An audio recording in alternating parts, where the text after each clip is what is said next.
Hey, welcome back to Velma's Diner. My name is Andre. What can I get you?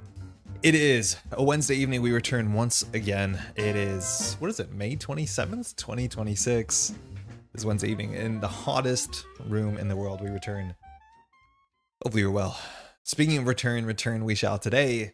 Our journey is finally over. We have spent weeks away at the ancient city. Really, yeah, we have survived largely. Took a couple nicks on the way, but we are returning to this city of Arkham to go meet up with Tillinghast. He's probably okay, and see what all our relics can cash into. So this has been a long time coming.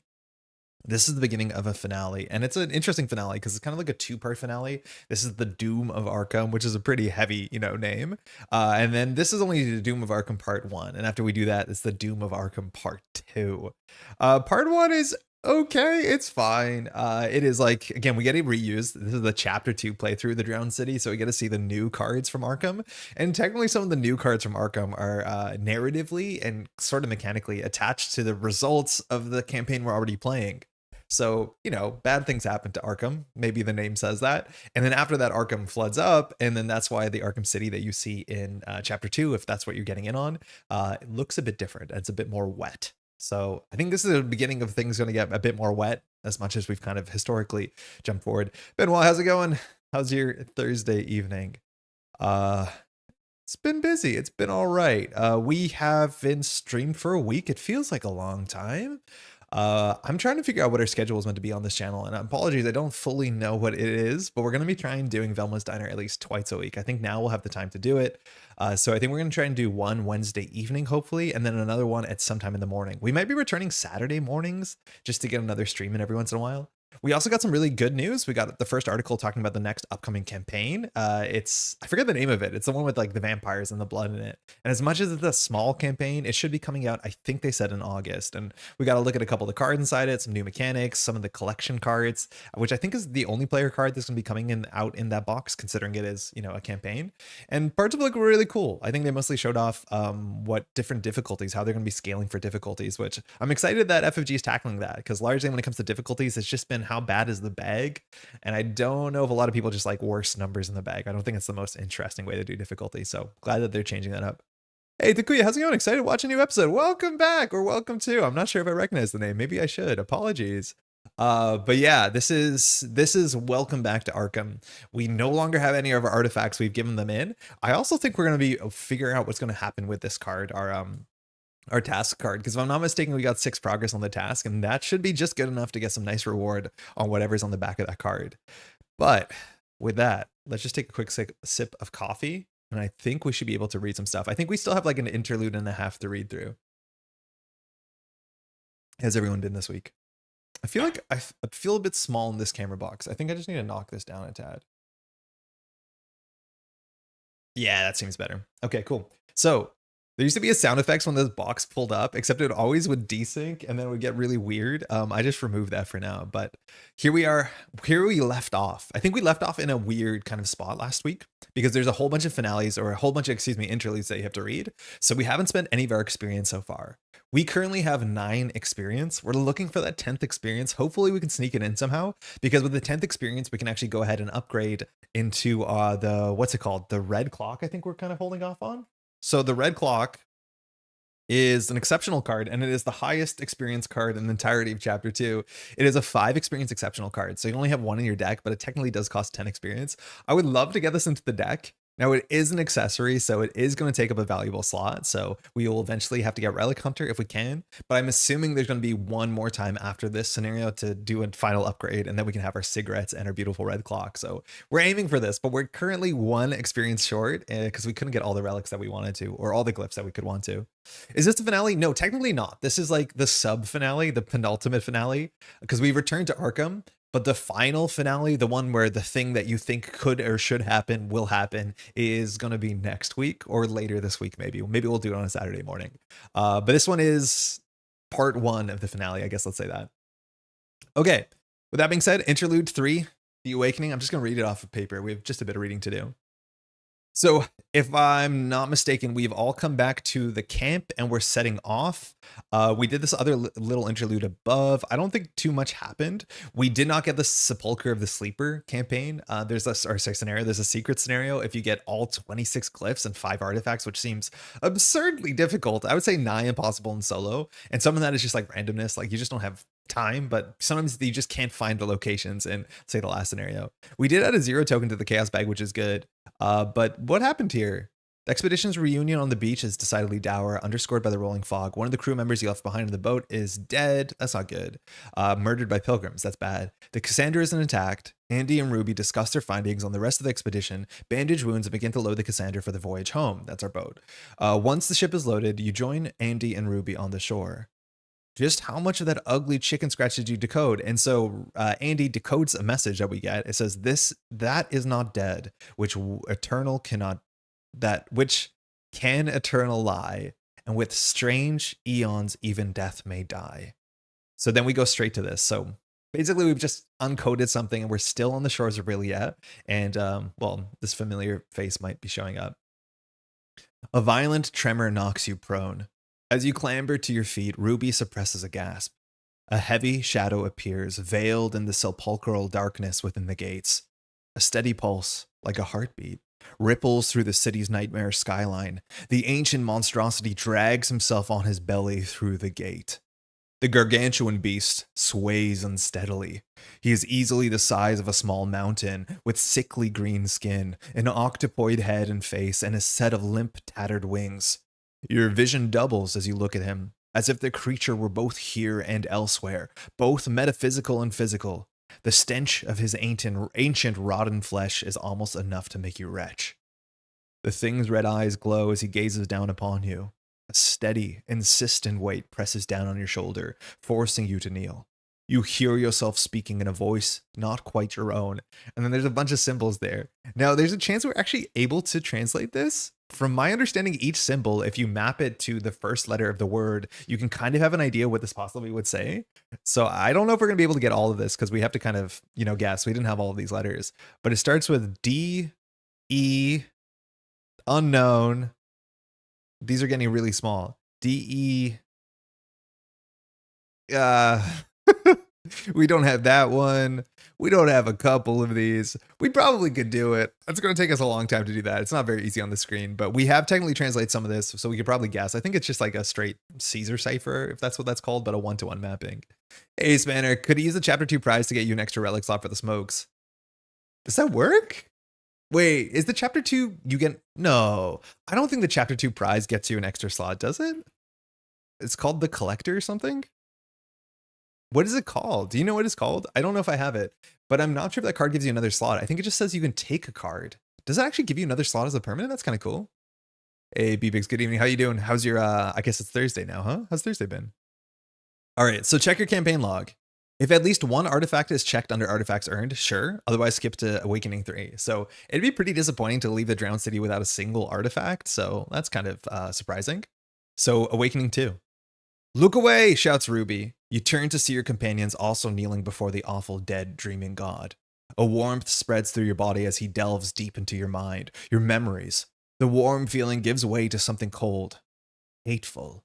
Looking up, you see him staring back at you, his fifth eye open. Is Cthulhu classically a he/him? Like, when did Cthulhu get gendered?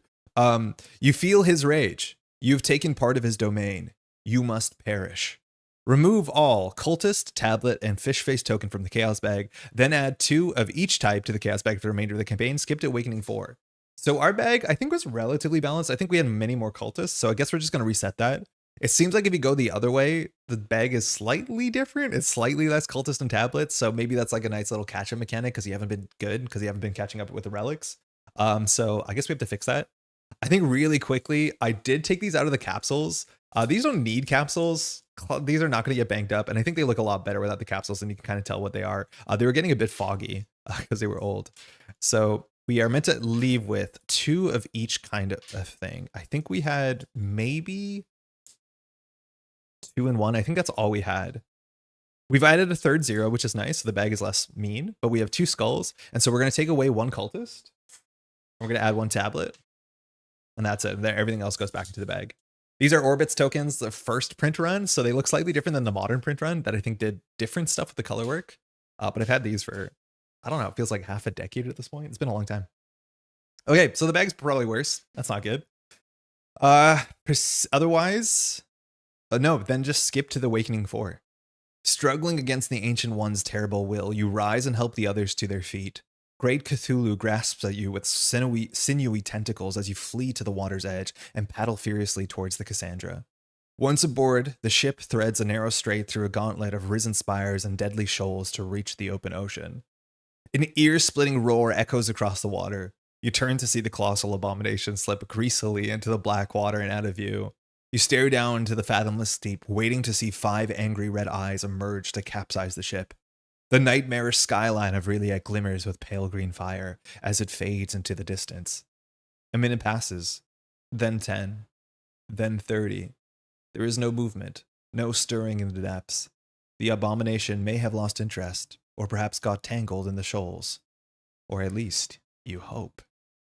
Yeah, if things are bad, just hit the bricks. Is that Cthulhu? Just get in the boat. The boat apparently is fast enough. But yeah, maybe it's going to follow us. We'll find out very quickly. Yeah, Thursday morning, all good here. It's the final scenario. This is the second final scenario. There's technically, we're in the finale because we're returning to Arkham. There's part 1 and part 2. This is part 1. So now the interlude, we finally returned to Arkham. So, I mean, that was fast. I think I was corrected that Pat was telling us that when we got here, we had to go to San Francisco first. So like, we're pretty far away from home. I'm assuming the return trip would actually be like weeks in like 1920s world. So interlude, return to Arkham. If at least 1 artifact is checked, return to Arkham 1, which of course it is. So your sleep on the voyage home is fraught with nightmares. Upon returning to Arkham, you and the others bring the expedition's findings back to an elated Tillinghast. As you relay the events of the expedition to the collector, he turns each piece in hand, marveling at the ancient technology. "You've done all I ask and more," he grins. "Consider your debts annulled. And of course, I'm more than happy to honor our original agreement." The collector is Tillinghast, right? So check the tasks section of your campaign log. Each progress marked on your task, you and only you gain 1 bonus experience. That is huge. We got 4 experience, and then we got 2 more experience for like doing the ropes ourselves. So we actually get 6 more experience here, which puts us up at 15, which is perfect. That's exactly what we want and more. I think that leaves us in a slightly awkward spot. I think we want to spend 10 and then 3 and then 3. So we might flow 2, but 16 is really, really nice. Then each investigator resolves their respective task on pages 41 to 43. Once each investigator has read their task, then we go to the next scenario, Doom of Arkham. So we're going to read our section for the task. So each of these tasks are these sort of cards that you have that you can pick. You can pick anyone largely, but they recommend for certain like character traits or like archetypes that you take a task. And I think each of them just needs 5 progress to complete. And we did complete it. We did get 4, and we failed it a couple times out of the 6 scenarios. But then when you do your special task, you get 2 more. So that does do enough for us. So we have Prove Your Worth. So read only if the Prove Your Worth task, if there are 5 or more progress marked under your task. There is. So we get the good thing, not the bad thing. It is several nights after you return to Arkham and you are looking down on an adoring crowd. We picked this because we were the actor. It's no surprise the expedition was a success. It's all because of you. And after promising Tillinghast a few paltry favors, you're getting the recognition you so richly deserve. Soon you'll see it to anyone. You'll see to it that anyone who ever doubted you gets what they deserve as well. Whoever said humility was a good thing. I do like a bit of the tongue-in-cheek when it comes to this task, where your character is like clearly pretty deluded and self-centered, and that is affecting the sort of like how reliable the narrator is. So in your campaign log, record that André Patel pulled their weight, the task is complete, and it enters play with its completed side face up. Now, if you don't complete your task, it's like brutal. Not only do you not get this good card, but you get bad stuff. So apparently we would suffer 1 mental trauma, and we'd actually have to lose XP from our deck up to 10. We'd have to remove cards of level 1 to 5 from a deck worth of 10 or more experience. 10 or more experience you lose. Wait, what? Remove cards of level 1 to 5 from your deck. You literally lose 10 experience from your deck? That's nonsense. But instead, we get the good thing, which is the good side of the task. So let's see what this is. It's prove your worth standing on your own. Prove your worth. Okay. So this is the back. I wish that the back and the front were kind of different in terms of the formatting. It's like slightly not obvious. Like this is a slightly different colored box. This is a white box. I don't know. I wish it was more distinct when you flipped over, that you could tell this was flipped over, because otherwise it looks the same. Regardless, the card says permanent. Unless this task has been completed, it enters play with the weakness side face up. It comes in with 3 chances, so we get 3 counters on this. And as a reaction, you can choose when a non-auto-fail token is revealed during a skill test at your location. So it doesn't have to be yours, but for solo, obviously it'll be ours. We can spend a chance to cancel that token. Now, it doesn't say redraw, so from my understanding, we just say no, and we will basically be able to force any test in the game. Because even if it's a positive icon, I guess we wouldn't cancel it. But like if we are, 2-2, we're just guaranteed to succeed as long as we don't pull an autofail, which is obviously very, very, very, very good. Now, I do want to say, and I think this is more pronounced in some of the other tasks, I don't think I've been really impressed with the task rewards related to their cards, because like this is a good reward. Don't get me wrong, like gift horse in the mouth and all that sort of stuff. But the thing that gets me by surprise is like a lot of the times the task rewards, they just kind of swing into the thing that your deck is already proven to be good at. And that I don't totally understand the design of it. Like this is prove your worth, and we've completed it. And by completing it, we have proven throughout the last 6 scenarios that we are good at not failing tasks, right? Like that's literally what we've proven to the game. We are good at not failing tasks. And the reward is a way to not fail tasks. Like, again, it's a good text, and it's a way better text than like we might have thought it would be. But like, I don't get that. I don't understand why the reward is something we've already proven that we're good at and we might actually not need. Obviously, this is good.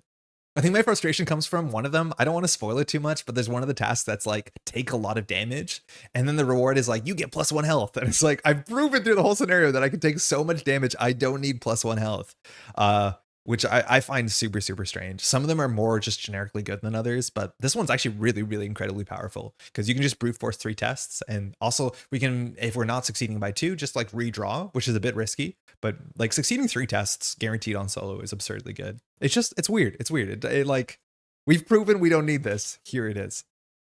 All right, before we go to the finale, the Doom of Arkham, that will be a next scenario. So we're just going to spend our experience really quick. And I think it's going to be really quick. We have, again, 15 experience, which is great.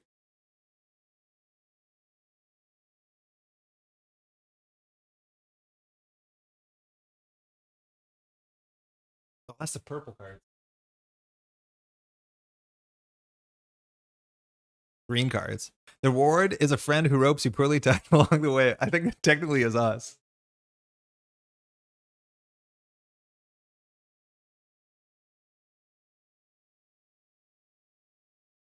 Yeah, this is what I want. I've had the pleasure of playing Arkham so far like every night this week. So Monday I'm playing with my regular group. We're playing through the Cyclopean Foundation. We're on scenario 4 now. It's been really great. Last night I played through the first scenario with the core set with a friend who hasn't played chapter 2 so far and my partner, which has been really nice. And we're returning on Wednesday, so we're kind of on a roll. I got to play yesterday. I finally built a Miguel deck and I'm playing alongside Carolyn and Dexter Drake. And we honestly struggled with the first scenario. Like we were considering resigning, but we did get as much experience as we could and we got out. And I think it's been fun so far. I know it's been fun. I think everyone's been enjoying it. All right, so our absolutely luxurious upgrade is going to be the Red Clock 5. It's 10 of our experience. It takes an accessory slot. It says after your turn begins, you may take all charges here as resources. So it just gives you money, which is nice. Then you place one charge here. And if it has exactly 1, 2, or 3 charges, you get to do one of these things, which means every kind of like turn, you'll get something nice. And you can choose when to empty this to make sure that you can always get +4 in the next test if you want to. +4 is wild. It will like basically ensure that we'll succeed by 2. Obviously, it allows us to do like a fight test on first action, which is quite nice. But this card's really good. It's also really cheap for 2 costs. The accessory slot does matter, so we're gonna spend 10 experience on that. And then for next 3 experience, we're going to spend Relic Hunter, which is just a permanent card that gives us another accessory slot. So we can play 2 cigarette cases, but it's more likely we'll play 1 red clock and 1 cigarette case. Especially we want the cigarette case because it'll probably draw us into the red clock. And we've talked about this so many times throughout this campaign, or more, not so much through this campaign, but through playing solo, is like it's really hard to play an asset unless the asset has a lot of impact on the game. And the red clock will. Like as soon as the red clock hits its second turn and you get to move 3 times for free, let alone take 2 additional actions on the third turn, it is definitely worth the action to play it. Sometimes in the mid game, it's not worth playing the lucky cigarette case because, right? Like if it's just going to draw you 3 cards, you might as well just like draw a card and not spend a 2 in a card, I guess. Cyclopean seems to have the same theme of the Drowned City campaign. You compare the two. So I don't actually know what the Cyclopean theme is so far. The name Cthulhu has shown up at this point. So we do know Cthulhu will appear. But the first 3 scenarios, one of them is like on a dock in the rain. So kind of similar. The second one is in an auction house, which is pretty sick. The third one is in someone's mansion. So it hasn't really felt that similar so far. Its mechanics that it explores, like its, typed mechanics, is this thing called non-Euclidean spaces, which are these kind of keywords that fire when you leave a space. And so far, they've been pretty cool. I've enjoyed it. They have this interesting thing about how you kind of attract notice from some sort of secret foundation, that the more you are doing well, the more notice you get. And then there's worse cards in the counter deck. I like that so much. That's as much as I've seen in terms of the overlap, but I know it's about like Cthulhu. But I'll let you know more when I see, because I actually don't know anything about what's it called, the Cyclopean is. Somebody just put in front of me and said I bought this as a print to play product, and I was like, okay, I'm in. But I'll let you know. Lucas, by the way, how's it going? I'll let you know more as soon as I know more, I reckon. Now this is 13 XP. We have 2 XP left. The one card that I have been eyeing to spend XP on, and if you ask me, it just seems like slightly too expensive for XP, is the upgraded version of Right Under Their Noses, which like it's a good card, but for 3 XP, is it that good? So I think I'm going to hold on to XP to maybe pick up one of these later, because we have the level 0 version of this. The 3 XP version says, after you successfully evade, which cannot be automatically evade, you discover a clue to your location, and if you succeeded by 2 or more, you may discover a clue at a connecting location as well. We know for the last 2 scenarios, we're going to be in Arkham, which is pretty well attached and pretty sprawling. So it should be easy for us to get 2 clues fast from this, which is definitely worth the experience. So I think we're going to hold on 13 experience with 2 left over, and then hopefully try and get 4 experience in this scenario so we can buy 2 copies of this and just replace them in our deck. That's probably going to be our favorite choice here. Jealous of your gaming schedule? My group gets to play once a month, 1 more week before you go back to Dunwich. Oh, that's really rough. I know my group is going to have to take a break through the summer because people have like holiday plans and stuff like that. But we've been largely trying to aim for once a month. And then the friend I'm playing with like lives 2 blocks away. So it's like really not that hard. Yeah, if you make a YouTube channel, set a schedule for it, it makes it a lot easier, that's for sure. But yeah, it's I don't know, we used to play like that back in the day. Like this is very much worth keeping in mind. When this game was released in 2016, the way that the game came out is that every month at your game store you would buy a data pack or a chapter pack or a scenario pack. I guess they're called scenario packs. So it would have the next scenario in your 8 scenario campaign. It would come with all the cards for that. And then it would come with like 5 or 6 XP player cards. And so if you wanted to play the campaign as it came out, it literally took you, like 8 months, 7 months. It took you half a year because you would play the core set box, or sorry, the deluxe box, which would usually have 2 scenarios. And then you'd wait a month, play the next scenario, wait a month, play a next scenario, wait a month, play a next scenario. Unless that was if you were playing a new campaign that was coming out like live, which we did all the time. So like we would meet up with our Arkham group once a month, and that's how we played. Obviously, that's not the case anymore. Things come out all at once, for better, for worse, but that was the way. It was kind of like, watching television where every week something came out, except it was every month. Yeah, I don't know. I feel so long playing like 7 months to get through the same campaign. And I guess now we're having campaigns that are 3 chapters long. So we do have to take a card out for the red clock. I couldn't tell you exactly what it is. I think we've like winnowed away all of our cards that we're not excited to play. All of these cards are kind of bangers. Besides Andy Van Noordvik. If we get rid of Andy Van Noordvik, we would in a heartbeat. But like every single card's actually been like pretty good. Maybe we can get rid of the manual dexterity. It is at ultimately like just a card that draws cards, which is not bad for sure, but we don't really need to boost our evasion stat that heavily. I would actually get one of our signature cards. It's a shame when that's the answer, but like our signature cards, one of them I don't like that much. Two of them are like okay, one of them's interesting. But I do think there's a chance we can get rid of our assets, but I'm just gonna get rid of manual dexterity.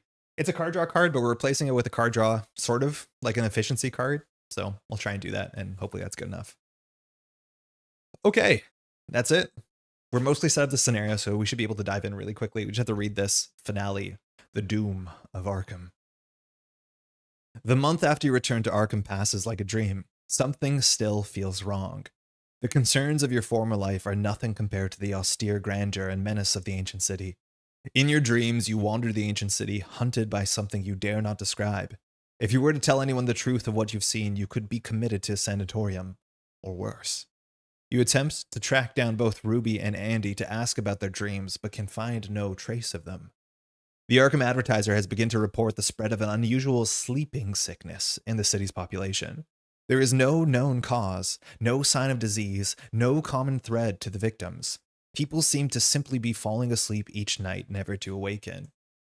This was also the idea that was explored in one of the first deluxe expansions that takes place in Egypt. I forget the name of it at this point. But from my understanding, there was actually a historical sleeping sickness around, I'm pretty sure it was like the 1920s, where like large amounts of the population were just falling asleep and not waking up. Like, again, you can look into this. There's Wikipedia articles. It was a real thing. And I don't know if doctors have diagnosed this. Maybe this is just from like watching YouTube videos and not getting all the information. But there was actually at some point in time in history, like sleeping sicknesses that had huge tolls on the masses. And I still don't know if they're fully explained. If they are, let me know in the comments. Rumors abound of sleepwalkers wandering the streets at night. Rather than induce a panic, however, the populace seems to accept what would be an alarming news with dull indifference. The city of Arkham is, itself, sinking into a deep slumber. In your restless dreams, you still see the drowned city and the hulking behemoth that once slept within it. You know, beyond a doubt, that you will see him again. The Doom of Arkham, Part 1. So this is the first scenario setup stuff.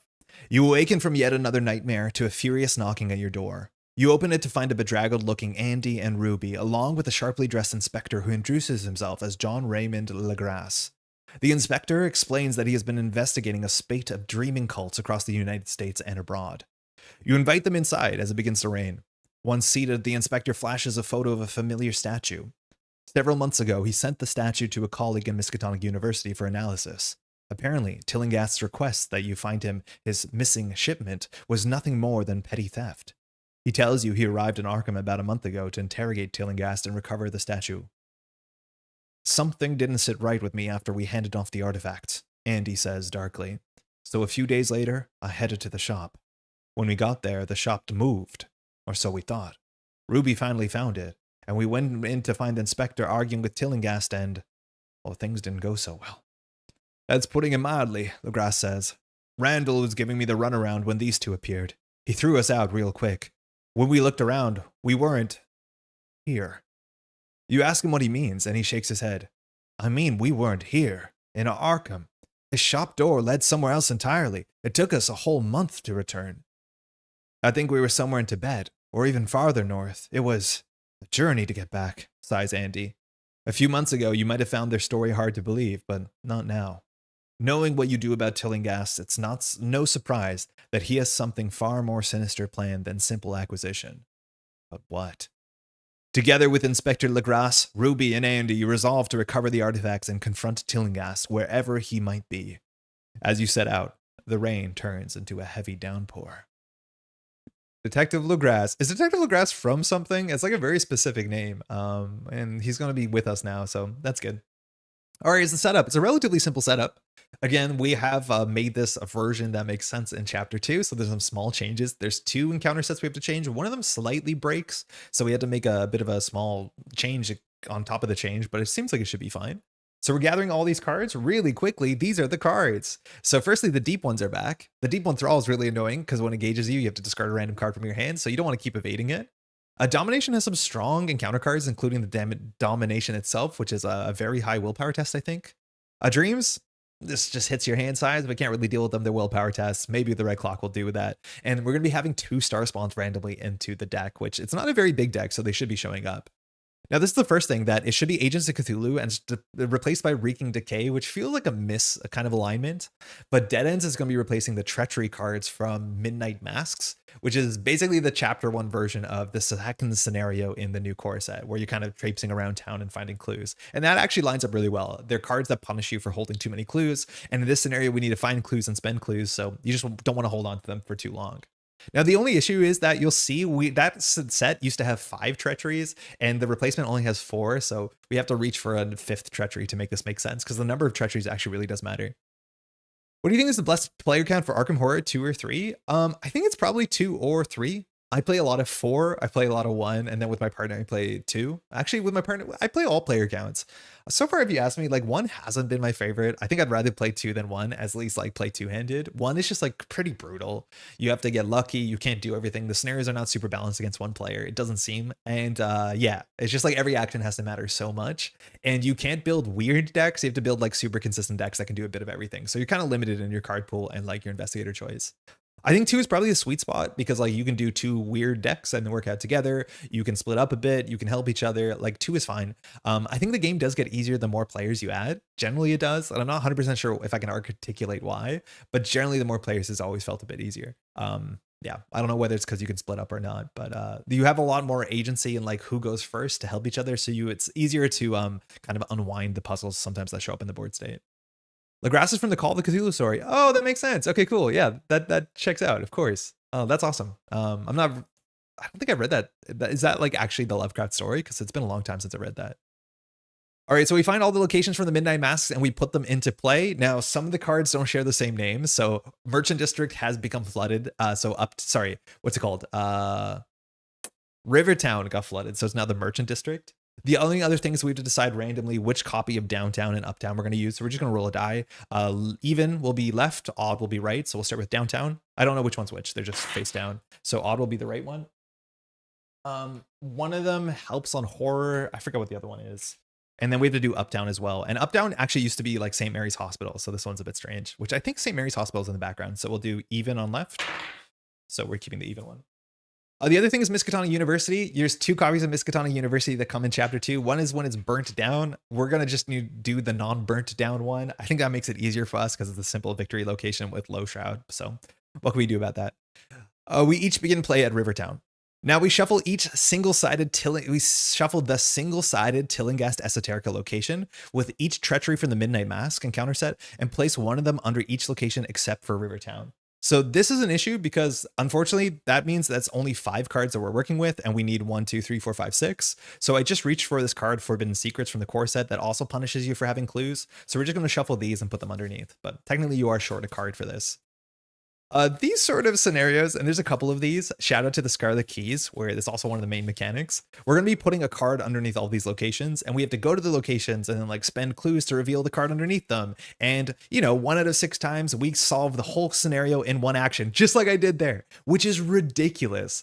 I can't get over this because sometimes you can solve the scenario by flipping 1 card. Sometimes it takes you into the last card. And the difference in the amount of actions it takes you to do that is ginormous.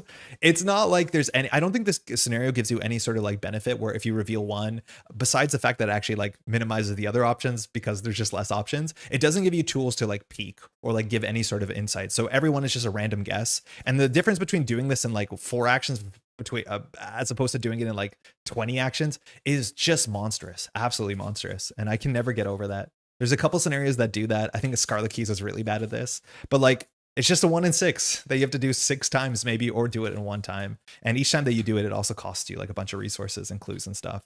So that sucks. Anyways, they go down into every location besides the Merchant District. Do you think they address the issue of the difficulty in small player counts in chapter 2? So far, they've been trying to. We've seen, and we'll see it right here with the text on Merchant District. The Merchant District has bespoke text that says if you're playing at a smaller player count, you get like a free move action. So I have no doubt they're aware that at lower player counts, things are a bit harder. Specifically, movement is a lot harder. So I'm hoping that they just like continue to do that. I do believe at some point in time, they said that they stopped playtesting for lower player counts, specifically like true solo. I don't think that's the case anymore. because this game is very popular among solo players. So yeah, they definitely know it's an issue, and I know they're doing things, and we saw things in chapter 2 to deal with it. Hey Pat, how's it going? At this rate, Andre will be streaming 160 hours, 8 hours per week within a month. In a year, we'll have streamed all of Time Space. I shouldn't watch this as a spoiler for my current campaign. Oh, sorry, bud. Yeah, this is the beginning of the finale part 1. Yeah, we're streaming a fair bit. I think we're gonna do we almost are doing like 7 days a week, which is good fun. Good luck, bye. Thank you. Okay, so gather all the earned artifacts, and along with the horror and clay story asset, which is the little statuette Legrasse is talking about, and that's set aside out of play. We also have to shuffle the enemies from the star spawn and remove 2 at random, and the other 2 will be shuffled into the deck. So we'll get to that in a second. We now have to choose an investigator to add John Raymond Legrasse story asset to their deck. The card does not count towards their deck size, and then you immediately put Legrasse into play, and he does not take up an ally slot for part 1 or part 2 of this scenario, which is sick because he's a really good ally. He has a lot of soak. Kind of like reminds me of the numbers you get on what's his name on Armitage. Technically, you're meant to do your mulligan before this. It doesn't really matter. I've done the setup before, but you are meant to do your mulligan before. Whatever, it doesn't matter. We now add the flood tokens to the token pool. We place 1 Doom on the agenda. That's kind of here up to my head because we're on 1 player count. We shuffle the remaining cards, and then we're now ready to begin. It says the scenario is split in 2 parts. Players may choose to play these parts 1 at a time or come back, and you can upgrade your deck between part 1 and part 2, which is sick because we definitely want to do that. I don't know if we're gonna be able to do both parts today. Probably not. Part 2 is a bit bigger than this. Like, it has a big showdown with like extra cards and stuff. We have to shuffle and remove 2 of these from the game, add 2 in the deck. Hey Nelson, how's it going? How's your week been? Otherwise, we're off. It's that simple. We just got a mulligan, take a drink of coffee, and we should be good to go. So we'll just take 1, 2. Okay, so we'll do our mulligan. Welcome to the Doom of Arkham part 1. The flood tokens are here. We can no longer pick a relic, but prove your worth is now flipped over. So we can just like push ourselves through 3 different skill tests, no problem. And that sounds just about incredible. Like, that's really, really quite good. Again, the face down cards, we could get this in 1. We could get this in 6. Usually you get it in 3.5. That's the numbers it turns out, but hopefully we get something good here. This is John Raymond Legrasse. Really strong card. 3 health, 3 horror soak. Doesn't take up an ally slot for this these 2 scenarios. You get +1 skill value while fighting deep 1 and star spawn enemies. So that only brings us, unfortunately, to 2 fight, or technically to 3 fights. So it's not amazing, but this says while you're fighting, you get +1 skill value. So if we can fight using our agility stat, which we are capable of, that will help. Now it says fast reaction. You can choose during a skill test while fighting or evading Cthulhu, exhaust John Raymond Legrasse to get +X value, where X is Cthulhu's rage. Oh, that probably won't matter in part 1. That's kind of a part 2 thing, but that's good to remember. Otherwise, he's also a fair bit of soak, and soak matters because we've taken 2 physical trauma already. So we only have 5 health, and you know that rogue not very good at healing. So we're gonna have some healing problems, especially because we don't have our title tablet to like soak infinitely. That's mostly it. Let's put this aside, do a little shuffle, and we'll mulligan. So you know the mulligan rules. We're playing solo. It's so important that we find as soon as possible. We want to be finding Olivier Bishop. We want to be finding one of our hand assets that allowed us to get clues. So we have 4 of them, 2 copies of lockpicks, 2 copies of our thieves kit. If we find a weapon, that's great. If we find our cigarette case or the red clock, that's amazing. And then that's kind of all we really need. So we just need a way to use our evasion stat in a way that pushes us forward.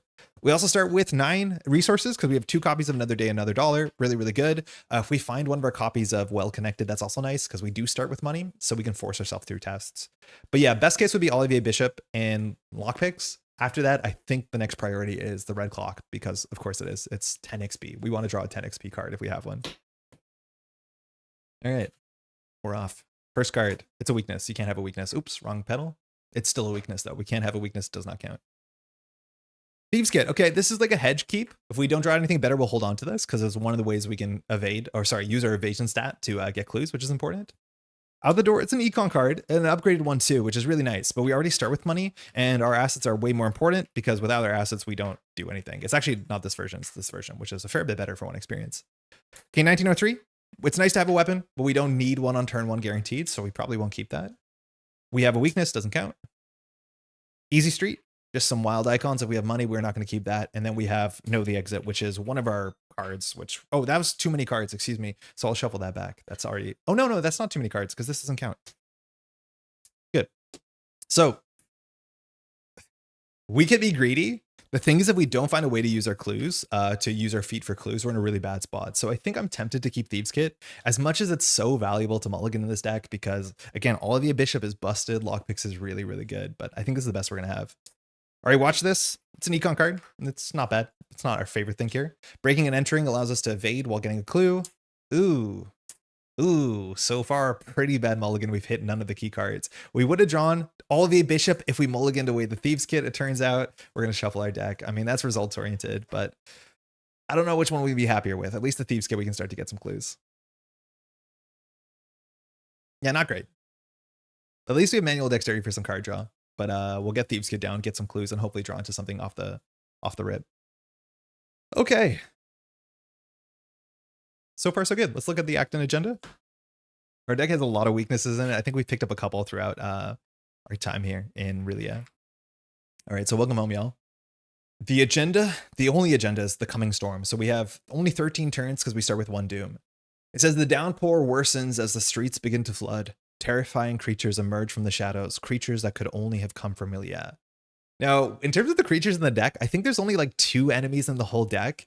And that's because, oh no, there's 4 because there's the star spawns. But the set that we replaced with the noxious, with the smoke one, the gas one, replaces 2 of the agents of Cthulhu, which are actually relatively mid-sized, deep ones. So there's just going to be less things to fight, which serves us well, I guess. We can always resign. You give up your search. I mean, I think we still go into the Doom of Arkham Part 2, but we probably want to do our search. And if Force says when Doom is placed on this agenda, increase the flood level of the lead investigator's location. Now, flood tokens themselves don't do anything. A location can be partially flooded, and then if it's increased again, it can be fully flooded.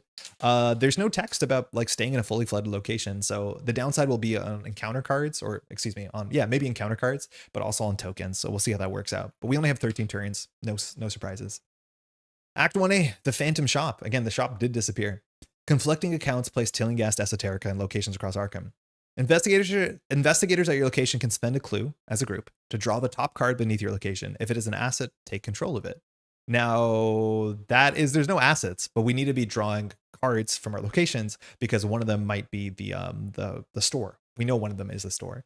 When the round ends, if an investigator at Tillinghast Esoterica controls at least one artifact asset, the investigators may advance, recover as many artifacts as possible. So we'll find out exactly what that means because we don't know where the artifacts are, but we probably have to find the store first, which is one of these 6 cards, and then probably the store will have artifacts underneath it. So all we can do is spend an action to spend a clue to draw the card beneath your location. And if it's a treachery, which most of them are, but we could single shot and get this, and it can just be the location we want to go to, and it'll save us probably 4 or 5 rounds. I don't know how to feel about that. There's so much variance in this scenario setup. Okay, that's it. In terms of the tokens, we can look at them real quick.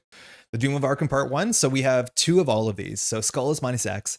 X is half the number of locations with no scenario cards beneath them rounded up.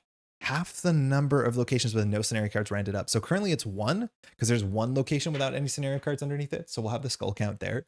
As soon as we get another one, it'll still be 1.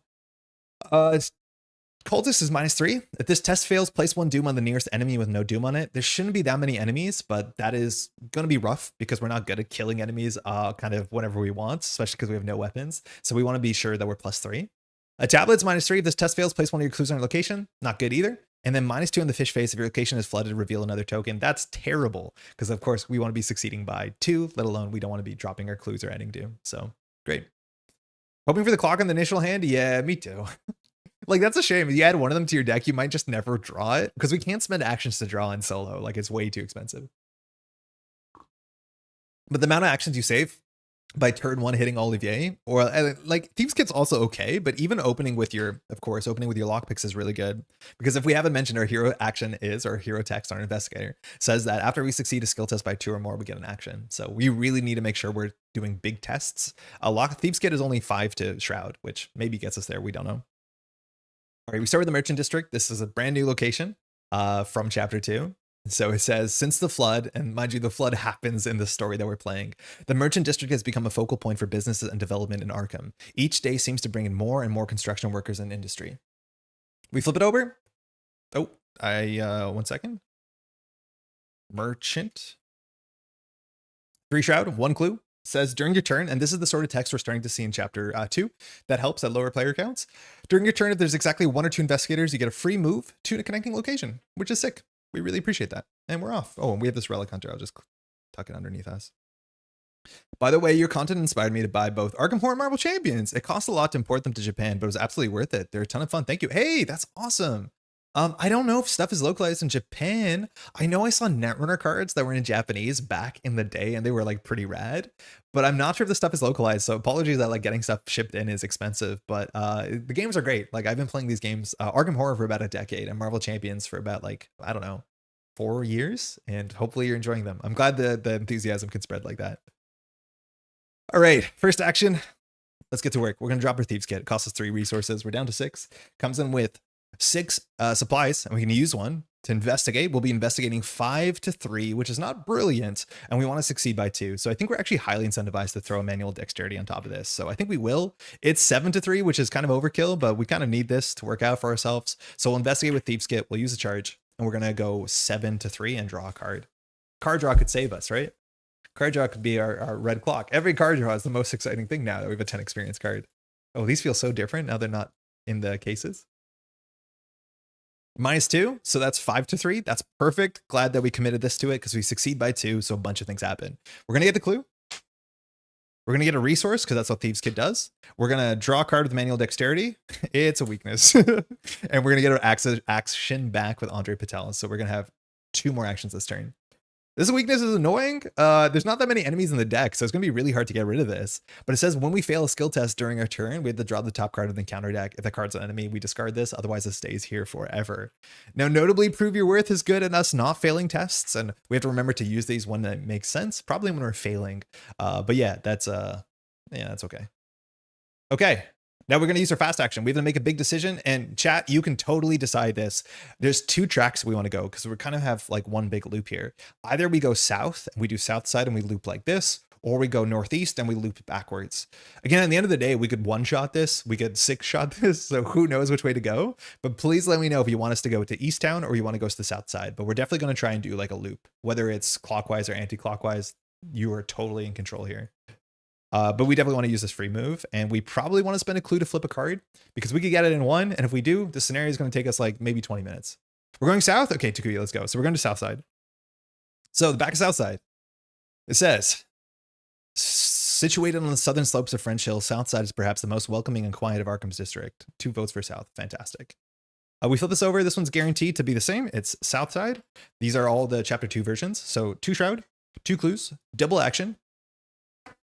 Investigators the location draw a combined total of 3 cards divided as they choose, which is fine. We actually might do that if we have 2 actions on a turn. We definitely want to get our free action back, but we want to draw cards at this point. We are down 3-0. Nan and I are miserable. I thought y'all scored. That's my partner. She's lovely. I thought there was a score in the beginning. It seemed like they scored.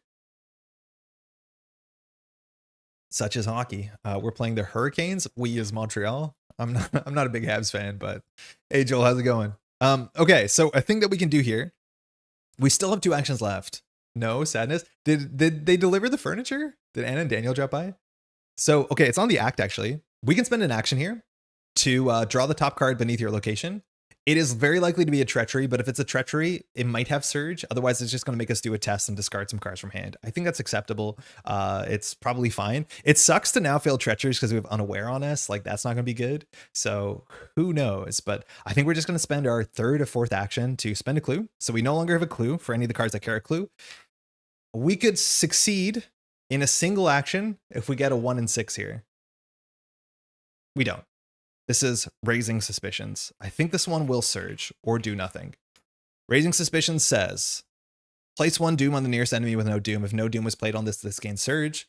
I think surge fires right now, and we draw an encounter card and we get Unnatural Decay. Oh, this one sucks. Unnatural Decay says 4 willpower test. If you fail, you must either place 1 Doom on an asset you control or take 2 damage. Place a Doom on an asset you control sucks because we have 2 assets that we really want to keep around, which is Thieves Kit and John Raymond Lagrasse. This one's permanent. And also, if we fail this test, we have to draw an encounter card. So this is a disaster. We're also at 2 willpower, and we have no way of making our willpower hit 4. So even if we make sure that we cancel whatever token we pull with Prove Your Worth, we cannot pass this test. It is literally impossible. So this is going to be a double surge, and we're going to have to put a Doom on something. I mean, putting a Doom on the Thieves Kit is actually not that bad in hindsight because, oh, this works. I forgot about this. Because the Doom has 14. There's a high threshold on the single agenda. So by the time that we discard the Thieves Kit, we'll probably figure out how to discard the Thieves Kit or bounce it with a Prestidigitation. So maybe that's not that bad, but not a good start. So if you fail, you must either place 1 Doom or take 2 damage, or I guess we're going to fail, which sucks. So we're 2 to 4. If we pull the Elder Sign, we can succeed. Finish playing through a campaign of Citizen Motives. I'm never playing with the campaign rules again. I love the campaign rules. What difficulty? Who are you playing with? The campaign rules are some of the best campaign rules on all of Marvel Champions. Okay, that's not Elder Sign. That's worse. It's -2, so we fail by 4. So if you reveal, if your location is flooded, reveal another token. So we don't do that. So we have to do this text, which says put a Doom on a thing. So we're going to go ahead and put a Doom on our Thieves Kit and assume that we'll get rid of this Thieves Kit before it matters. We're at 2 Doom. Now, I think the text on the act says when you place Doom on this act, when the round ends, if the investigator Tillinghast Esoterica controls this, no, sorry, on the agenda says when Doom is placed on this agenda. So we don't have to do that text. We failed. So Unaware has to kick in. We draw another card. So huge success. It's not an enemy. So this one just is attached to us. And this one just says when a deep one shows up, which there are, I think, 4 in the deck, it's just going to attack us. That's it. There's no way of getting rid of it. We're just going to take an attack, which means we take 1 damage and 1 horror. Luckily, John Raymond LaGrasse is here to soak a bit of that, but that's all that is. All right, we have 1 more action. 2 Shroud seems good. I think we're just going to use our Thieves Kit because we do want to empty this sooner than later. So we'll investigate 5 to 2. Peter Parker leadership. It wasn't bad. Just a lot more setup than I was expecting. Yeah, Peter Parker's solid. He's like, has clunky cards, but he's kind of still stayed powerfully relevant, which is kind of cool. And I'm assuming you played with all, like with the Web Warrior stuff in that cycle is really, really strong, especially in leadership. Well, we found it. It's our Elder Sign. So we succeed by 2, which means we get to gain a resource. And because we did Thieves Kit, we get another resource. So we'll gain 2 and we'll gain a clue. That's our turn. Yeah, these are nice without the cases. I don't know why I was not doing that. That's it. Card credit. Oh, we went to -1 clue. Excuse me. We are already on 10 resources on the end of turn 1. We draw into a well-connected. That's really good. Well-connected will let us boost all our stats because we have the money to support this. So we should take an action to put this down. We might take an off turn here and actually draw 3 cards. We'll find out. Drawing is kind of expensive. All right. So the agenda, we're going to put 1 Doom on it. So if we go here, we're going to put 1 Doom. And when we put a Doom, we have to place a flood token on a lead investigator's location. So south side is partially flooded. That means some of the tokens get worse, so we don't want to stay around here too long, which should be fine. We draw an encounter card. It's drawn to darkness. Okay, this one also is not easy to get rid of. It just kind of messes with our hand size. It says our hand size is reduced by 3, and when your turn ends, if you have no cards in hand, discard this, which is like not super easy. We have a lot of events that we hold for the right time, but we only have 5 hand size here. Speaking of that agenda, where did the first flood token for it go? I don't see it. Oh, the first Doom demo, how's it going? Was during setup. So the act and the agenda text isn't relevant, I don't think. I'm pretty sure, but it was during the actual setup. It says to add a Doom. So I'm not sure if the act and the agenda is meant to impact there. It's one of the bullet points. It says add Doom equal to the player count. Yeah. Yeah, but we didn't like actually place it or place encounter cards. Okay, so now Southside has text. And we afford to spend 2 actions to draw 3 cards. It's not bad. We have a fair few weaknesses still in our deck. We have our basic weakness and we have the like weird parasite weakness. We still have a lot of good cards in our deck. Like that's for sure. Like we want a prestidigitation. We want a weapon. We want our red clock. We want our cigarettes. We want Olivier. So I think we could take this, but this feels a bit too slow for me, especially because we didn't nail it in 1, which would have been really good. Also, some of these locations might be victory. I think this is a victory location guaranteed, and it's not High Shroud. And downtown has, I think, a 50% chance of being a victory location. I don't know. I think the location that's usually here is victory. I don't know if Uptown is. I don't think it is, but I might be wrong. So like we want to empty those out because we can't get victory before the next scenario. Man, we've collected a lot of bad stuff in 1 turn. I guess we'll start by just doing well connected, then we'll investigate, and then if it works, we'll draw 2. So we'll play well connected. Card's really good. We have the money to support it. So we'll play well connected. We'll put it down. We can exhaust this and we get, for every 4 resources we have, we get an additional cost. So we have a really good breakpoint right now because we're going to use Thieves Kit. We're going to investigate using our agility, which is 5. We're going to use well connected, I'm pretty sure, which is going to put us up at 7 to 2, which is maybe overkill, but we want to succeed by 2 to get the action back. Skull is -1 still. So we succeed 6 to 2. We succeed by a lot. So we got to do all their good stuff. We got to get the clue, which is important. We get to get an action back, which I forgot to flip that back. And now we have 2 more actions. So we could just draw 3 here. I could see that. I could see us drawing 3. I think drawing 3 is okay. Oh no, then we're going to discard a lot of cards. Because I forgot our hand size is only 5. And so if we draw 3, we're on 6. It ends our turn, and we draw 7. We have to discard 2 cards, which I don't think we do that. So I think we're just going to move on. For our third or fourth actions, we're going to enter Uptown. And it's one of 2 random Uptowns. We're not sure which one. We'll find out together. So the newest district in Arkham is filled with fashionable shops, swinging jazz music, and a growing population of students and young newcomers. The one we have is St. Mary's Hospital, which is fitting because this location was originally St. Mary's Hospital when you play this in Season 1. Or Chapter 1. So Uptown, St. Mary's Hospital.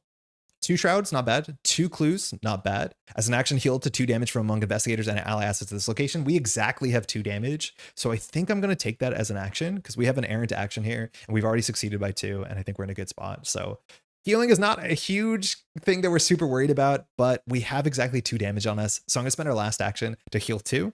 And we're going to go up to our full 7 health, 8 sanity, which is pretty good. That's it. Hand size is good. We've done everything else. We did 1, 2, 3, 4. Yeah, we'll do upkeep. Yes! It happened. That's sick. Okay, we got the red clock. We need to protect this. We've seen one of the cards that like puts doom on one of your things. That's obviously not great, but this is exactly what we wanted. So we can get this down and start getting to work because we definitely need some click compression because we've drawn very few of our other click compression cards so far. All right, Doom goes to now 4 of 14 because we have 1. And when that happens, we have to flood Uptown, excuse me. And then we'll try and get the 2 clues and get out. 1 encounter card. Oppressive Influence. All right, so Revelation test X willpower. X is your location's printed shrouds. Only 2. If you fail, take 2 horror. I mean, that's not great. Not much we can do about that. We're 2 to 2. I think this shroud is low enough that we could probably just throw well connected at this issue and make us 4 to 2 and just say that's good enough. So we'll do 4 to 2, increasing our stats.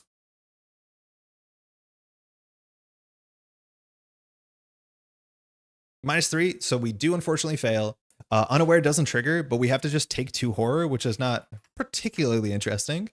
I think we can just put 1 on Legrasse. I don't know why we wouldn't. I don't know if there's anything that cares about how much horror on you, and then we'll just take a horror. I don't know if there's any cards that do direct horror, so sometimes there's a reason not to put on your allies, but if John Raymond goes down, I don't think it's the end of the world. That's that. We're not going to cancel that with Prove Your Worth. It doesn't seem good. I think I sorted out a reasonable model for what happened while I wasn't paying attention, and it's all fine. Oh, I'm sorry, demo. We started with 1 Doom on the setup, and then all we did is add our second Doom when we were down here. So I don't think there was too much that you missed. Okay, first action. We'll play the red clock in case there's a card that makes you discard from the hand. So this is our 1 accessory. We can hold 2. The red clock costs 2. And it has an at your turn starts trigger. So we're going to place a charge here after we take the charges, and it has 1 charge. We get a massive skill boost, which is right nice. The next time we'll be able to move up to 3 times. And on the 3rd time, we'll just have a massive 6 action turn, which is really nice with some of the other cards that you have in series or chapter 2, like the one where she's on the stage that we didn't take. That gives you +1 for every action you've taken this turn. Like that seems really quite good. Okay, first action we'll investigate. We're going to use our Thieves Kit here. We technically don't need to, but we will. So second action is 5 to 2. Hopefully we succeed by a lot. Maybe we just commit a watch this to this. I think we do. Like we might as well burn our cards in our hand because we do want to empty our hand if we can. So we'll do watch this and we'll spend 3 because money does matter. And if we succeed by 1, we'll get 6 resources. Worst case scenario, we can crack Prove Your Worth to force this if we don't succeed by at least 1. But we're currently now 6 to 2 and we need to succeed by 1. Oh, I see. I don't think we messed anything up yet.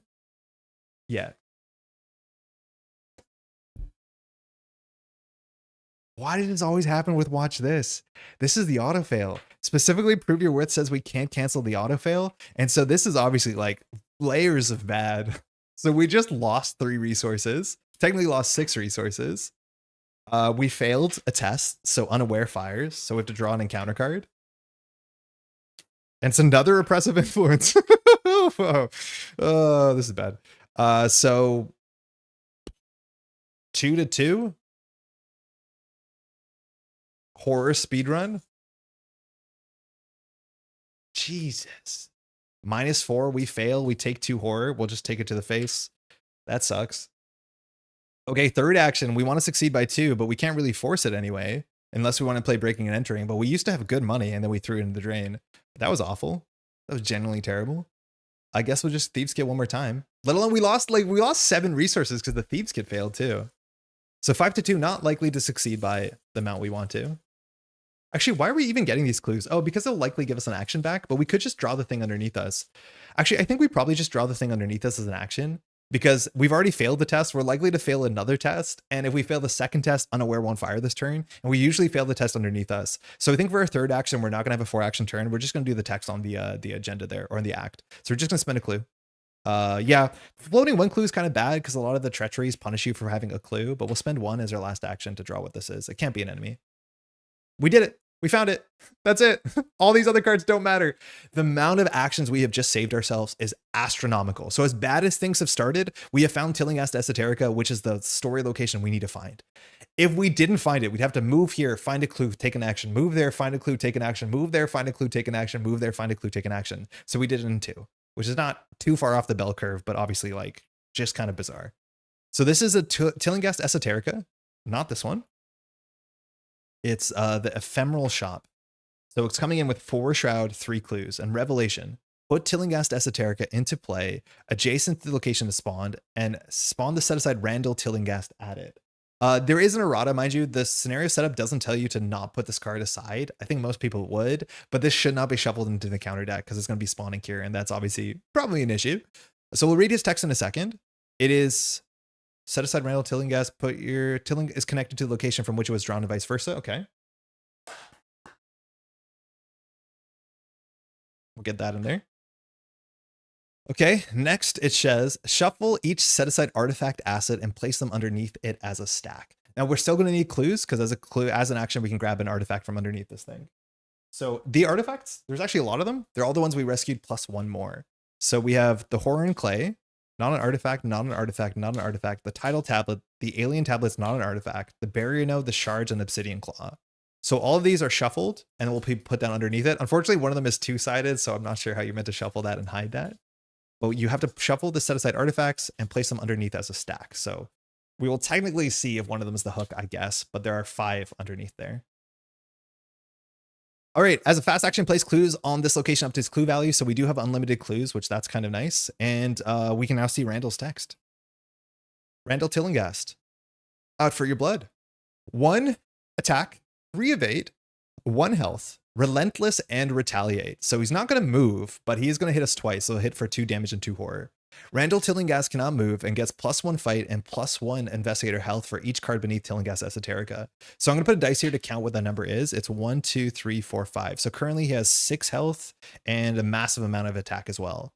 Now you have to evade him because otherwise you can't take the action to draw the cards underneath him. But there are 5 cards underneath this thing, and that's all that matters here is we have to get them. Now, why does that matter? Because the act says we can spend a clue as an action to draw the card beneath our location. And if it's an asset, take control of it. We know those are all 5 assets. And when the round ends, if an investigator or Tillinghast Esoterica controls at least 1 artifact, we can advance.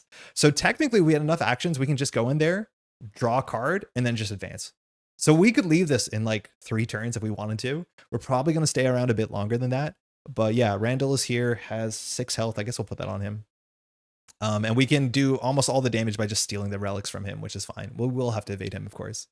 Really nice to have a breaking and entering on this turn. So yeah, not too bad. Humanoid Sorcerer Elite.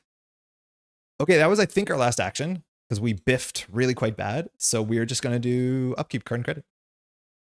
These go aside. We drew a Prestidigitation, so we need another item, I believe, to play this, and then we can bounce the Thieves Kit and then not worry about the Doom, which is good. Speaking of Doom, we put our 4th, which means we have to fully flood Uptown. Maybe that matters, probably will, and then we draw 1 encounter card. It's the 1 scary card. Did we shuffle this deck well? Because we just drew 3 from the same set. Domination. Peril. You must decide one. Either place 1 Doom on the current agenda. This effect can cause the agenda to advance, so we only lose 3 actions, maybe 4. Investigators discard 2 cards randomly from their hand. Now, we have 3 cards in our hand. The breaking and enterings are pretty good against Randall. Each investigator loses 1 action. I mean, either we all lose. Wait, why is this a choice? Either we can place a Doom, which in theory, if you just win the scenario fast enough, that doesn't matter. But if I just lose 1 action, as opposed to losing 3 actions, you're right. It doesn't say random, but I do like our hand. I do like 2 copies of breaking and entering, but I think losing 1 action is totally acceptable because we're likely to move in there and get an action back by doing the breaking and entering. So I think that's okay. Yeah, it's also peril. So demo, you're not allowed to tell me that, but I'm kidding. We're just going to lose that 1 action. We'll go down to 3 actions. This is now at skulls at 2 because there's 2 locations without things underneath them. Or 3, divided in half, rounded up. Yeah, okay. That's us. We gotta do the red clock, and the red clock actually does allow us to get +4 to the next skill test, so we might not even have to use breaking and entering. So red clock's gonna be a lot of fun. So it says, after your turn begins, you may take all charges, then place 1 charge. If it has exactly 1 charge, you get +4 skill value for the next skill test, which means we're evading at 9 to 3, which should be pretty good. We should get an action back. So I think that's what we're gonna do. So first action, we're gonna pop ourselves into the Tillinghast Esoterica. Ignore all that map. Actually, we might want to go north here and just get the clue. Miskatonic University, we know what the backside is. It's the one that's not on fire. And the one that's not on fire has like, it's the easiest 1 victory. It's just like Shroud 2, 1 victory. I think spending 2 actions for 1 victory is probably worth it. Especially because the red clock next turn, and I think this is the part that we'll feel smarter about, it gives us 3 free move actions. So we can easily get from Miskatonic University back to Esoterica. So I think that's actually probably worth doing. Like it's the cheapest victory we could possibly get because moving there is kind of free.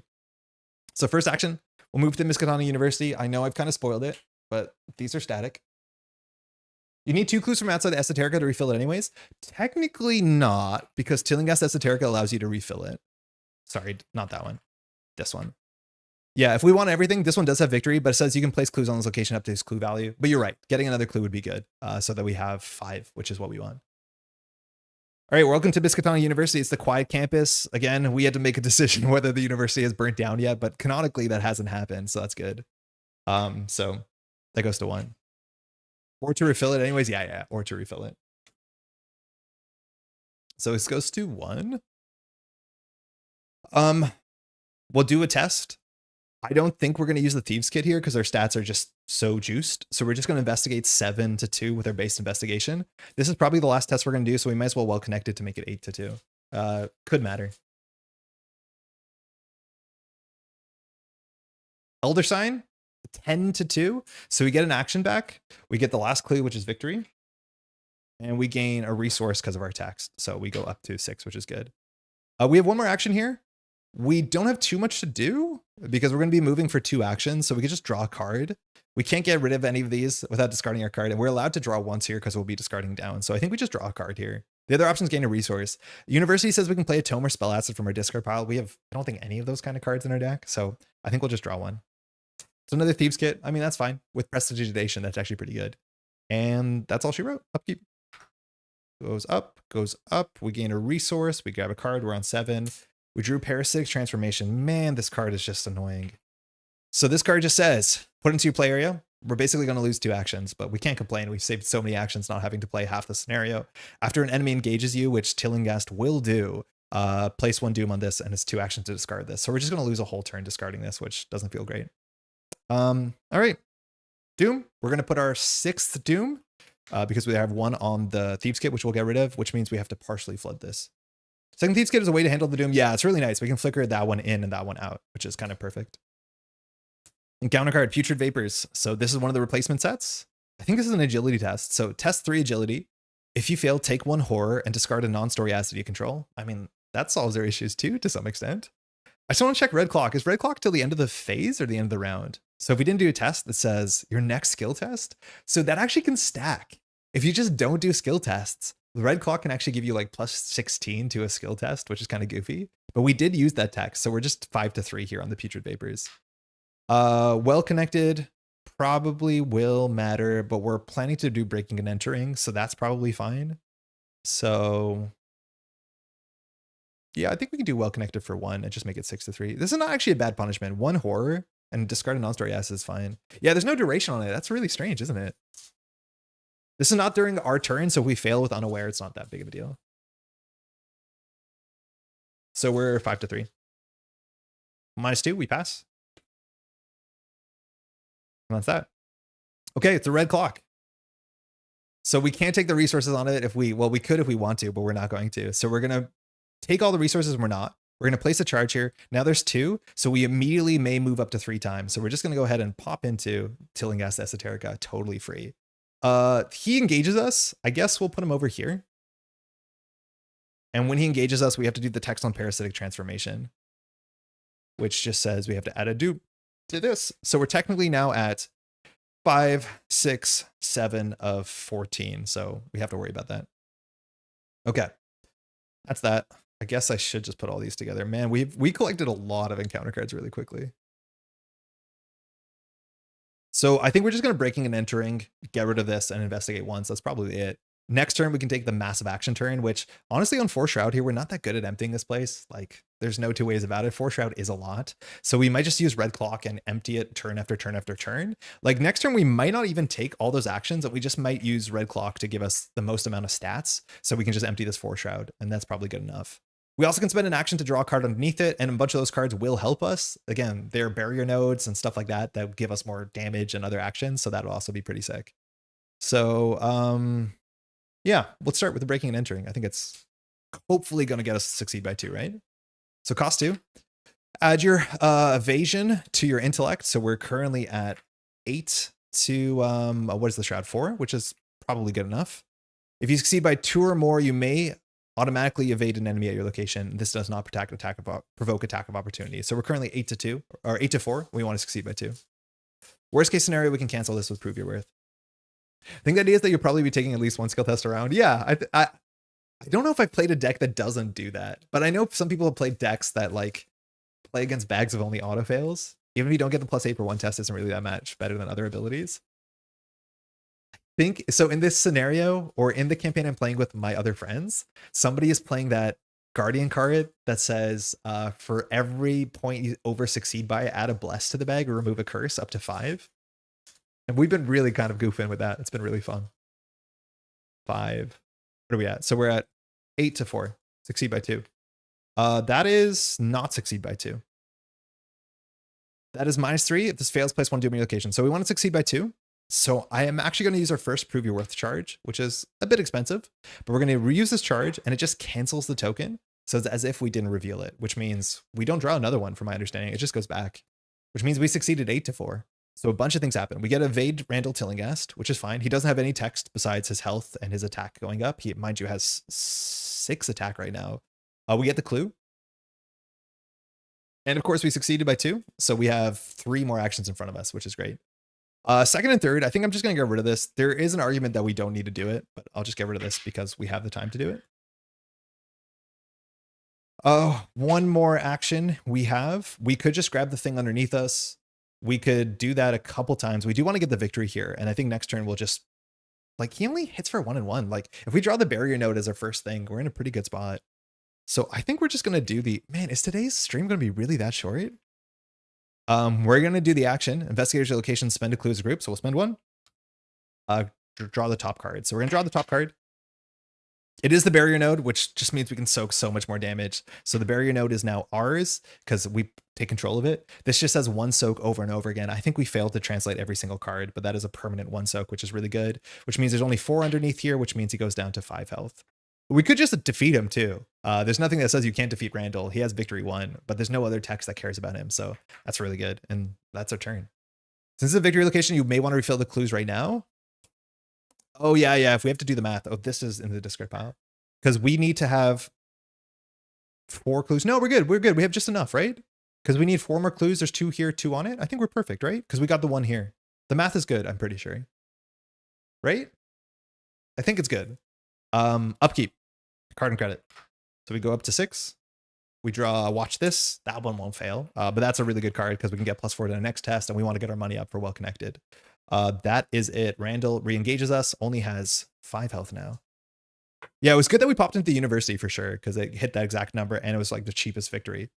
As long as you're confident, I'm confident. I'm like 60% there. Doom, which means we actually have to flood Tillinghast Esoterica. I'm not sure why flooding is important.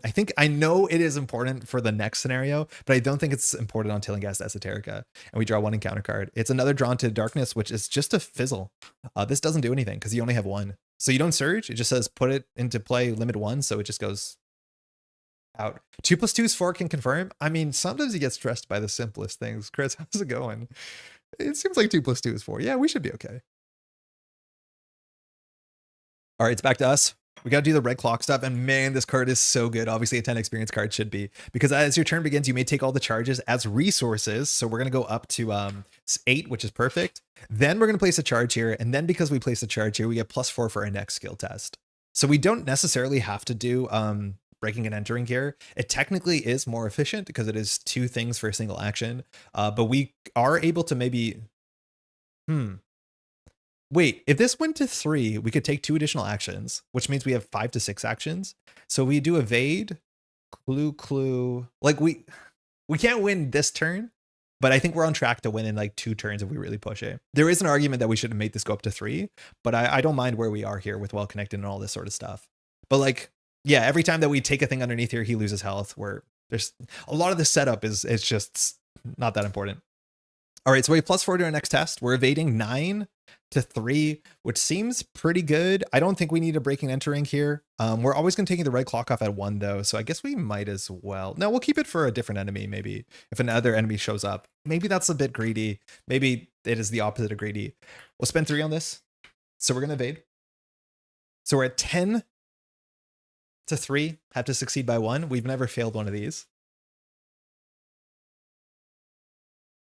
Okay, fish face is -2. If your location is flooded, pull another. So I'm glad that we continued to boost here.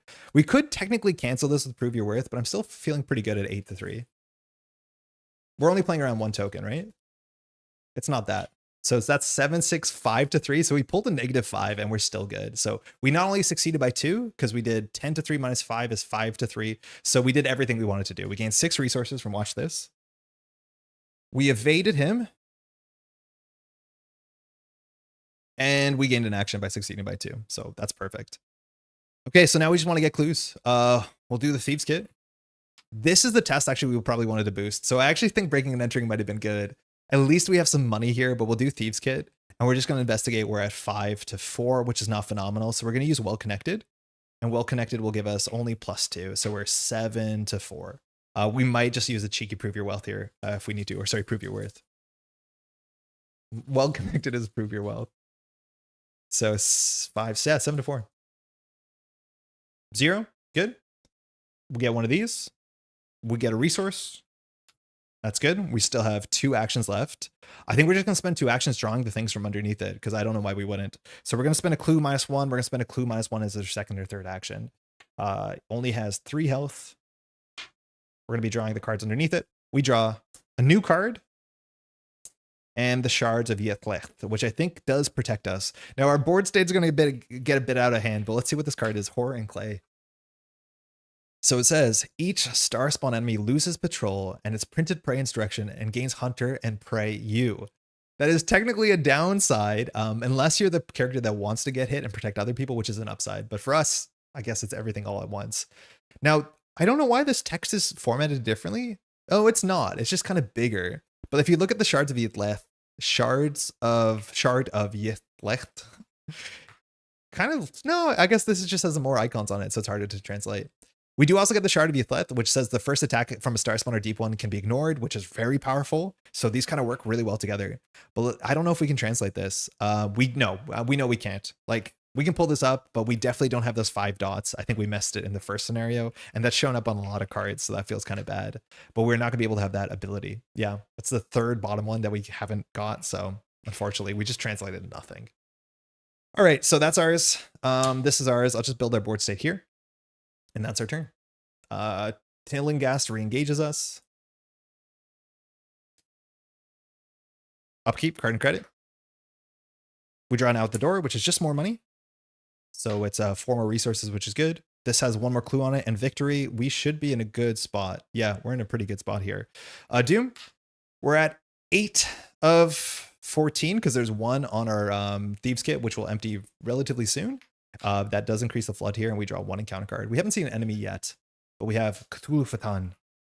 So Cthulhu Fatan forces us to do a 3 combat test. We're pretty bad at those.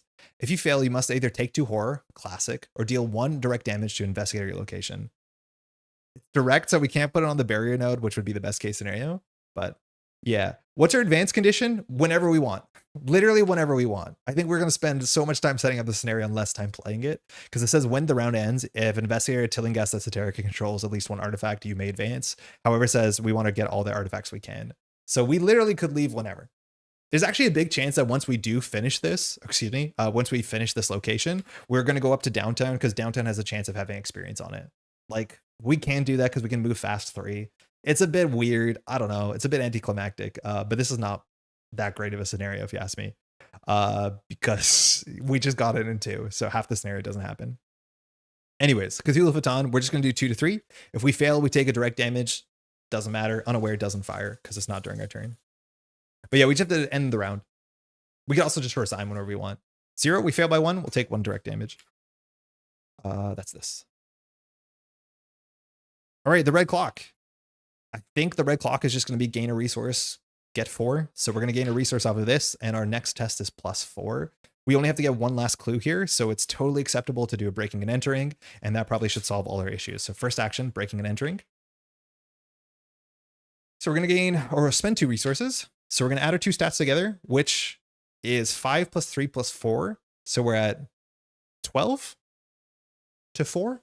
12 to 4 Shroud. Well connected is ready, excuse me.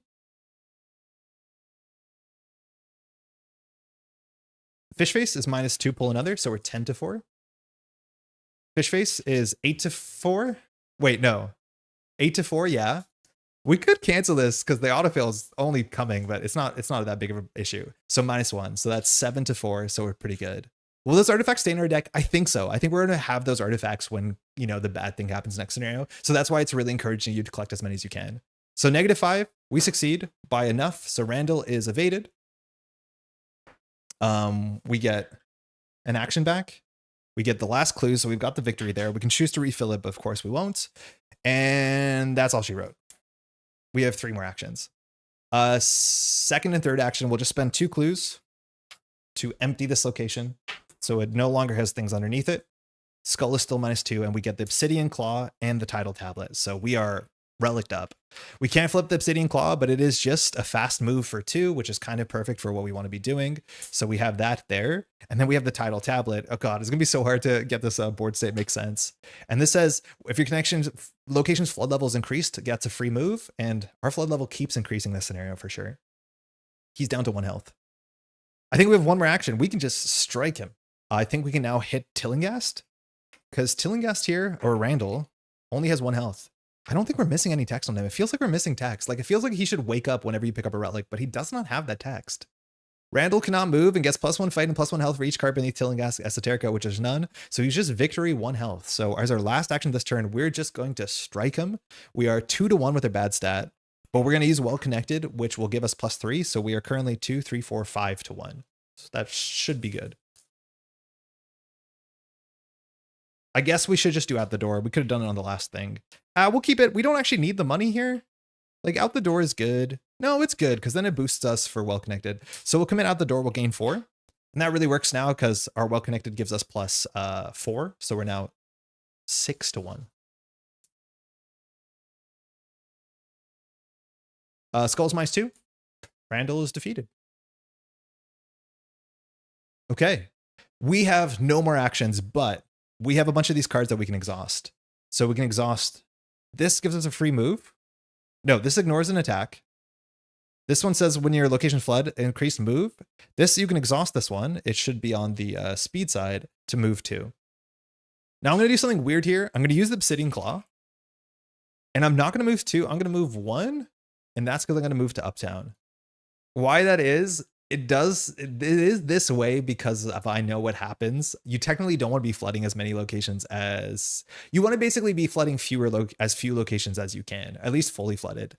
We technically can move to Miskatonic University, and then when it fully floods, we can get a free move action, but you want to manage it because the amount of flood that you get on the board will follow you into the second scenario. So I'm going to go somewhere that actually cannot flood anymore, kind of tactically.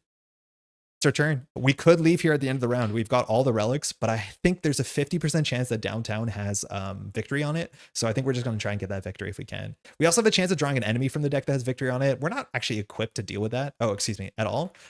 So if it shows up, we might just leave then, but that's it. All right. Ready? Ready? Card and credit. We go to 17. We draw lockpicks, which is nice. We could prestidigitation this in. It's actually the upgraded version. And that means we will guarantee to succeed by whatever. But the red clock is going to force everything to work out well for us. Doom, we go to 9 of 14. So we still have 5 more turns. So that's pretty good. And as soon as we get rid of the Thieves Kit fast, that gives us another turn as well. We draw 1 encounter card. It's a Putrid Vapors. Man, we've been drawing the same encounter sets over and over again. It's not that big of a deck, though. So test 3 agility. If you fail, take 1 horror and discard a non-story acid control. I mean, that's not a downside really whatsoever. So we're just going to do this 5 to 3. I don't care.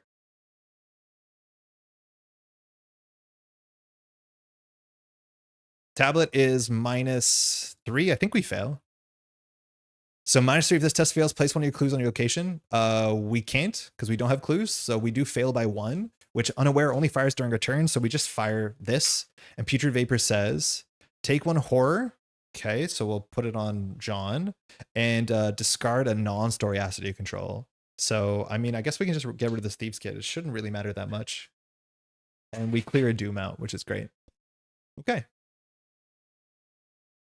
It's our turn. The red clock is going to do something really sick here. So the red clock says when our turn starts, we can take all the charges we won't. We'll place a charge and now has 2 charges. So we can take an additional 3 moves. 3 moves takes us to downtown. And notably, it says you may move up to 3 times. So you actually do enter every single location. So we can see the text on all the location. It doesn't just say like move to location 3 away. It is actually 3 separate move actions. So I do think we will reveal things as we go. So let's start with that. We'll move it to Miskatonic University. Then we could move into Merchant District, but taking the fast action, you can't interrupt the middle of this. So we'll move into North Side and see what it says. The front of North Side is 2 Shroud. Sorry, 3 Shroud. 2 clues. Doesn't matter. We'll move one more time. Downtown. So downtown, I think, has a 50% chance of having a location that gives us victory. It is the victory location, so we should empty this. This is the Arkham Sanatorium. Yeah. So 4 Shroud, 2 clues. After you discover 1 or more clue at this location, you can heal a horror from Investigator and Ally asset. Sick. No limit how many times you do that. That's the Sanatorium. And so we just need to empty this and we should be in a good spot. And then we can leave at the end of the round and not fully flood another location. So we still have 3 actions left. I think we're just going to go ahead and do prestidigitation. Do we need to? I don't think we need to actually do prestidigitation. We could. We might as well, yeah. So we'll do this. We'll cost 1. So we're going to play an asset, reducing its cost by 2. So we'll just play a Thieves Kit for 1 more resource, which hits an ugly breakpoint because we want to hit, numbers that are divisible by 6. Or sorry, by 4. The Thieves Kit comes in really cheap, comes in with 6 charges, and we still have a whole turn ahead of us, plus maybe another action. All right, we'll just use our Thieves Kit as our first action. So we're going to investigate. We're 5 to 4, which is not amazing, but here we can use Well Connected, and we can probably just use our 2 Prove Your Worths. We actually can just use the 2 Prove Your Worths and leave, so we don't actually have to do anything here. So we're currently investigating 5 to 4. We're just going to use Well Connected because we can, which gives us +3. So we are at 8 to 4. We just don't want to pull the autofail. -1. So that's good. We succeed by 2, right?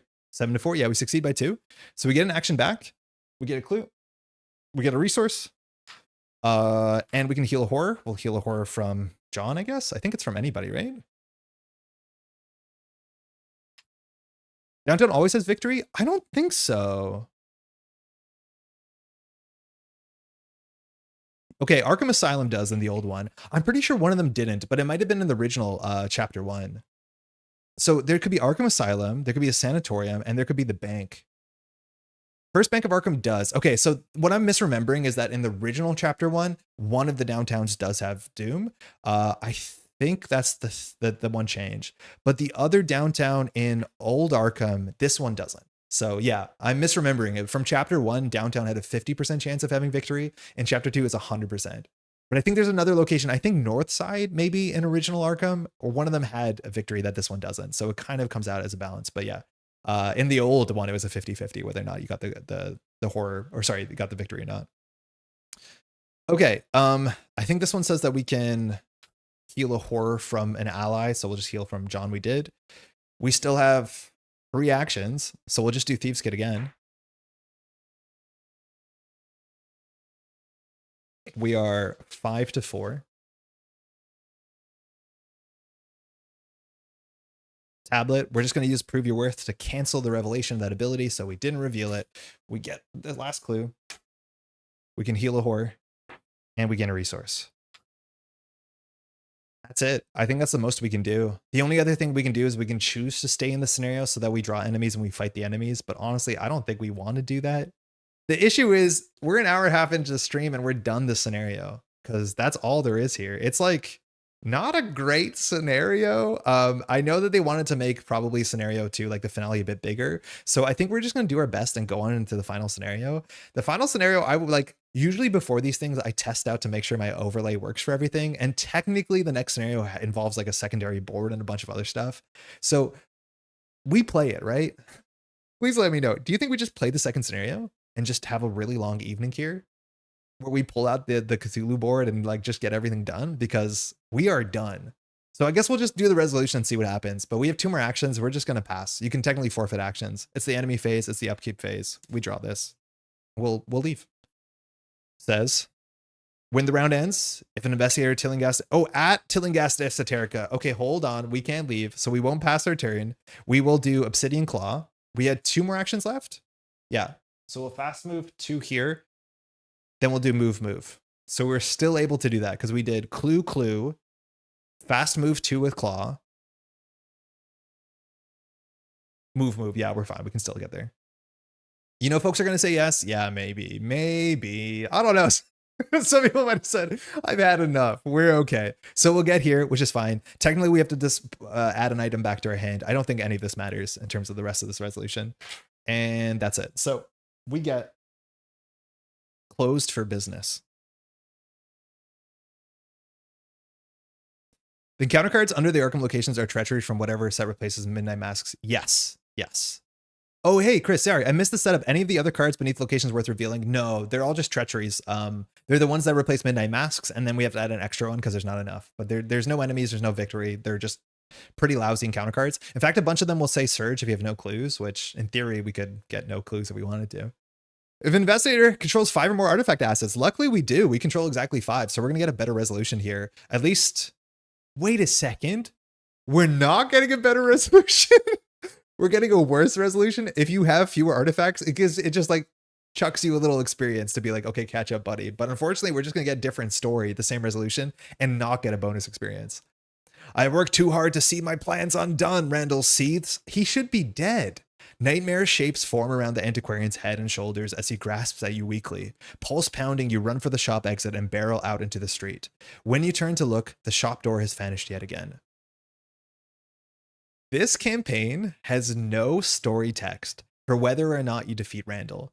And if I'm not mistaken, after this point, Randall's name does not show up at all in the rest of the campaign. Again, bizarre. I think this campaign has some really weird story stuff in terms of pacing and like things that don't answer. But the fact that there's no narrative results of defeating this man or not, it's just one victory, is so strange. He is the reason all this bad stuff is happening. We defeated him on 1 health and he just disappears and that's it. No victory, not checking if you've defeated him. I don't know. This campaign's all over the place. We're going to go on to resolution 1. I'm pretty sure it doesn't matter. It doesn't come up. All right, resolution 1, which you get here 2 different ways, it seems. Catch-up mechanic? Yeah, catch-up mechanic can't be good. It just, you also want something nice when you've got all 5 artifacts. But obviously your reward is you have 5 artifacts. A disquieting roar shakes the very foundations of Arkham. Standing next to your companions, you look up to see the familiar hulking form of Cthulhu slouch out of the Miskatonic River. With a single motion, the Ancient One tramples an entire borough of Rivertown underfoot. That's why Rivertown doesn't exist anymore in Chapter 2, which is pretty fun. The sound of cracking wood and shattering glass fills the air, followed by a chorus of screams. Andy, Ruby, and the Inspector share a grim look at your worst fears are confirmed. We have to do something, Andy shouts out of the din. Update your campaign log. Under artifacts earned, cross out the name of each artifact asset that was not under any investigator's control when the scenario ended. We got all of them. It wasn't that difficult to get them. And if the horror and clay was under the control, we have it now as an artifact earned. In your campaign log, and this is why it mattered, recorded flooded neighborhoods along with the list of each flooded location. So flooded locations are going to be these three, which is not too bad. This is the only one that's fully flooded, which I think matters, but all of these are flooded. So maybe they'll all get messed up. I'm not 100% sure. Each investigator earns experience equal to the victory X value of cards in the victory display. So we have one card in the victory display and then 3 locations. So we got 4 victory, which I think that's exactly what we're shooting for, right? Because we left 2 left over, so we can actually upgrade both copies. Like 6 XP is all we wanted at this point, so that's kind of perfect. Now, the investigators must decide, and this is going to be a hard decision because it's more about knowing yourself and your decks. Either we're ready to fight, proceed to resolution 2, continue playing immediately. Okay, never mind. This is not a resolution that we have to really care about, or we need more time, which is how you can take a break. So at 10 o'clock, we're going to go fight off against Cthulhu. Maybe not a great time to start this, but we're ready to fight resolution 2. Only you can stand against the grave threat. Arkham needs you now. Clean up the game as normal and proceed immediately to the Doom of Arkham Part 2. So this is the true finale, which I didn't think would get here. Again, this scenario, you can get through it in solo in like 20 minutes. Again, we got lucky. We got it in 2 out of 6, which is not too far off the bell curve, but it is what it is. Now, I think we're going to leave all the locations because I think they do start there, but let's clean up everything else and hopefully do that somewhat quickly.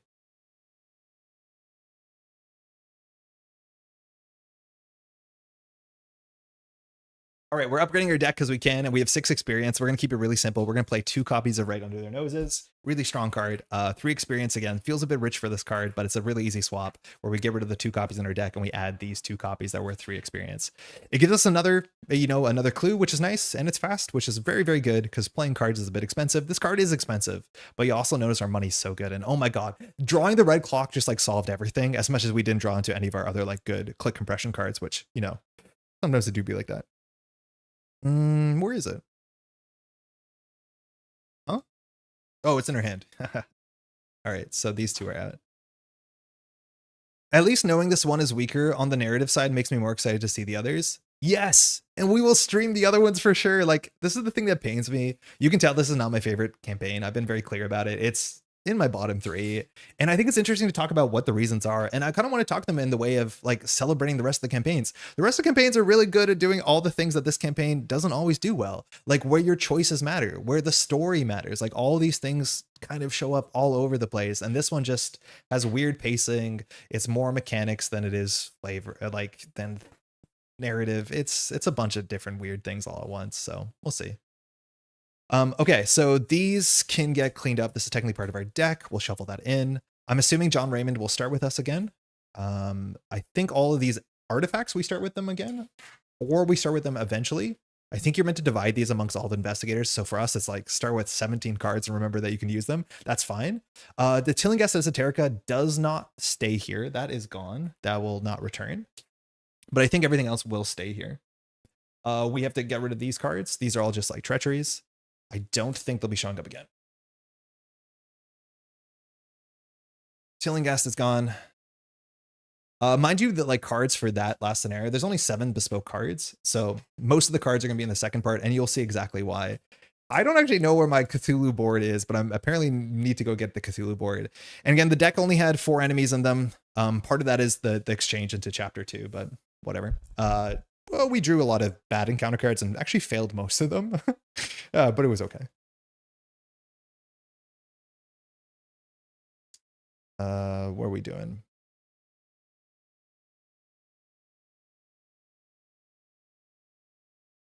Oh, there's one more enemy. So one more enemy than I thought there would be. There is 6, I think. No, 5. Okay.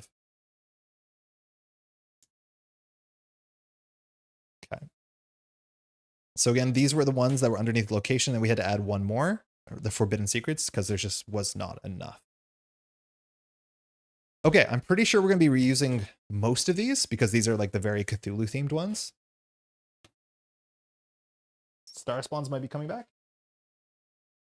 All right, let's see what happens. I might have to pop out a second to go get the Cthulhu board, because there's like a bespoke Cthulhu board. You technically don't need it, but let's continue on. I think we're actually ready to continue on. I rotated this. How do you do that? How do you rotate this? Oh, you just hit R. That's good. Where's the mouse? Okay. Welcome.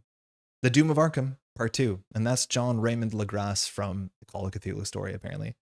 Let's just do Doom set 0. We'll reset our health. We're at 6 health.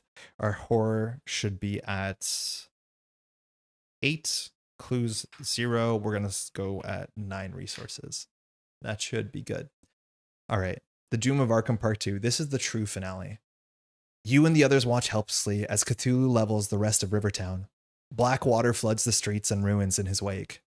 Randall's behind this. I don't know how or why, but I think he wanted us to wake that thing up, says Ruby. Hungry flames begin to lick at the wreckage as ruptured gas lines ignite, illuminating the legion of Cthulhu's spawn as they descend on the city. If that's true, then we'd better find a way to stop it, Andy says. They look to you for direction. So investigators must decide, and these are actually, either we need to take a last stand to drive him out with sheer firepower. I don't think we're good at firepower. That's the fighting angle, which maybe we could do, but we're not very good at fighting.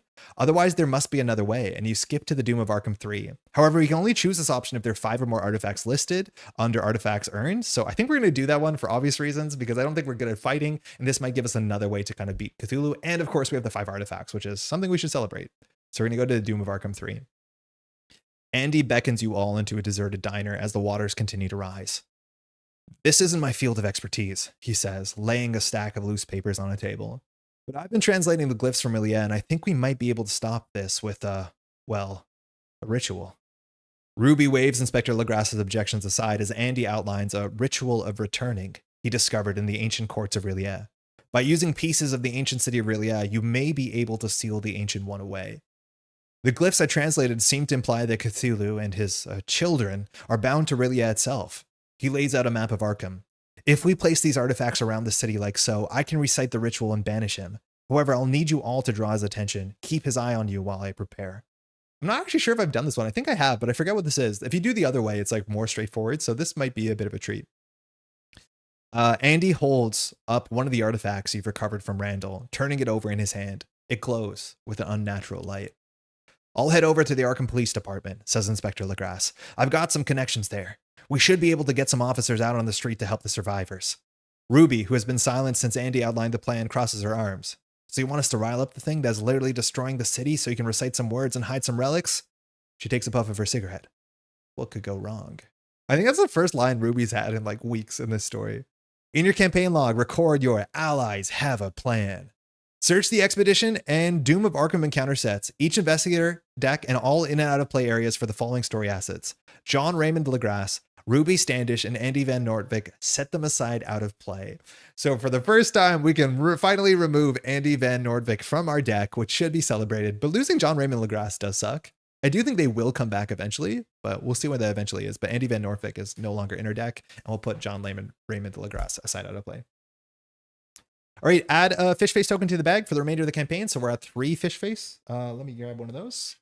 Got one here. So that's going to go into the bag. So we're now 2 skulls, 2 cultists, 2 tablets, 3 fish face. Proceed to setup. All right, so this is our setup. It is the Doom of Arkham 2. Yes. So these are the scenario sets. So deep ones are back. Again, there's 2 deep 1 thralls and the 1 deep 1 matron or whatever it's called. It's pretty bad. Domination, we've just been just like biffing all these tests left and right. Not too many other cards in the deck. Dreams is back. So that's the one that cares about hand size. I think that one's okay for us. There's one that cares about the flood tokens. I think it's this one. Oh, Starspawn. I think we're missing a setup card here. I think flood is meant to be in the deck, but maybe that's coming up. Yeah. Oh, wait, no, this is from the original one. I think I messed this up. No, this is from the last one. I think something broke here.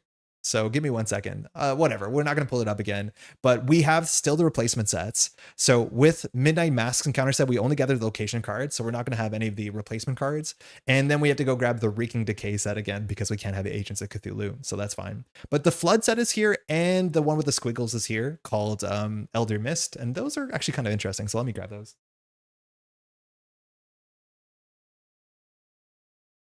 Elder Mist, all treachery, some of them attached to your location hit your stats, so you need to succeed by 2, which is a fun challenge.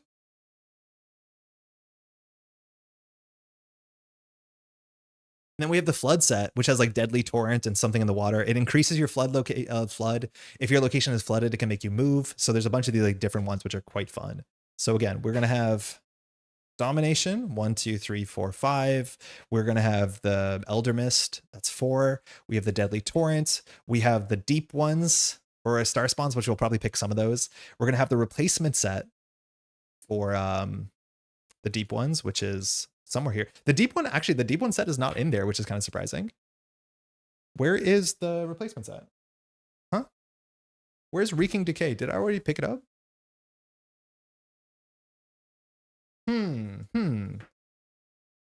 Where did I put Wreaking Decay?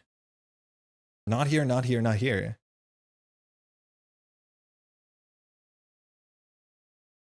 Oh, I just messed this up. There's 1, 2 card. Okay, so the Wreaking Decay is in there. And then it's just star spawns. And I think that's it. Yeah, that's it. Okay. So put each location into play according to location placement diagram on page 49. So I think that's the same diagram. We can scroll down and check. So yeah, it is functionally the same, except we're going to be adding 2 more locations. We have Arkham rooftops on 2 sides, but everything else is the same as much as we've updated them for, you know, scenario chapter 2 stuff. Okay. Gather each location from the Midnight Mass set along with the Eastern rooftops. Hold on, it's easier for me to do this off the paper. It's just way easier for me to read. Are those encounter set deck reveals new? Very nicely done. Thank you. We had them for a bit. I think we've done them for a couple of weeks. That one is, I'm not pulling up the right one, but it's something I've been doing for Marvel Champions. And I think it's nice to see what's in the deck so you can like make some good decisions about that. Okay, so gather each location from the Midnight Mass set along with the Eastern and Western rooftop. This set has way more cards as opposed to 7. And a bunch of these are all the cards to do with Cthulhu, which there's this set aside Cthulhu thing. And there's even this set aside deck of Cthulhu cards that like Cthulhu does a thing every round. So we're going to have the treat of figuring out what these cards do. I think some of them are unique, but some of them are not. So you can learn how they work. Whole bunch of acts and agenda cards. We'll pull those out to the side. We have some new locations that might replace some of the old locations if they get too flooded, if I'm not mistaken. Yeah, I think that's right. The ruined locations. And we need to get the 2 rooftops. So we have Eastern and Western rooftops. Those are going to go into play. So I'm doing that behind the camera, but that's what I'm meant to be doing. So gather each location from the Midnight Mass along with the Eastern and Western rooftops. Put one of the 2 downtown locations random into play. Chat, how do you want to do that? Do we want to keep the downtowns that we've already pulled in? I think we should do that because it's like the same locations that we were at last round, right? I think that's fair. Technically, you're meant to randomize it one more time. Let me know if you want a full random or we can just do the same ones.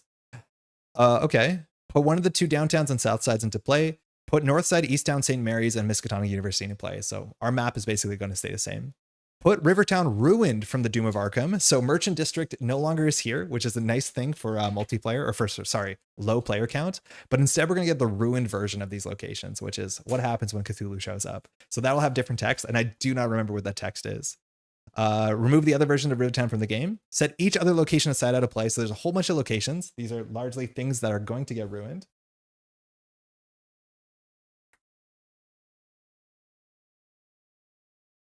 So, place the single side Cthulhu Ancient Evil enemy at Rivertown. So there is the special Cthulhu in a special purple sleeve that is technically a Rivertown and will be moving around. As much as its text is pretty bizarre, it's not something you can kind of directly deal with right away. So that'll be fun when that shows up. Each investor also begins play at Rivertown, so we're on top of Cthulhu, which that could be an issue. Now we have to assemble the Cthulhu board according to the diagram on page 49. And there's some rules about the Cthulhu board. Find the double-sided punch board included in this box and place it above the act and agenda deck. This board actually does not matter. We will get it from the box because it's pretty funny, but it's just a board that holds 3 cards. It's really big. It's too big for a streaming setup, I'll be honest. We'll probably put it here on the side sideways, but there is a Cthulhu board here, so we'll grab it. Place each copy of the 3 Cthulhu enemies, Hoary Wings, Fierce Visage, and Wicked Claws on the Cthulhu board on the non-enraged side face up so that they form a full picture of Cthulhu. So we have these 3 cards, and these together will be the parts of Cthulhu. And so you're going to be fighting kind of them individually, and each of them will like do damage and control Cthulhu in a certain way. So those will be here once I get the Cthulhu board in a moment. I'll go pop out and get it because why not, right? Shuffle the 18 Cthulhu cards to assemble the Cthulhu deck. Place this next to the Cthulhu board. So we have the 18 cards that have their own bespoke back. We just shuffle these, and these are going to be drawn every round, I think, and the Cthulhu will do something based off of these cards. I don't think all of these are unique. Some of them are pretty scary. Some of them are just like Cthulhu moves, and you kind of can't tell where the big guy is going to be. But we're going to like be really short on real estate on this table. We'll probably just not have this on the screen. I will clean up things in a moment, so bear with me. Okay, check the campaign log to build the act and agenda deck. If the allies have a plan, build the agenda deck using agenda 1A, the Doom of Arkham, and the act deck using 1A, banish him. Set the special agenda aside out of play. Okay, the Doom of Arkham and banish him. So we're going to do agenda name. Which one is this? The agenda name the Doom of Arkham, and the act name Banish Him. So these are the things that we're going to be dealing with. We'll get to those in a second, but those are our only act and agenda, if I'm not mistaken. Check your campaign log. Gather all earned artifacts that are not crossed out, which is all of them. Put each of them into play under investigator's control, divided as evenly as possible. We start with 5 artifacts, which is going to be huge because they're very, very good, but we have to remember because they all have like really bespoke triggering conditions, so hopefully we don't forget. Set the star spawn and counter set aside out of play, so the 4 star spawns are not going to be shuffled into the deck, so we'll keep them over here. Place 1 resource on the scenario reference card under Cthulhu's Rage. If there are 1 or 2 players, place an additional resource on the scenario reference card. So Cthulhu's Rage doesn't have any inherent rules text. I guess that's why we need the Doom of Arkham card here. But Cthulhu's Rage will be counted and it will go up and down, and that might matter for how scary Cthulhu is. Okay. Add the flood tokens to the token pool and increase the flood level of each location listed under flooded neighborhoods. So that's what we cared about. It says increase the flood level, so each of these is only going to be partially flooded. We'll flip them back. I think we have to do that in a second, but these 3 locations will start partially flooded. Shuffle the remaining counter decks to build a counter deck. The fate of Arkham rests in your hand. You're now ready to begin. The Cthulhu board. So Cthulhu is represented on the map as a single enemy, but is made up of multiple enemy cards on the Cthulhu board. Investigators that are engaged with Cthulhu Ancient Evil, which is the Cthulhu in the middle, are also engaged with every single card on the Cthulhu board as a single enemy. When interacting with Cthulhu via fighting or evading, you choose one of these, and then you fight and evade that, and you interact with that. Cthulhu attacks each investigator's location during the enemy phase, using the combined damage and horror value of each of these cards on the Cthulhu board. So we'll blow up what these are, but basically these are 3 small enemies that make 1 big enemy, and you're engaged with all of them, but you can only attack and evade each of them individually. They are double-sided too, so we'll see how that matters. This attack is performed in addition to any other attacks and effects prompted by the Cthulhu deck. See below. If a card on the Cthulhu board would be attacked via keyword or other effect while fighting or evading, only that card attacks. So if it says the Hoary Wings attacks you, only the Hoary Wings attacks you. You don't get hit by everything. During the setup of the scenario, a second deck with a different card back is constructed called the Cthulhu deck. This deck is a separate deck made up of only action cards. The Cthulhu deck is not an encounter deck, and action cards are not treachery, so there's no way to interact with them in any meaningful way.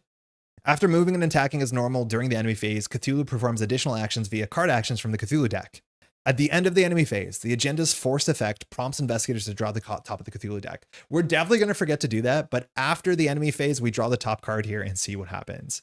After resolving, an action card is discarded into Cthulhu's own discard pile, and if the Cthulhu deck is empty, you immediately shuffle the discard pile into the deck. So, fine.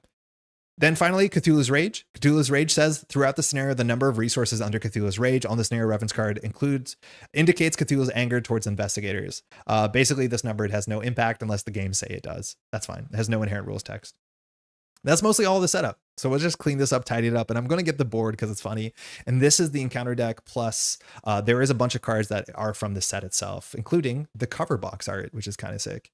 So in terms of this deck, there's literally no enemies in here, so there's only Cthulhu. That is a weird byproduct of us playing Chapter 2, because technically there should be at least 3 deep ones in here, but there are generally no enemies in the deck whatsoever, and there's a set-aside star spawn, so that might change.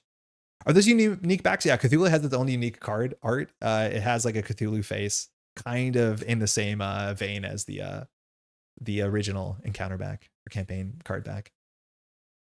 And we're off. I'm just gonna grab the board. It's tucked away in the box for this thing. I've never actually used it because it doesn't actually matter, but I mean, when in Rome. Okay, I don't know if we have a better place to put it, but that's it. It's 10:30. It would be nice if we can get through this before midnight, but honestly, we're in for a ride. This is classically not the most difficult final scenario. Some people have said it's a bit anticlimactic. We'll see, because we're definitely on the more interesting line of not just fighting Cthulhu. It turns out just fighting Cthulhu is not that bad. It's weird how AoE attacks work against these, because you actually can attack multiple at once, but we're not very good at doing damage, so I'm glad that we don't have to toe-to-toe the ancient one. All right. We'll give this a couple more shuffles. We have to shuffle our deck. We'll grab the Cthulhu board. We'll get a drink of water. And we're off. Will André win before I turn 29? Is that tomorrow? I mean, just around the corner. For my birthday, I wish that Cthulhu is defeated. Oh, no, these are in the deck. No, these are not in the deck. Wait, there should be enemies in the deck. Did I mess this up? No, these are not in the deck. Oh, surprising. Yeah. Okay. So yeah, the deep one set is not in the deck. Those were removed. They were in the last one. So there's no enemies in this deck whatsoever, just treacheries. You got 90 minutes. Yikes, I'm not good under time pressure. Okay, for this sake, we're going to put the encounter card deck here because I don't know where else to put it. We will flip all these locations over. We are using the same copy of Uptown and Downtown, but fine.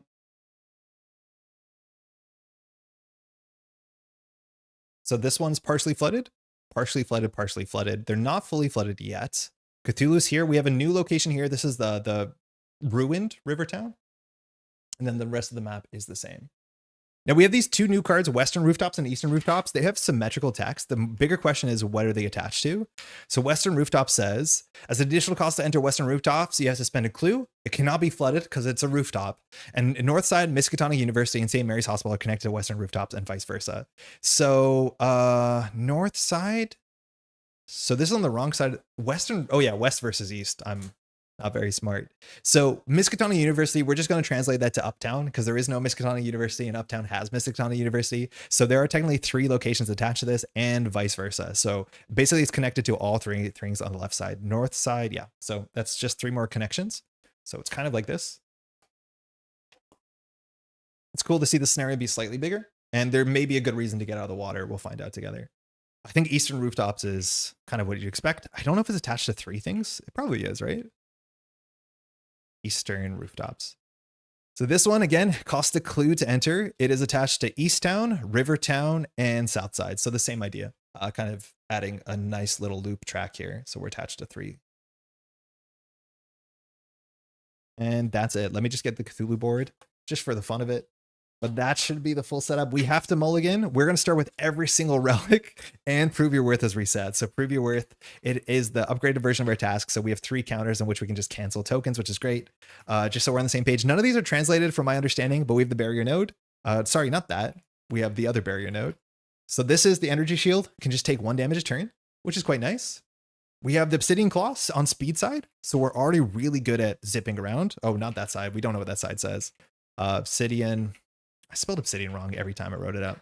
So we can exhaust this to move up to 2 spaces away fast, which is really good. We have the shards. The shards of Yitlet, or the shard, excuse me, of Yitlet, just says we can cancel the first attack from a star spawn or deep one enemy. Notably, Cthulhu is neither of those things. And so this only fires against the star spawn. So not super useful. We have the Horror and Clay. This one is a bit of a downside because all it says is we are the target. So each star spawn enemy loses patrol and printed prey instruction and gains hunter prey you. So that's all it does. Literally straight downside, I guess. And then we have the title tablet, which is really quite good. The title tablet just says when the flood level increases, we get a free move, which that's very, very good. And this doesn't exhaust. So you can just keep flooding. We'll help your time pressure by putting stupid comments in the chat. If you read out loud, tagged evil. All right, let's get to the good shuffle. And then I'll pop out for a second to grab the Cthulhu board. I'm assuming Montreal has lost the hockey game. If that's the case, I hope all else as well. Okay, setup and a half, but I guess starting the finale at 10 o'clock is what we've decided to do here. Man, what a board state. I do think because we have 5 of these, we have to drop these at 5 different locations. We do not know the text of the act on agenda. And I don't remember what this act on agenda says, so I'm not going to be able to make like good decisions here the way that you can if you're playing a scenario more than once. I think it said to put the flood tokens into play. And then this goes here. Okay, let me just get that silly board, because why not? And I'll be back in just 1 moment.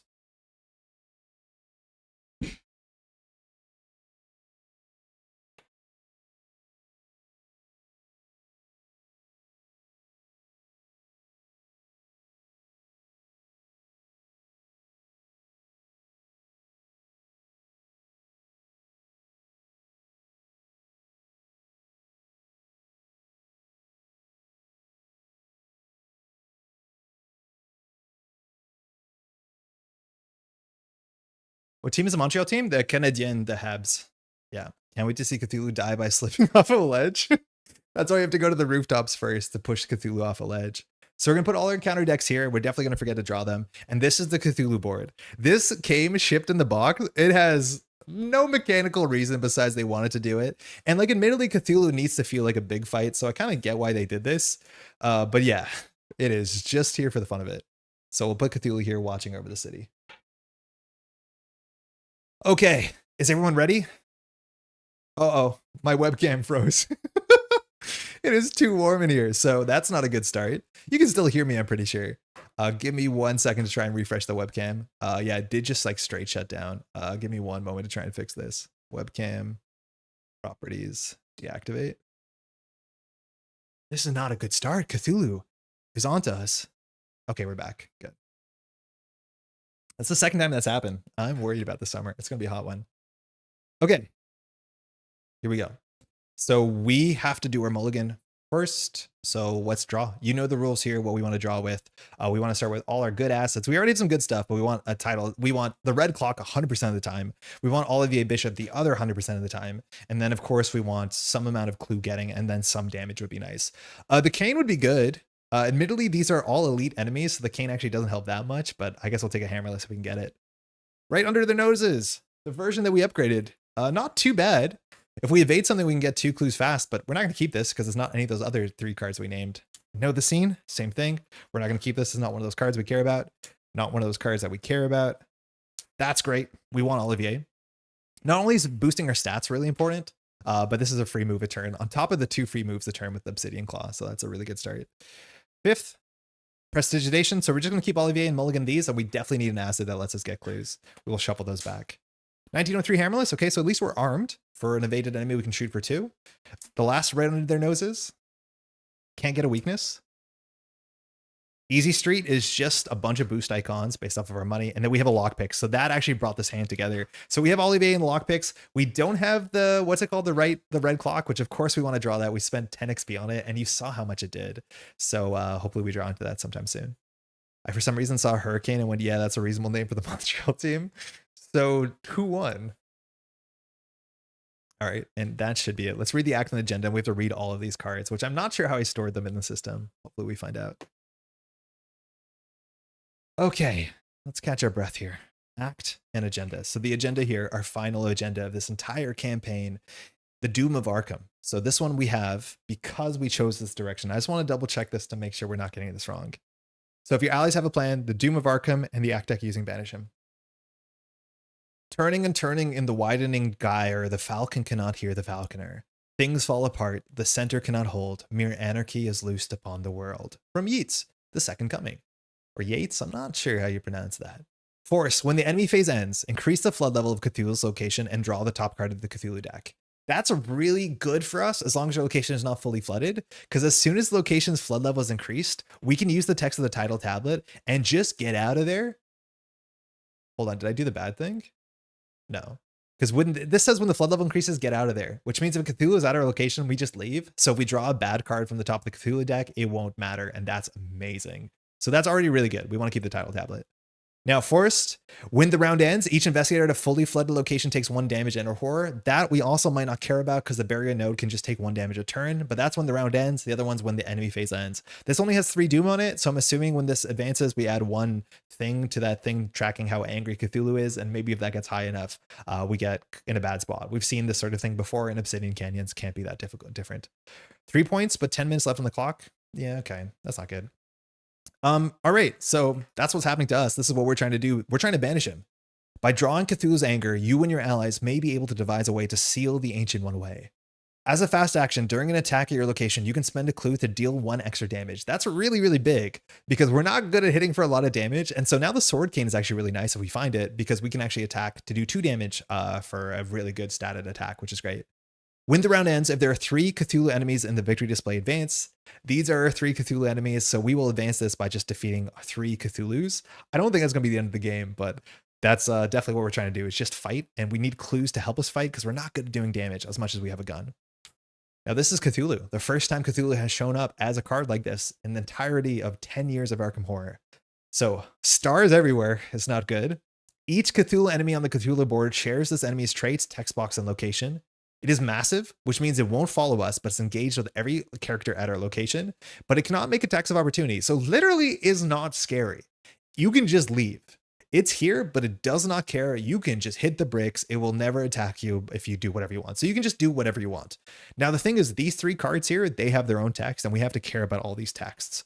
The question is, how did I store them in here? Fierce Visage is the middle one. This one, and mind you, when you attack Cthulhu the Ancient Evil, you choose which one of these you want to attack or evade individually. So Cthulhu Ancient Evil has Alert, Retaliate. Its prey is always going to be us for obvious reasons. And X is Cthulhu's Rage, so it has 2 evade, 2 fight. It cannot be damaged, defeated, or exhausted. So it's literally, we can't do anything to it. However, after you successfully fight or evade this enemy, you flip it to its enraged side. So if we just do a fight or an evade, this will flip over, and probably on the other side, it'll be able to take damage. So that's good. We won't be able to see what the other side is. Cthulhu's Hoary Wings, that's the left side, has Alert and Prey. It also has only 2 fight, 2 evade, which is like surprisingly not bad. And after you successfully fight or evade this thing, flip it over, and also cannot be damaged, defeated, or exhausted. So exact same text. My guess is the Wicked Claw is going to have a theme here and also cannot be any of those things. So the Wicked Claw also says Retaliate instead of Alert, so easier to evade. Cannot be damaged, defeated, or exhausted. And after you successfully fight or evade this enemy, flip it to its enraged side. So we'll find out what the other sides do. They are double-sided for sure, but all we can do here is now fight or evade a 2. And like some of them have Retaliate, some of them have Alert. The middle one has both. That's all we got. That's all we're working with here. We do start at Rivertown, and this is the new Rivertown. This is the ruined Rivertown. So the ruined Rivertown has its own art and its own text. Arkham Central ruined. The docks along the river have been completely swept away. Only flooded warehouses and abandoned shops remain. So let's see what the other side says. We're not going to get the free move anymore. Instead, 2 Shroud, 1 Clue. As an action, test 3 Agility, 3 Intellect. Attempt to open the emergency drain. If you succeed, decrease the flood level of this or an adjacent location. So that might be relevant. Obviously, that doesn't really matter now, but that's something we could do at some point. And again, Cthulhu is here, but does not do attacks of opportunity and does not have Hunter. So I actually don't know. Where's Cthulhu going to go? Where's this guy go? Just going to sit here for a bit. Yeah, I don't know where he goes. I think the act and agenda says where it goes. So it says when the enemy phase ends, increase the flood level and draw the top card of the Cthulhu deck. So the Cthulhu deck is responsible for moving Cthulhu around. We don't know how that's going to happen. All right, before things get wet, let's have some water. Ooh, that probably didn't sound good. Sorry about that.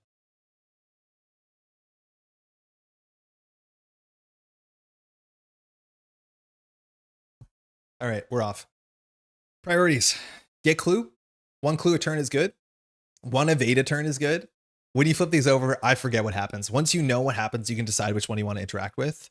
He has patrol, does he? Oh yeah, he has patrol. You're totally right. It's just on the bottom. I'm used to the things being at the top there. But it will always patrol to the nearest location that can be flooded. So that means for the first 2 rounds, it will not move. It'll just stay here because this location can be flooded. The only time it can't be flooded is the text says it can't be flooded or it's fully flooded. Mind you, we know the rooftops on the east and the west cannot be flooded, so Cthulhu will never get there, which is kind of nice. All right, so the things we want to do. We have a free move. We want to play Olivier for a free move. We want to play lockpicks. We have no reason to be moving. Like literally all it is the whole town, us and Cthulhu. So if we want to do a good evade test, we could get a good evade test against one of these 3 and see what happens. I think I'm okay with that. Again, these things only have 2 evades, so they're not that hard, but we'll get a bit of information of what happens when this happens. So, man, do we not have board state. First and second action, I think we're just going to play Olivier Bishop and lockpicks.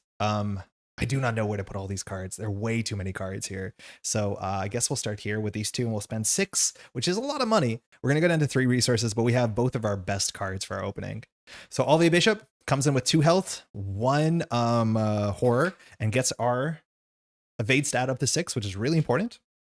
Oh, we should look at the encounter card really quickly, or the tokens. And so that is a free move a turn. Lockpicks is really nice. Again, we're playing these because we know there's cards that discard cards from your hand, so we don't want to deal with that.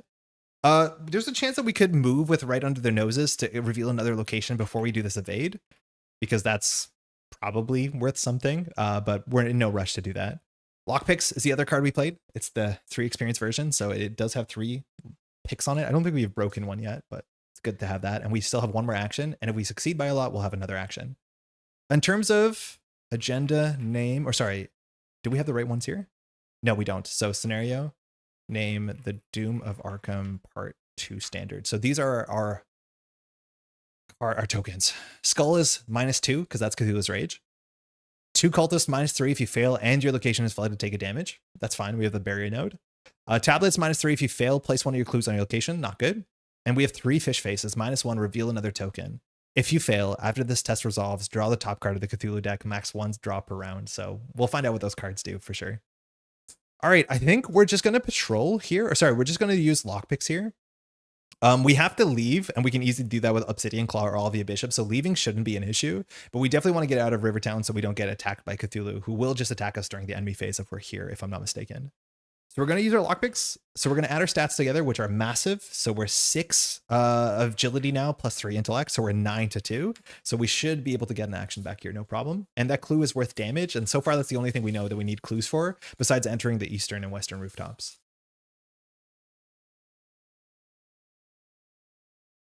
So we're at 9 to 2. -1 is 8 to 2. We succeed. We get the last clue. We get an action back. So we could evade one of these and then still move, which I think we should do. It's a bit risky to evade last action, but I don't know why we wouldn't. So let's try and evade one of these things. Chat, what do we want to evade? Do we want to evade the one with alert? Do we want to evade the one with both? Or do we want to evade the claw? I forget what each one of these does. As soon as we evade it, they'll flip over, but it's either the hand, the wing, or the face. Each of them does something different. I think I'm going to start with the wing because it's just there. So it's the hoary wing. So we have to evade this thing. And we can still move after this. So we're going to evade this. We're 6 to 2. It cannot be damaged, defeated, or exhausted. But after you successfully fight or evade this enemy, flip it to its enraged side. It does have victory too, and we need to add these into the victory display. So 6 to 2 last action. 0, we succeed, so we flip this over. The backside is an enraged side. Okay, so let's see what these do. And these have a pattern, so at least we're going to be able to decipher it. So this is the enraged side. Alert, prey, highest agility, exits the rage, so has 2 health, 2 fight, 2 evade. After you flip the enemy to the side, draw the top card of the Cthulhu deck, and after you evade this enemy, deal 1 damage to it. So we don't have to evade it twice, but we're going to draw the top card of the Cthulhu deck. Now, I do want to highlight something here that really bothers me about the scenario. This card is enraged. You can't visually tell. It is so important that you tell which side of these are enraged, and they look exactly the same. I think this game has some really good templating where it makes the text box red or changes how like scary the text box is by just like changing the tint. But we have to tell from a distance across the table which of these are enraged and which aren't. And they look entirely the same. I find that to be so annoying. When it's enraged, make it look enraged. I can't tell, but we'll draw the top card of this deck and figure out what these do. Ruthless Charge. Now there's no window for us to run away in a fast action, so we have to resolve all this at once. So we'll see what the first one does. So if Cthulhu Hoary Wings is in play, yeah, all of these are in play because we haven't defeated any of these, so all of these have to fire. Each investigator Cthulhu's location discards a card at hand from randomly at hand, so luckily we have played our important cards, so we'll do 1, 2, 5, 6. We want to keep the gun. Easy Street's the worst card, so hopefully we get 5, 6. Nice, so we discard that. All right, we're not done. If Cthulhu Fierce Visage is in play, Cthulhu attacks investigator with the highest willpower at the location. If no attack was made, the investigator with the highest willpower draws the top card in the counter deck. The card's effects cannot be canceled, and it loses Surge. So we just get hit. So we get hit for 2 physical, 2 mental. Jesus. What do we do to deserve that? Okay, so we know that the wings we should do last because the wings reveal encounter cards, and encounter cards are bad for the more of these that are in play. So that was the bad one to start with because these cards do nothing if none of these are in play. So that's not good. Oh, just Fierce Visage attacks? Oh my god, thank you. Just Fierce Visage attacks and investigator with the highest willpower. Oh my god, huge. Yeah, huge, huge, huge. That seems very unfair. So Fierce Visage is going to attack us. It just attacks for 1 horror. So I guess we would take it to the face. That's not that bad. I thought that was going to be way worse. But in theory, we know that this one we want to defeat last because it draws encounter cards every time. Now, if the Wicked Claw's in play, the investigator with the highest fight, which is us, must test X combat, where X is Cthulhu's Rage. If they fail, Claw attacks us. The Claw does 1 physical damage, which we don't care about that. So we can fail this technically, as much as there's bad encounter cards.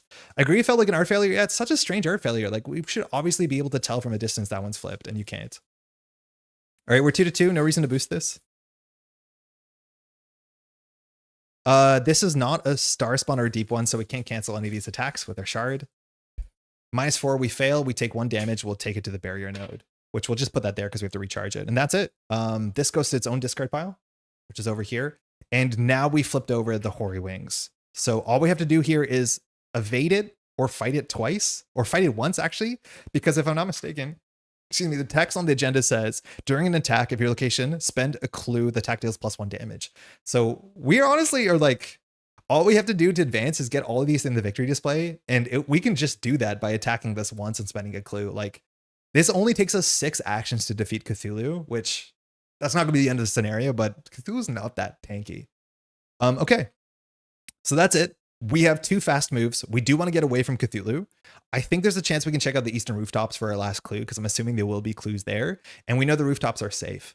Again, if we don't move, Cthulhu will attack us. So we could go down to south side. I mean, that's also fine too, but Cthulhu will stay where Cthulhu is. The only thing is we're going to be drawing 1 card off the top of the deck. So I know this is pretty low shroud. It lets us draw cards. So maybe we want to go there anyways. So I think we're just going to use Olivia Bishop. We also could use Obsidian Claw just to reveal more locations, but we know all the location text, so we're not really in a big rush here. So we're just gonna use Olivier and we'll pop down to the south side. Technically, also, this is a flooded location, and maybe we want to not be at a flooded location because some of the tokens are worse, but this seems fine. South side, only 2 shroud, 2 clues, and 2 actions to draw 3 cards is fine. It's better than the basic action, but it's not super impressive. All right, that's it. That's our first turn. Not too bad whatsoever, but now we have to do all the enemy phase stuff. So Cthulhu is going to have patrol. So massive patrol nearest location that can be flooded. So it won't leave if it doesn't have to leave. So it'll stay there and it cannot do any other attacks of opportunity. That's totally fine. Now we have to look at the act in the agenda. It says, when the enemy phase ends, increase the flood level of Cthulhu's location. So it becomes partially flooded. And then draw the top card of the Cthulhu deck. Let's see what happens. Oh, excuse me. No, that's fine. We draw Dread Sight. So if Cthulhu Hoary Wings is in play, the investigator with the highest evade test attacks X evade, where X is Cthulhu's rage. If they fail, they take 1 damage or 1 horror. Okay. So our barrier node is already used. So we do want to pass this, but we are 6-2, which seems fine. And it does look like whenever the act advances, we're going to have to like increase the doom or that counter. So we want to do this as fast as possible. +1, we're good. Okay, each investigator Cthulhu's location loses 2 resources on the Visage and Wicked Claw. The investigator must decide either each investigator loses an action next turn, Cthulhu's Claw attacks each investigator's location, or each investigator takes 1 direct horror. Now, must decide as a group. Oh, this ruling is something that evades me.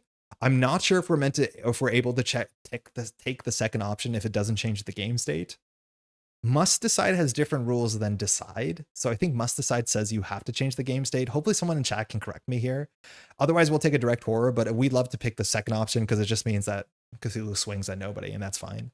Losing an action is not great. Technically we would not spend an action to heal 1 horror, so we'd probably take the direct horror. But yeah, let me know which one of those we can take because the rules about must decide are a bit different than decide. I just don't remember what they are. That's it. Upkeep, card and credit. We ready all our stuff. We draw a card. It's a weight of the world. Not great to get that. So this just says whenever we fail something, we have to take a horror and shovel this back into our deck, which this is our unique weakness. Oh, that's fine. They would avoid using the word must if you were supposed to be able to choose an option. That doesn't change the game state, at least in AHLG. Does Arkham have N6? Arkham has N6. FFG games always have N6, and that's why it took a while for NSG to stop doing that. Bullet points have worked differently from other choices in the Arkham Files games. So we don't know. I have no idea how this is meant to work. It is like, it seems like a bullet point choice. I don't know. I'm going to pick the one where it swings. I don't know if we have to pick one that changes the game state. Okay. That's that. I know that there's some text that happens at the end of the round. So it says when the round ends, each investigator fully flooded location takes 1 damage or horror. That doesn't matter. Okay. That's it. We've got through 1 round. It's not that bad. So we're going to do Doom 1. It advances on 3. We draw 1 encounter card from this deck. It's almost entirely treacheries. It is not entirely treacheries. You can't choose the middle option here. Okay, fine. So we're told we cannot choose the middle one. So we either have to lose an action or take a horror. I think we'll just take a horror. We'll see if that matters. It has to be direct. All right, Unnatural Decay. I guess we did see this card, but I don't know this text. So, oh, we had this one before. We're really bad at this one. Test for willpower. If you fail, you must either place 1 doom on an asset you control or take 2 damage. We don't want to take the damage because we have our healing on our damage. We place the doom on an asset we control, like it would have to be the lockpicks. We could bounce it with prestidigitation, but the problem is that once again, even if we pull no token to prove your worth, we have no way to pass this test unless we push right under their noses, which I don't know if we want to do. Right under their noses, we want to maybe fire this turn if we just go into the eastern rooftops and do like a 2 move because we'll be able to evade Cthulhu. But actually, no, Cthulhu needs to be at a location with a clue for this to be good. So I think we're just going to fail this, which sucks because we have to take a horror and add a doom. And doom really matters because we don't have a lot of turns, right? Like in the last time, doom didn't matter because we had 14 turns. But if we don't clear the doom on this turn, that's it, right? Like we advance. And so that's not something we should do. So we have to take 2 direct damage, or sorry, 2 damage, which unfortunately will be 1 to us, 1 to Olivier Bishop. Translating the barrier node would have been pretty good, it turns out. So we're 2-4. Is right under their noses worth it to prevent 2 damage and a horror on Prove Your Worth? It might actually be. I could see it being right. Yeah. Yeah. I'm going to commit right under their noses. So we're at 4-4, and I'll reveal a token. It's a 0, so we don't actually have to use a Prove Your Worth, so that's kind of sick. So we do not fail, which means we don't take 2 damage and a horror, which is fantastic. I'm so confused by the deck being over there, but that's good. Start of turn, barrier node repairs itself. We have 1 card in hand, like we want, and we're off to the races. Okay, so all we can do there is we can go in there and defeat the wings. The fewer parts of Cthulhu there are, the better, but we have so much free movement. We definitely want to use a lockpicks first, because Southside is relatively easy, and we should be good. Do you have metal coins for the bag, or just in general? Because a lot of the tokens you see are not the tokens I use when I play Arkham. I have a lot of really nice tokens. They just, like, dice are a lot better for a stream. But these are the Orbits tokens. So they're made out of like recycled PCBs. So they're shiny and nice. But yeah, they're made of like chips, like recycled, yeah, I guess chips. Yeah, those are what I've been using for a while. I just took the capsules off. All right, we'll start with lockpicks. 6, 7, 8, 9. It's 9-2 for a single clue. Succeed by 2, get an action. Oh no? What's oh no? Auto fail. That's bad. We can't cancel that. So we break a lockpick, and Weight of the World triggers.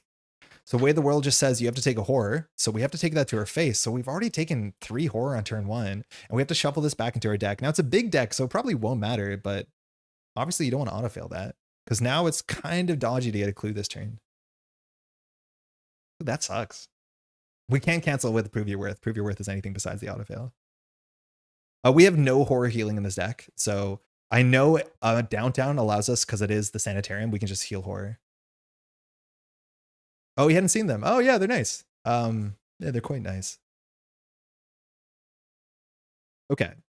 So we still have 2 actions, and if we succeed by a lot, we can have a 3rd action. We can always swing in with Olivier Bishop. We can fight one of these other ones. I'm pretty sure flipping one of these adds a Doom, which is not something you want to do. But with an action left, we can maybe destroy the thing that has Doom on it.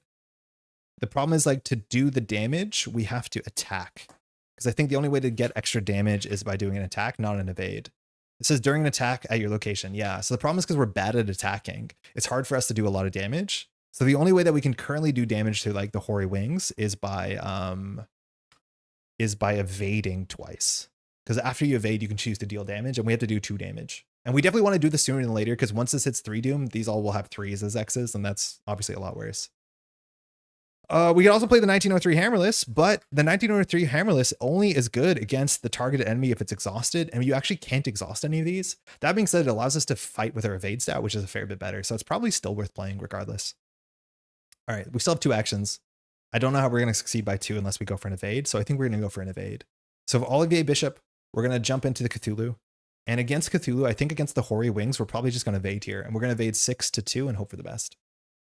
The worst part is, since there's a free trigger and not the weird templating on the Chapter 2 machete, you have to spend the clue before you know if the attack succeeds. Oh, on this act? I think you're right. Yeah? During the attack at a location that deals 1 damage. Yeah, so it's not after the attack is successful. So you have to spend the clue straight up. Yeah, that's interesting. All right, 6-2. We're evading the wings. We want to succeed by 2. -1, so we do. So we're going to just do 1 damage to this. I guess I will put health values on these. So this is down to 1 health. These have unlimited health. And we succeeded by 2, so we get an action back. So we still have 2 actions. We'll do it again. We'll evade 6-2. We definitely want to well connected to do some damage, but we have no money. So 6-2. Tablet is -3, so I think we're good. -3 if you fail place one of your clues, so we're fine. So we actually do the 2nd damage to the Hoary Wings, and the wings are added to the victory display. That's it. We're a 3rd towards winning. It's that simple. So now there's only 2 parts of Cthulhu, and that's probably good. We only have 1 more action. We have a free move, so I'm going to use the Obsidian Claws just to get out of here. We have a clue, so we can't just pop into, to Eastern Rooftops. We also can move 2 with the Obsidian Claws, so I think we might just want to go down to Uptown and maybe do some healing here. It seems fine. We'll be 2 away from Cthulhu, but that doesn't seem like that big of an issue. So we're going to exhaust this, and then we'll move up to 2 connecting locations away, so we'll just grappling hook up to Uptown. Uptown. 2 Shroud, 2 Clues, not too bad. This is the St. Mary's Hospital one, which is like perfectly thematic. And as an action, we heal up to 2. Oh, this is the damage healing one. That's fine. We technically do have 1 more damage on us. We did not track it because we have 2 physical trauma, so we should be starting at 5 damage. So glad we caught that. But yeah, now we're at Uptown. We have 1 more action. We could investigate 3 to 2, but I think we'll just do this action to heal 2. It's a bit silly because we have the barrier node, so it actually might be better just to draw here because we're actually in pretty good health.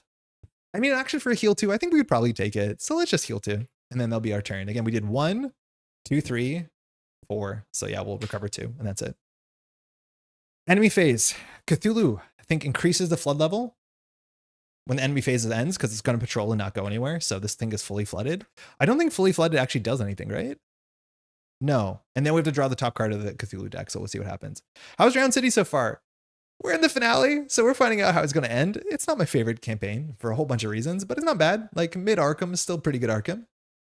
Health die makes it obvious which one is enraged. Yeah, that's the good point, right? Psychic Rebuke. All right, so I like how these have actually like very different templating. If there are no Cthulhu enemies in the victory display, discard this card and draw the top card. Otherwise, choose an investigator to test X willpower, where X is Cthulhu's rage. If they fail, choose a Cthulhu enemy in the victory display and return it to the Cthulhu board? I have never drawn this. So we're currently 2 to 2.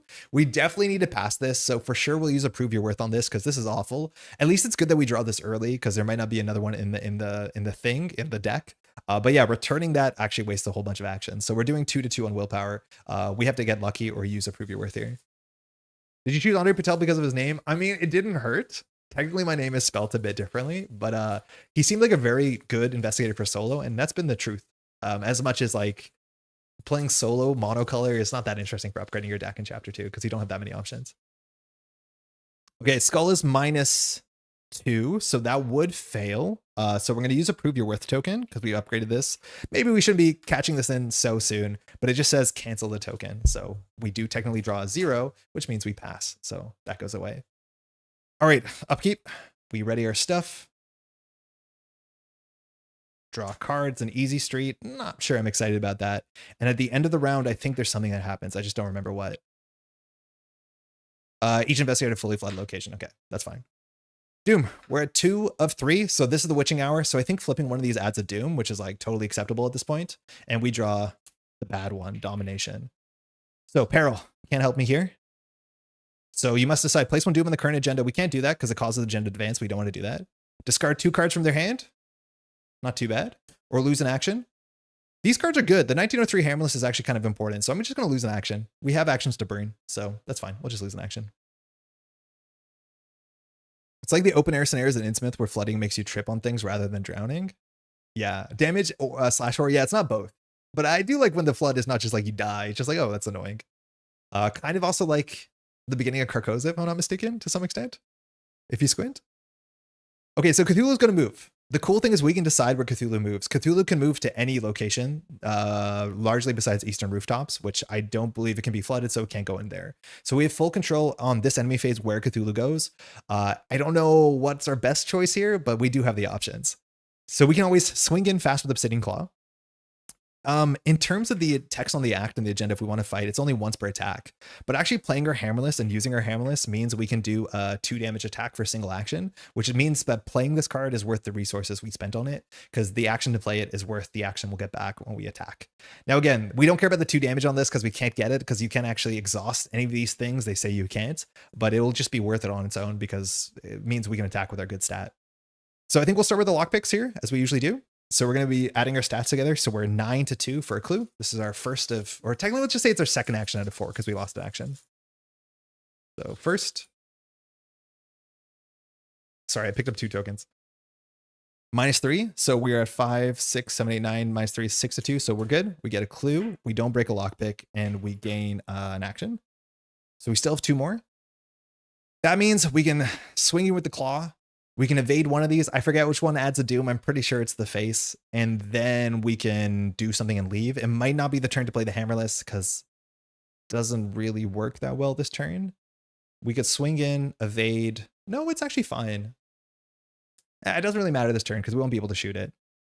It protects against hand loss stuff, but that's the best it does. So we'll use the Obsidian Claw. Which again, I don't know how to spell this thing. So we'll move 2 in. So we're at Cthulhu's location. Cool. We're now going to attack Cthulhu's Fierce Visage, I think is the name. So we're going to evade it more accurately. It has alert, so if we fail it, we get attacked for 1 horror, which is kind of acceptable. And we're going to evade 6 to 2 because it's the rage. It cannot be damaged, defeated, or exhausted, but after you evade it, that's good. So 6 to 2. No big reason to boost here. Technically, because of the flood, we can't draw some bad tokens, but we can always respond to that. Tablet is -3, so we're good. Yeah, this is just -3. If you fail to place one of your clues. So we do evade, and we get to flip this over. You can't tell it's enraged, but I'll show you the text. So this is Fierce Visage, Enraged. So I think these are all similar. Alert, Retaliate, 2/2/2 stat line. After you flip this to enemy, discard a card randomly from your hand. Oh no, okay, so I think the hand is the Doom one. I forget what it is. But after you evade this enemy, you can deal 1 damage to it. So we have to randomly discard a card. Hopefully we draw even, odd. I definitely want to discard even here because the gun seems very valuable. And we only have 3 more weapons in the deck. So even, odd for what we discard. Nailed it. Huge 50-50. All right, we have 1 more action here and we still have a fast travel and we can go into the Eastern Rooftops. So if we're like very confident, in theory, we could use André Patel's basic attack to do 2 to 2. This thing has Retaliate, so failing is bad, but we could always use a Prove Your Worth to just like force the issue and say that we're going to confirm. I think we probably shouldn't do that. I think we should just take 1 more action here and do another evade. With alert, if we fail to evade, it will hit us, but we're just going to evade against Cthulhu for 1 damage. It looks like his health is going to go up next round because we haven't done enough, but it's not actually that hard to stand here and just defeat all these things with a 6 to 2 stat as soon as turn 1. Like we spent all these actions getting the clues and it probably wasn't worth it because we're not using the clues because we're not attacking. So I'm pretty sure we could have knocked out Cthulhu if we just stood our ground. 6 to 2. Evade. -2, we succeed by 2, doesn't matter, we do 1 damage. And we're just going to use Olivier Bishop to peace out. The question is, where do we peace out? Technically, Cthulhu moves first, right? When the round ends, increase the flood level Cthulhu's location. Patrol happens first, then you increase the flood level, then it draws the Cthulhu deck. So it'll end up wherever we want him to end up. So it doesn't really matter where we move here. South side is easy clues, so I guess we'll Olivier Bishop down here and we'll pass. Yeah, it sucks that this is going to go up because he kind of gains health, but that's it. So enemy phase, Cthulhu will patrol to the nearest location that can be fully flooded. So I guess we'll put him at Miskatonic University because it is 2 away from us as much as most places are. And then at the end of the enemy phase, we increase the flood level. So Miskatonic University is fully flooded. That place is a victory location, but it doesn't really matter. And then we draw the top card of this deck. Seismic Stomp. If there are no investigators at the location, discard this and draw the top card of the Cthulhu deck. I mean, why would you stay at his location? Dire Gale. Hoary Wings is not in play. Fierce Visage is in play. The investigator with the highest willpower tests X, which is Rage. If they fail, they must either take 1 horror or choose and discard a non-story asset they control. So that's just going to be some free horror, unfortunately. We're 2 to 2. We probably could have knocked the head out if we really tried.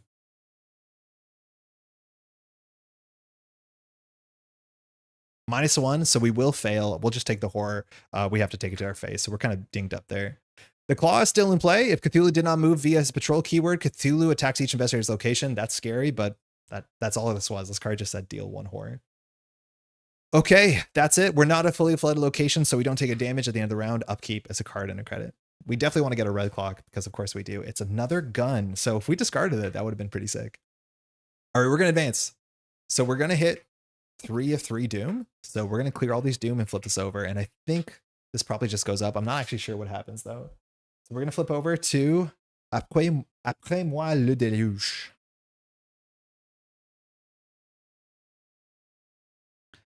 Floodwaters rise as Cthulhu and his denizens continue their assault. The fate of Arkham rests in your hands. Move Cthulhu to the nearest fully flooded location that is not ruined and decrease that location's flood level. So move to the nearest, I'm assuming that means that it won't move if it doesn't have to move, but the nearest fully flooded location is where we are that is not ruined. So I think it moves to Miskatonic University, which is fully flooded. I'm not 100% sure, but that is the only location that's fully flooded that's not ruined. So I'm assuming it just doesn't move because I don't know how to make that make sense. Decrease that flood level so it's totally unflooded. Discard each clue attachment at the location and swap it with the ruined version unrevealed side face up. So canonically, Miskatonic University has now been destroyed. And we get to replace it with one of the ruined copies, which cool that they have that. And now the city changes. I think some people thought that these changes would like actually matter when you started chapter 2. I don't think they actually do. If no location was swapped, draw the top card of the Cthulhu deck. So eventually that's just bad. If there are 7 ruined locations in play, currently there's only 2, each investigator is killed. Otherwise, it place clues on each revealed location without victory X up to its clue value. So we get the clues for sure. So without victory X up to its clue value. So Uptown gets a clue, Rivertown gets a clue. That's it. Shuffle 1, set aside spawn into the counter deck along with the counter discard pile, flip this agenda. Oh wow, it doesn't take up the I thought it was going to take up the thing that's counting the Cthulhu's Rage, but this doesn't even mention Cthulhu's Rage. So I'm assuming Cthulhu's Rage goes up once we defeat Cthulhu, but I thought the Rage would go up. So all we have to do is grab a star spawn, randomly put into the deck. Those are the only enemies in the deck right now. But that's it, and it flips back. And when it flips back, we just have the same text that makes Cthulhu do things. So we're on a clock. There's a whole bunch of these locations. Eventually, they'll all be destroyed. If all 7 are destroyed, we're in a bad spot. Also, these locations can no longer be fully flooded, so Cthulhu won't be moving there again. Weird enough, this one doesn't have the cannot be fully flooded text, but all the other ruined ones do. All right, this one goes into the deck. Oh, that's over here. Are those the deluxe arrow connectors? No, they're the regular cardboard ones, which I have like a bunch of other nice connector tokens. I have like the blue Oni ones. These show up the best on camera, but the other ones I use generally when I'm playing. Hint, the setup giving him an extra rage for low player count is a good thing for you. Is it? Uh-oh. I don't know what that means. Or we flip this agenda back, so it just goes back to the other side, and then we're off. We draw 1 encounter card. We literally drew the 1-star spawn we put in there. I mean, that's not probably good.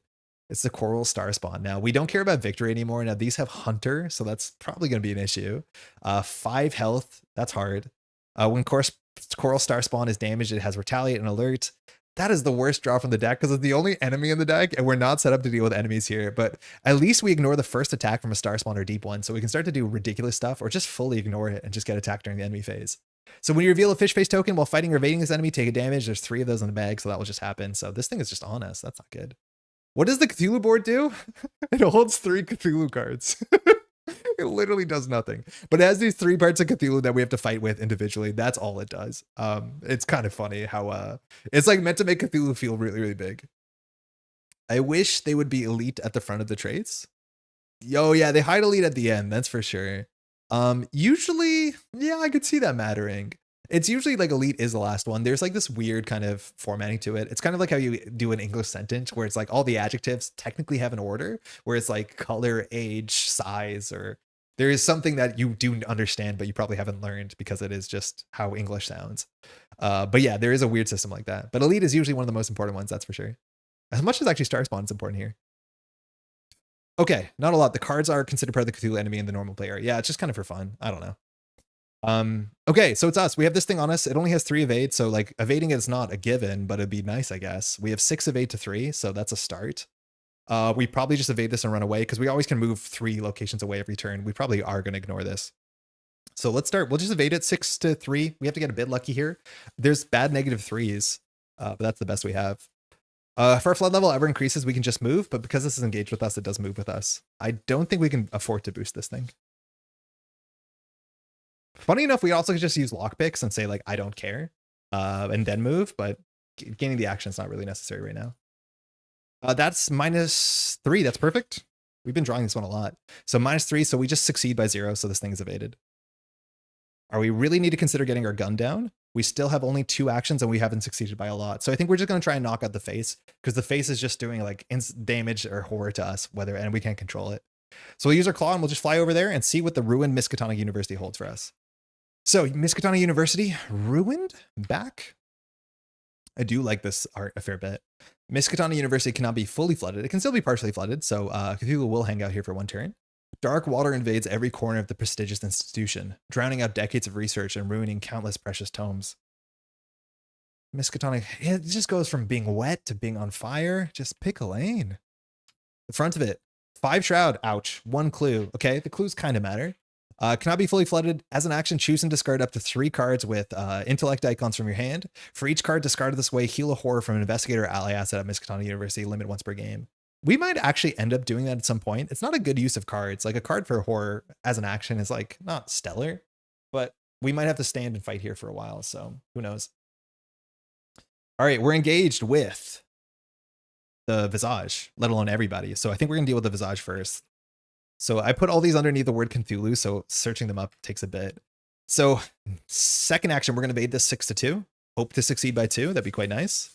Mind you, we always could last action just hope to get a clue and hope to succeed by 2, but that's also not super safe. We can always just bail with Olivier.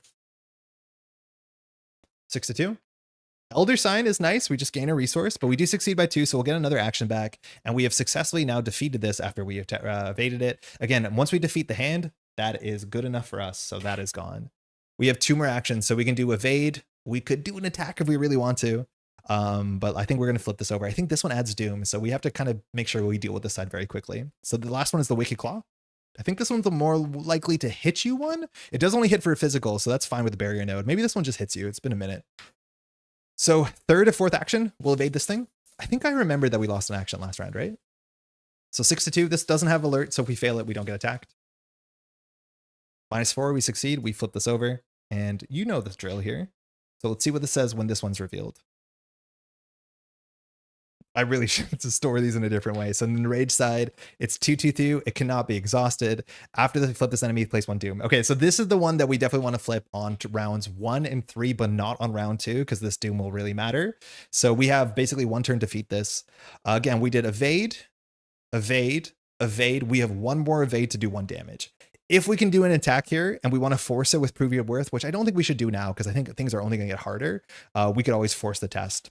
Playing the Hammerless would have been good at this point, but now it's kind of a lost cause. Are those large spin down dice to use in real life, or the regulars are better? Oh, I love these. I like the big ones a lot. People who go to like card game tournaments like Netrunner usually take the smaller ones just because traveling with them is a bit silly. I just like them a lot. I think they're really fun to pick up. The weighted ones are also much more expensive, but you don't knock them over as much. They're also really quite good. But I like this XL's ones a heck of a lot. All right, 6-2 to evade to do 1 damage. Fish face is -1, reveal another one. So we're at 5-2. So reveal another one. If you fail after this test resolves, draw the top card of the Cthulhu deck. Okay, hope for the best. Tablet is -3, so we succeed 2-2, so we're good. So that's just going to do 1 damage. And then last action, we're going to use Olivier Bishop, and we're going to pop out. I think we're going to pop out to Rivertown. Oh no, because we take damage or horror, so we want to go to unflooded location. So we'll just go up to north side, and the text I think allows us to use money to get clues from something else. So 3 shroud, 2 clues. We can spend resources if we want to. XLs are not inherently weighted.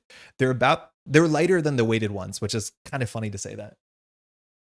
But the weighted ones weigh like 5 times as much as the regular ones. These are slightly heavier than the normal ones. Okay, that's it. Enemy phase. Cthulhu will stay where Cthulhu is. Cthulhu will then flood. Yeah, and then we'll draw the top of the Cthulhu deck. So we have partially flooded Miskatonic University, which is the most it can be, and then we'll draw the top card of this deck. It's Rising Tides. Netrunner reference.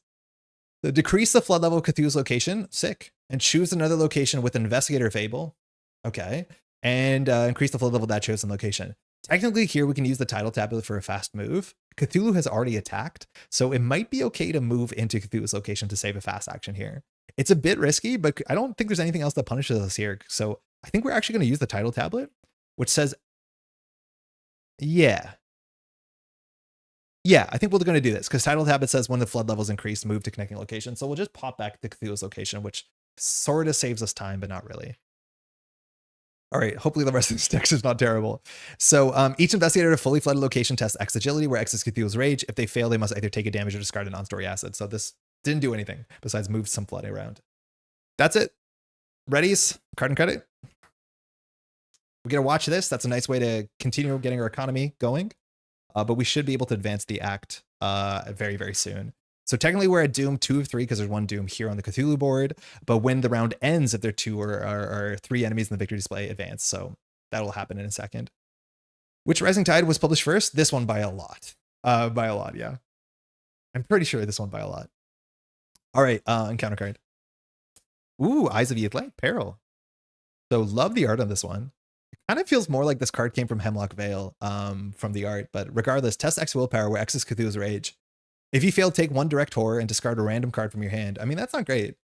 These are going to be some pretty bad willpower tests because those numbers are just going to go up and R2 willpower is not good. Until we have a well-connected, we're just kind of at the whims of willpower tests. Oh, we don't want to do a watch this here. So we're going to probably randomly discard a card. We don't want to discard a hammerless. We can discard a hammerless. We have 2, but having 2 would be really good, so we can start blasting. So yeah. Man, we've taken a lot of horror. We need to go downtown. Downtown actually can allow us to heal a fair bit of horror, so we might actually wanted to fast move to there, but we'll go there after. Green equals clues, red is life, remaining blue sanity, remaining black generic counters. That's the way I'm doing it, yeah. Oh, the colors, yeah. So this is how much health is left on the person. So we do damage as something you remove instead of add. Purple is doom. I'm going to get a better die for that. And green is clues. That's mostly it. Black is just like counters. Yeah. All right, 2-2, hoping for the best. Not the best, -3. So we have to take a direct horror. Ow. And we have to randomly discard a card. So we'll do 1, 2, 5, 6. Watch this. I mean, can't be too upset about that. And that's that. Okay, so we can do one test here and knock out Cthulhu, at least knock out all parts. So Cthulhu doesn't actually attack you anymore. And that means most of these encounter cards, or some of these encounter cards that care about all the parts being around, won't matter. So let's start by hitting the hand. So the Wicked Claw, we're going to evade 6-2. We'll put down the gun one day, I promise. Might not be this day. But we'll evade this 6-2 and hope for the best. -1, so we succeed by 2. We get an action back. We deal 1 damage. We clear a doom. And we have defeated Cthulhu. The campaign is over. It is honestly that simple. It's not that far off, actually. You have to defeat Cthulhu like 3 times when you play in the other version. But we're doing the more elaborate story version, so we have a bit more work to do.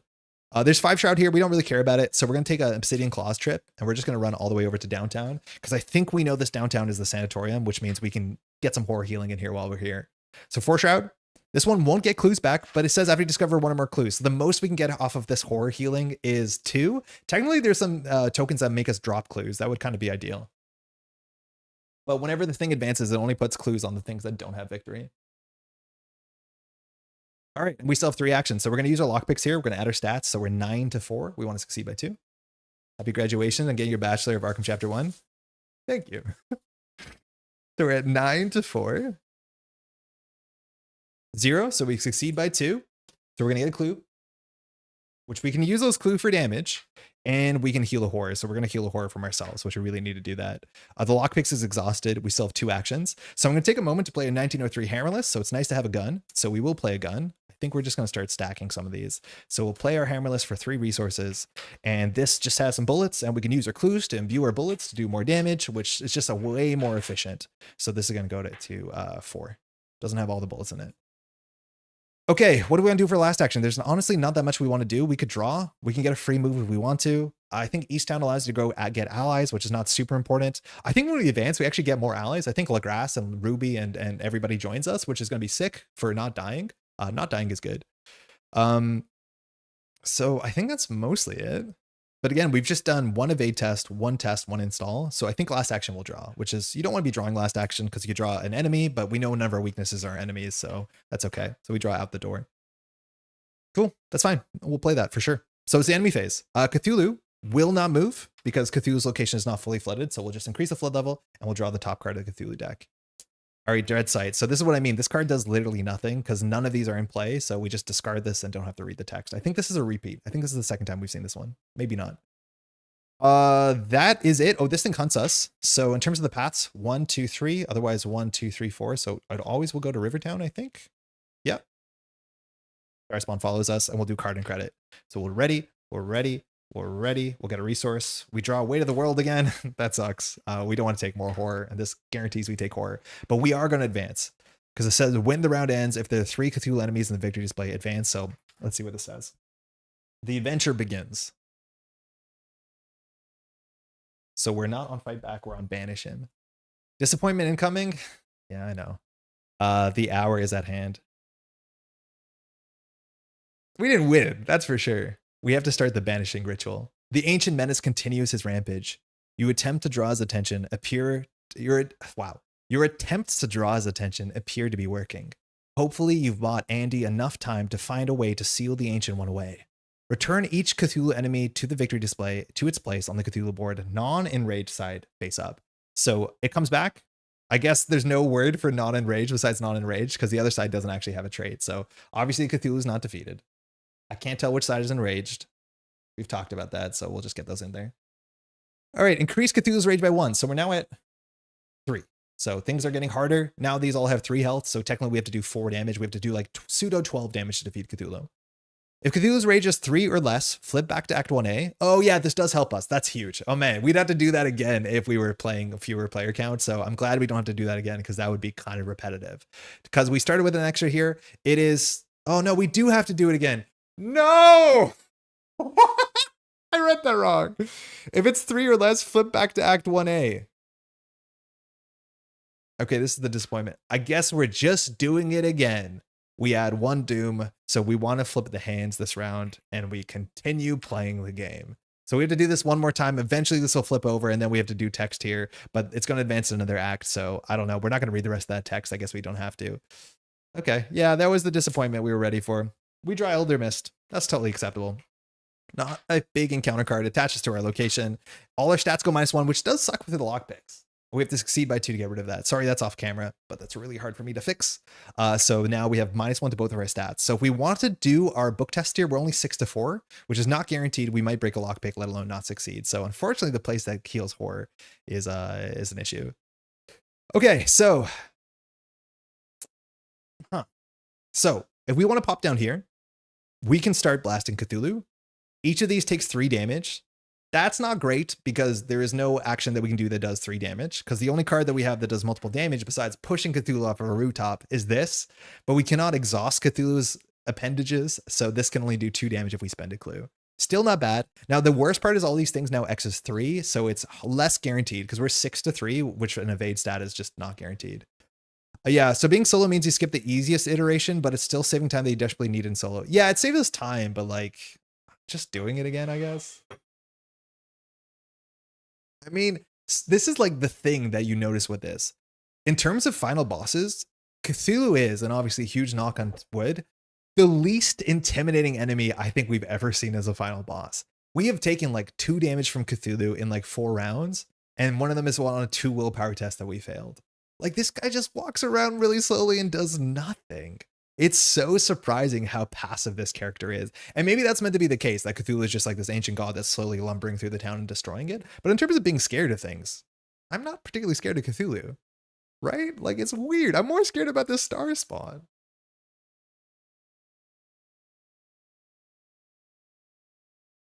Really strange. Okay, so it's us. This is going to be a bit of a grind. So we can swing over there immediately with Obsidian Claws. I do think eventually we'll have all our allies join us, but we have to do this all again. This is a really good turn to flip this over because it adds a Doom to it, and that Doom won't matter because I don't think the Doom will cause this to advance. The scariest thing with the Cthulhu is the snare is the property damage. Yeah, it literally is the property damage. I'm more worried about the owners of the town than I am about Cthulhu himself. Because when you flip this side, place 1 Doom on it, that does not cause this to advance, so we should do this turn for sure. So we're just going to use our Obsidian Claws, and we're going to swing in like Spider-Man to Cthulhu's location. And we're going to just try and evade the claws. Now the claws are a fair bit harder because all these numbers just go up. And we did not get anything that improves our stats. Like a well-connected would have at least been +1 here, which is appreciated. So again, this is against Cthulhu's Wicked Claws. We're on the front side, so it's just 6 to 3. Doesn't have alert, but we're hoping. Succeed by 2 is not guaranteed here. We could always try and get a clue off of the Mary's Hospital next turn. Or this turn, actually, with Olivier. All right, 6 to 3.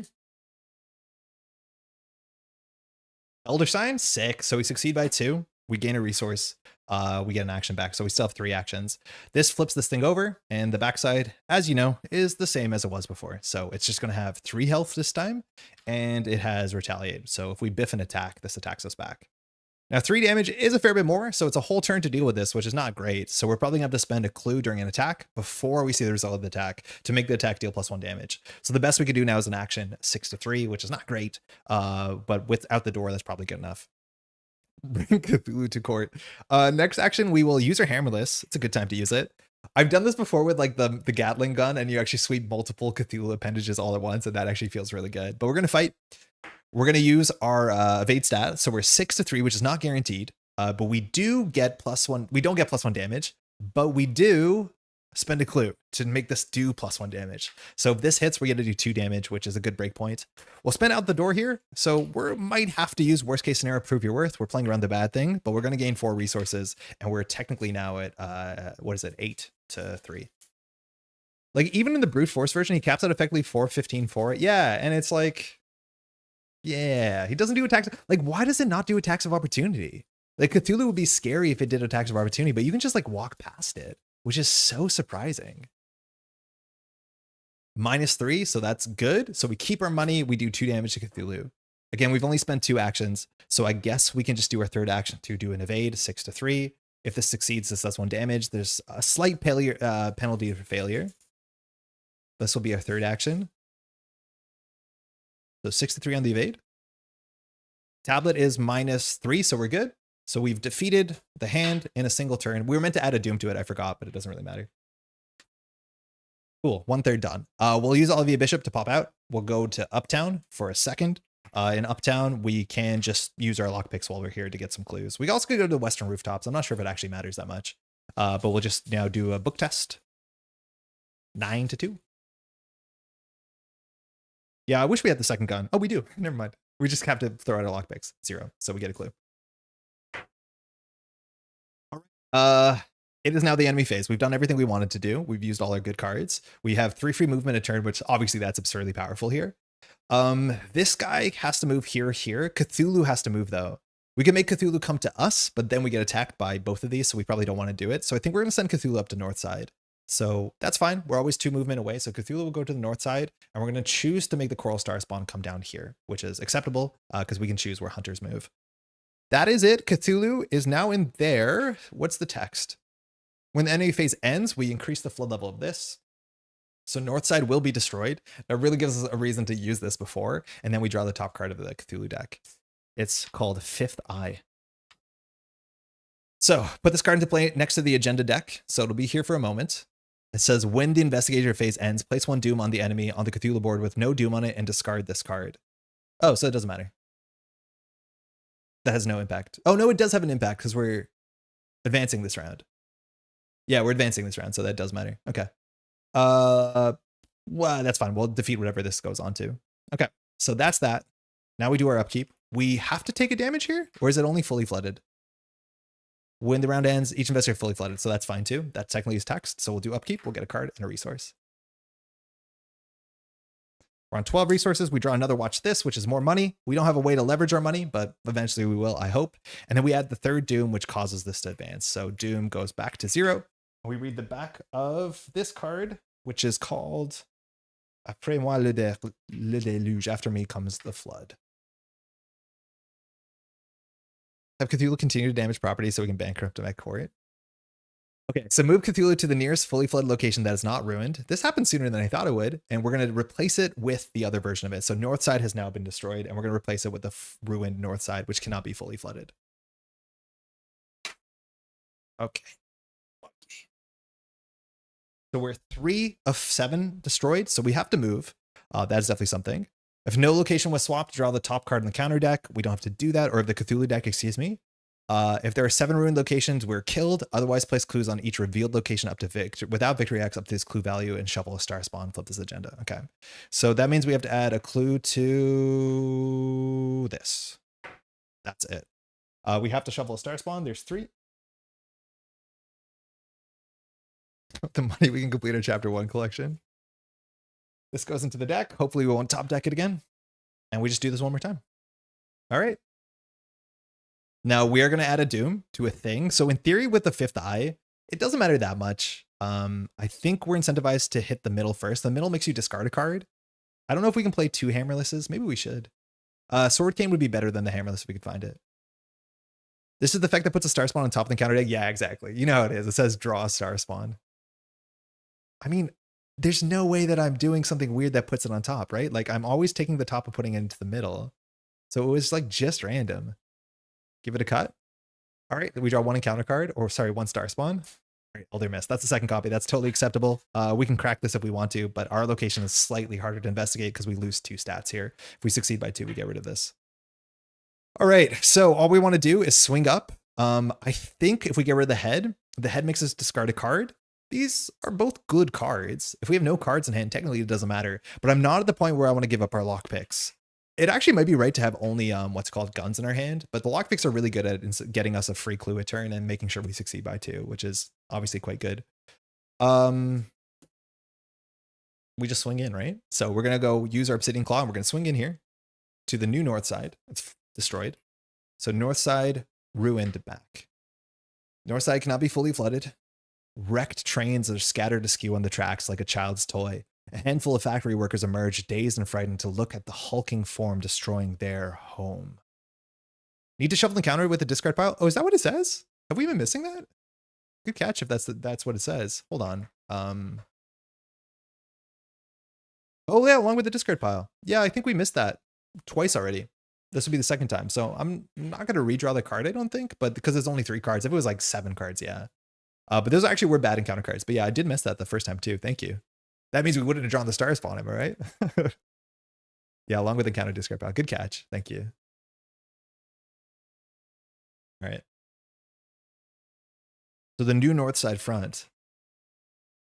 Ruined version. Oh, excuse me. North side ruined front. 4 shroud. 1 clue. As an action test, 3 willpower. If you succeed, reveal the top 3 cards of the Cthulhu deck. You may discard one of them and place the rest on the back in any order. The Cthulhu cards don't really matter that much, so I'm not going to spend an action, let alone we're bad at willpower. Like, the Cthulhu cards are bad, but they're not that bad that like the order of them really matters. So I'm not going to spend an action doing that.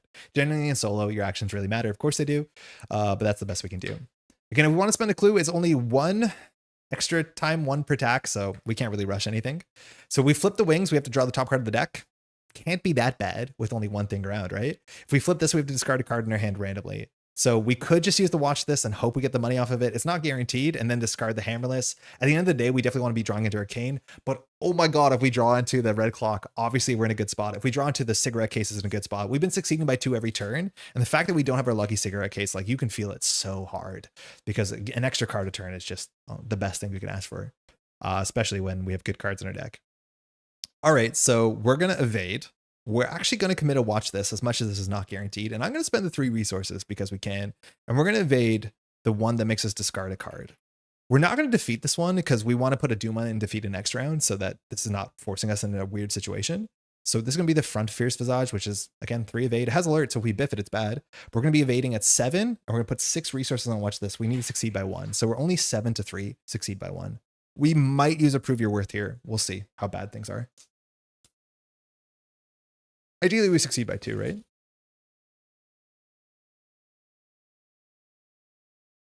-1, keep pulling. So we're 6 to 3. Not a good start. We could cancel it there, but we might as well see what happens.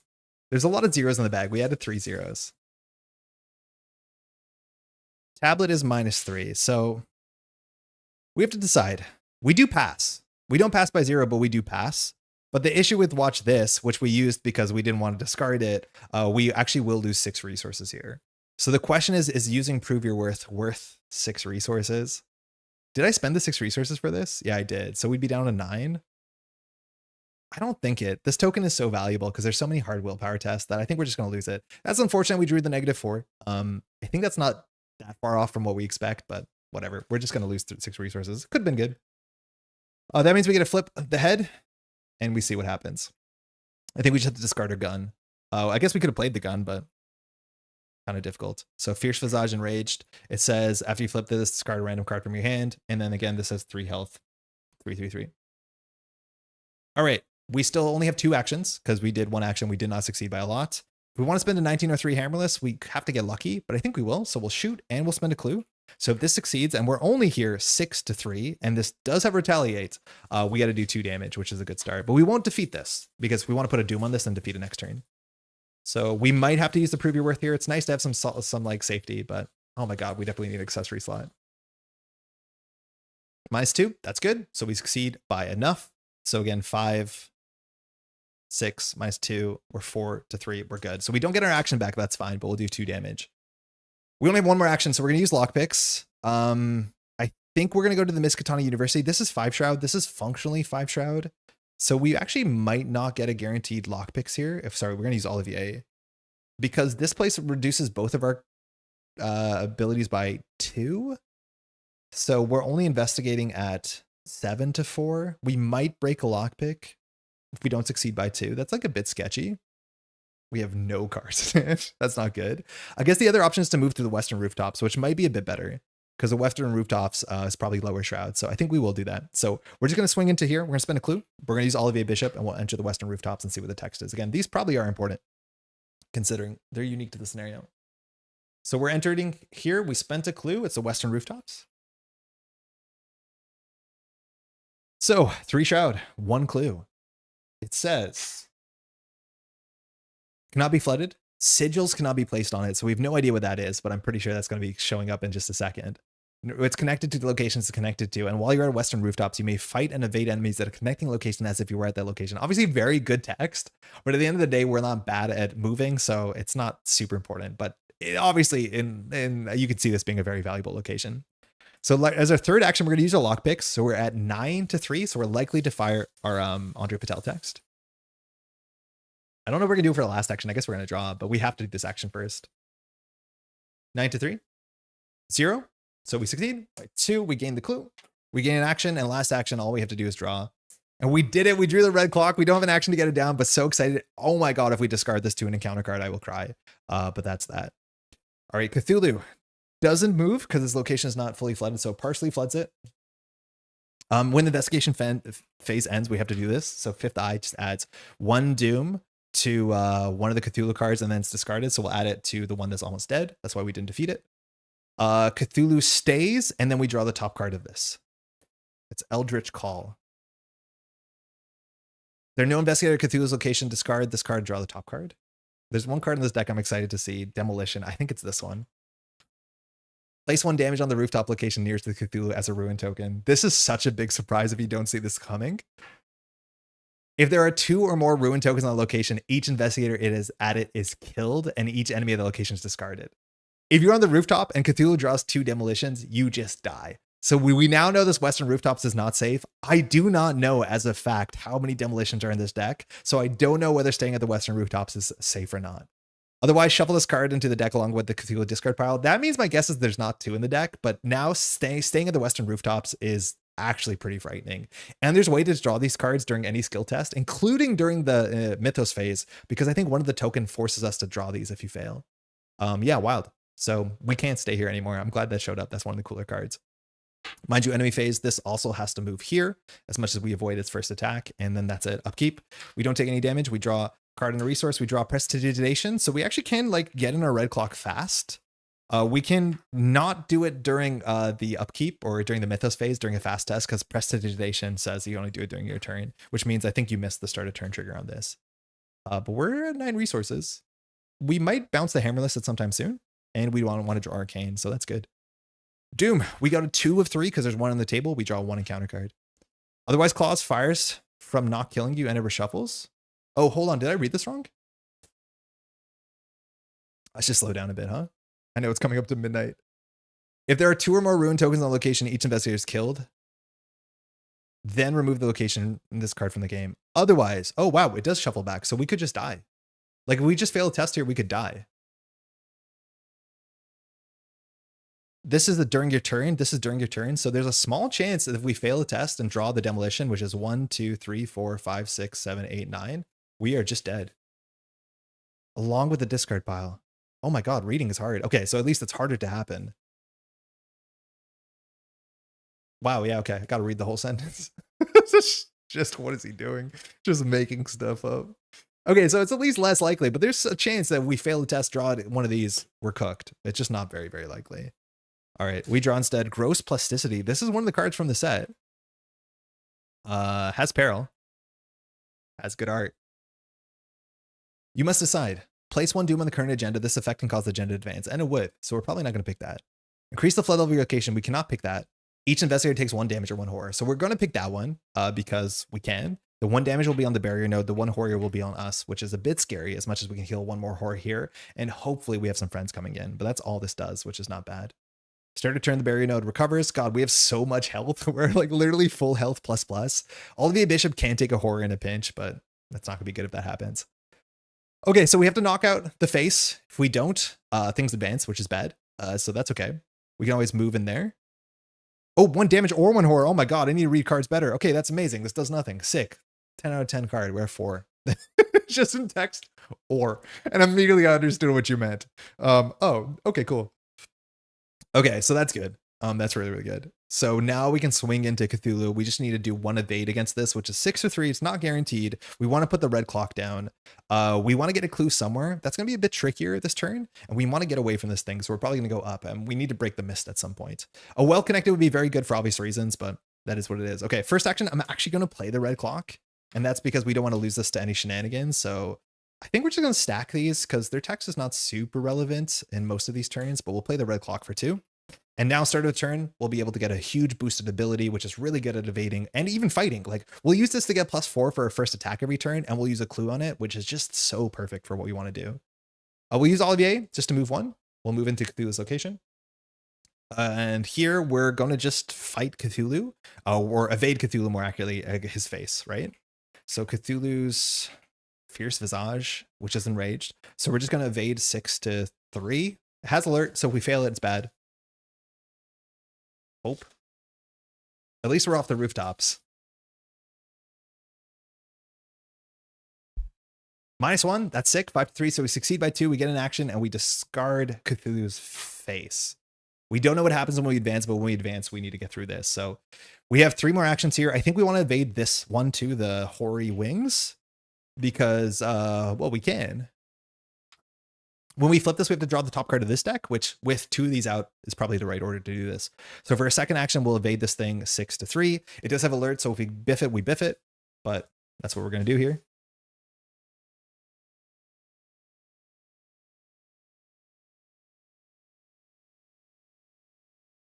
+1, sick. So we flip this. It has the text you think it does.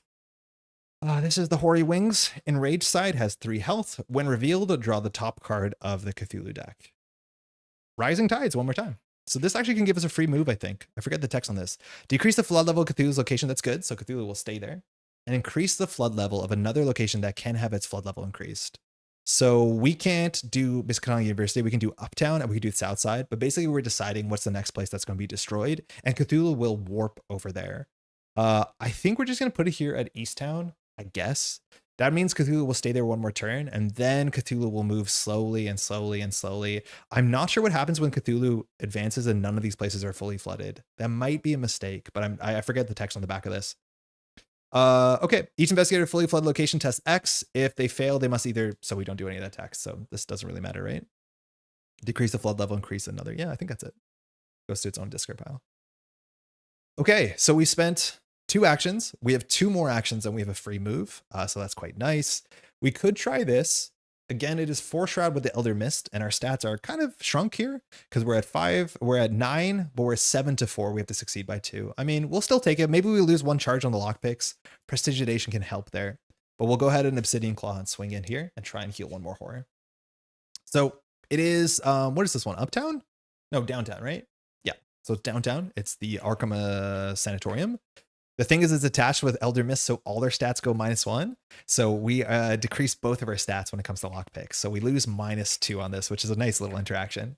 So that's 5 evade plus 2 intellect. So we're 7 to 4. We want to succeed by 2, which is not a given. -1. Nice. 6 to 4. That's perfect. So a couple things happen. Firstly, we get the clue. This was meant to be exhausted. We don't lose a charge. We get the last clue, which is technically victory for whatever that matters. We succeeded by 2, so we can discard Elder Mist, which is nice for the future, and we can heal a horror. So that's fantastic because obviously we have horror problems. So we go up to 5 horror, which is not too bad. We have another action left over here where they're not using. Oh no, we did play. No, that's 4 action. We did play, fast move, fight, evade, fast move, clue. So that's it. So that's it. Enemy phase, this thing will move up. This thing will stay there, increase the flood level, and we draw the top card of the Cthulhu deck. It is, one more time, Rising Tides. So I think now we can kind of decide what gets blown up. I'm not 100% sure what it makes sense to do here, but Cthulhu is still going to stay at north side because it's going to get decreased. And then we have to increase another flood level at another location. So I'm not sure if we're meant to be fully flooded everything. If we do this, we can get a free move, which I guess we're going to take the free move and just slide back using the title tablet, which says we can get a free move. And then that's it. Upkeep. We're not a fully flooded location, so we don't take a damage. We draw a card. We ready all our stuff. And it's going to be really good now that this is flipped over and we'll get +4 to our first test. We draw breaking and entering. Not bad. Again, when we use this, we can choose one of Cthulhu's like appendages to exhaust, which is great. With an investigator of Able, so you had to do what you just did. Oh, then I think we messed it up the first time. Decrease the, yeah, we messed this up the first time, right? Decrease the flow level. Oh no, because we were there, so we couldn't do it. And choose another location with investigator of Able. Read the card. Doom, we go to 2. We draw 1 encounter card. All right, so this one can give us a free move. So maybe annoying. Yeah, first time we're at the location, so it was totally fine. So this is a deadly torrent. So if location is unflooded, this gains surge. Technically is unflooded. Arkham under assault. I think we drew this once, but this is the art from the core box. Maybe we haven't drawn this yet. Each investigator tests X willpower where X is Cthulhu's rage. If one or more investigators fail, draw the top card of the Cthulhu deck. Top card of the Cthulhu deck is probably not that bad here, considering there's only one appendage alive. So we're probably going to fail this, which the worst case is by far weight of the world. So it's 2 to 3. We're not going to commit. So best case scenario, draw the +1. Best case scenario, draw the Elder Sign. But failing here is not good.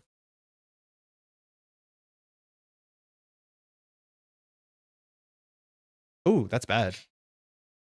Oh no, that's actually fine. So we do fail, but this says if you fail and your location is flooded, take a damage. So we dodge that.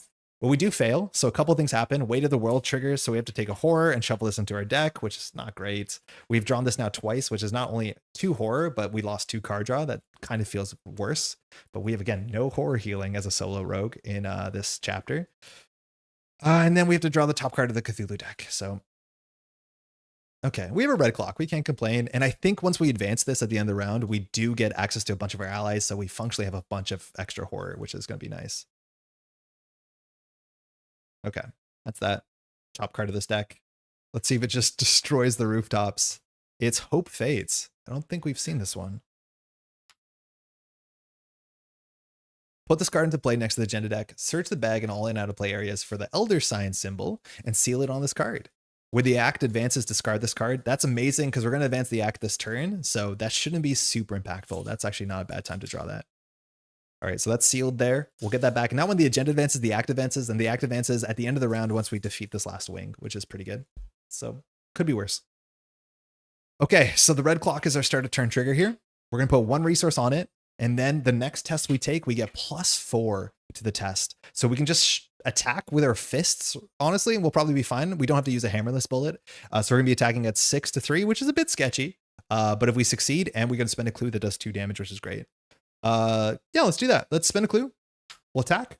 We add 4 to our fight stat, so it's 6 to 3, which is not totally free. I don't think this thing has retaliate, so that's good. Let's check. So this is Cthulhu, Hoary Wings Enraged. So we're 6 to 3. We always can use a prove your worth if this goes pear-shaped.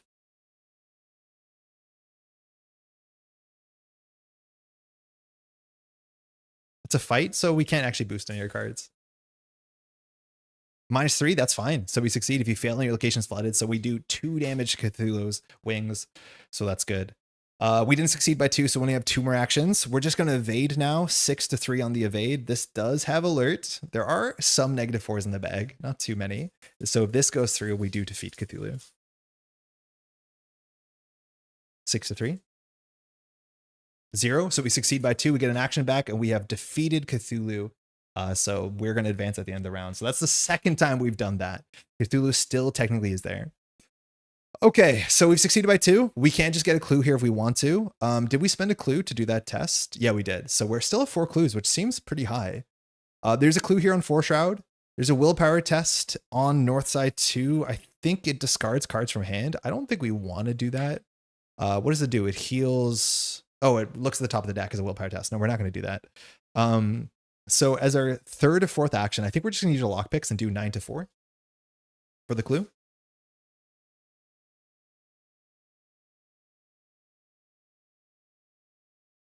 Auto fail. Okay, so we actually do break a lockpick. That is our 3rd action, but we can still use Olivia Bishop and Obsidian Claw to move ourselves out of the way. So I think we actually will get far out of the way. We'll use Obsidian Claws and we'll swing all the way over to East Town. I'm not sure which location is going to be destroyed, but we'll go to East Town and flip it over and see what happens. So 2 Shroud. 1 clue.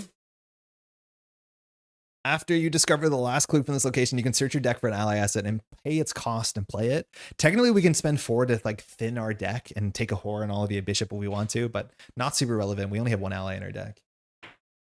Um, okay, that is it. That is it. That is totally it. So it's the enemy phase. So Cthulhu is still going to stay there, increase this by 1. We can make the Coral Star spawn stay with Cthulhu or split up. I'm going to go for the split up just so that we don't have 2 in the same location, which gets a bit more annoying. And then we draw the top of the Cthulhu deck. Dread Sight. So once again, we draw this when it does nothing. Again, Cthulhu so far is not very scary, but we don't do any of these because none of these are in play. All right, upkeep. Card and a resource. We don't take a damage because we're not fully flooded. We flip all our things, get a card, get a resource. We got a Polished Cane. That's perfect. So we can use Prestidigitation to bounce our thing. And then we have this in play. This card's really good because it just allows us to fight with our evade stat infinitely. Everything in this scenario is elite. So this text is not going to ever evade something, but it's just a way to basically get infinite hammerless bullets, which the hammerless bullets will run out at some point. Okay, so it's the end of the act, so we can choose to advance here. Also, when this advances, we'll put this back in the bag. So this clears, which is nice. But when all the round ends, we can go flip this over. So, where are you? I think we've done it. The hour is at hand. Now, Cthulhu's going to get scarier, that's for sure. But let's see what we have to do. Return the Cthulhu enemy in the victory display to its place in the Cthulhu board, non-enraged side face up. So they're all back. Of course they are. So they're all there on the table. Increase Cthulhu's rage. So now Cthulhu has 4 evade, which is a lot harder because we're only 6 to 4. That's far from guaranteed, especially because there's a lot of -3s with bad tax. So if Cthulhu's rage is 3 or less, flip this back. Otherwise, if Cthulhu's rage is 4 or more, set Cthulhu's rage to 5. 4 instead if there are 1 or 2 investigators. Okay. Flip each Cthulhu to its enraged side, ignoring its force effect. So they're suddenly all enraged. Place clues on each revealed location without victory X up to its clue value. So that will be Western Rooftops gets 1. I think that's it. This is full. This is full. This is full. That is full. So that's it. Okay. In player order, each investigator may control of 1 set-aside ally story asset. They do not take up an ally slot for the remainder of the scenario. That's sick. Now, we have a real choice here because all 3 of them are pretty good. Let's just find where they are. So the choices are, where are they? Where did I set them aside? I think they're here. Okay, so we have 3 choices. I honestly don't know which one's right. I know which one's not right. That's for sure. And the answer is Andy Van Nordvik. We've had this dead weight with us the whole time. Now, actually, like 3 horror is definitely something, but I think the other ones have similar soak. This gives us +1 book, which is not very useful. And if there's no clues, we can ignore the first attack opportunity. That doesn't really matter. We have so many fast moves. Now, one of the other options is Ruby Standish, and we might actually take her just because giving us to 7 of 8 is so important because we use that for every single stat. And if there are no ready enemies or location, we can just move to a connecting location. Now, technically, the Cthulhu is always ready because these are always ready. There's no way to exhaust them, but that is the free move we don't need. This is just 2 Horror Soak and another flat stat boost on our most important stat, so that's not bad at all. Now, the last option is Raymond, or John Raymond Lagrasse, who we had in the last scenario. You get +1 skill value while fighting deep 1 enemies and star spawn enemies. That does work with Arcane, so it does increase our evade stat. And during a skill test while fighting or evading Cthulhu, exhaust John Raymond Lagrasse, you get +X skill value where X is Cthulhu's rage. I mean, we have to take that. That's so much better. That's a +4 once per round, which is absurdly good, and the most soak. So we're just going to get John, and I think we got to put him in play. The other ones don't go into our deck, so we can't grab them with Easttown, but obviously John is just very, very good right now. So we'll put him down here. Has really good text. And we can even just fight the deep one with the Polished Cane to flip them because you can attack or evade, I think, to flip these over. So +4 is obviously really, really good when we want to succeed by 2. All right, so 3 soak on both sides. That's also fantastic. But we have no way of healing. But the +4 boost is just kind of silly. Okay.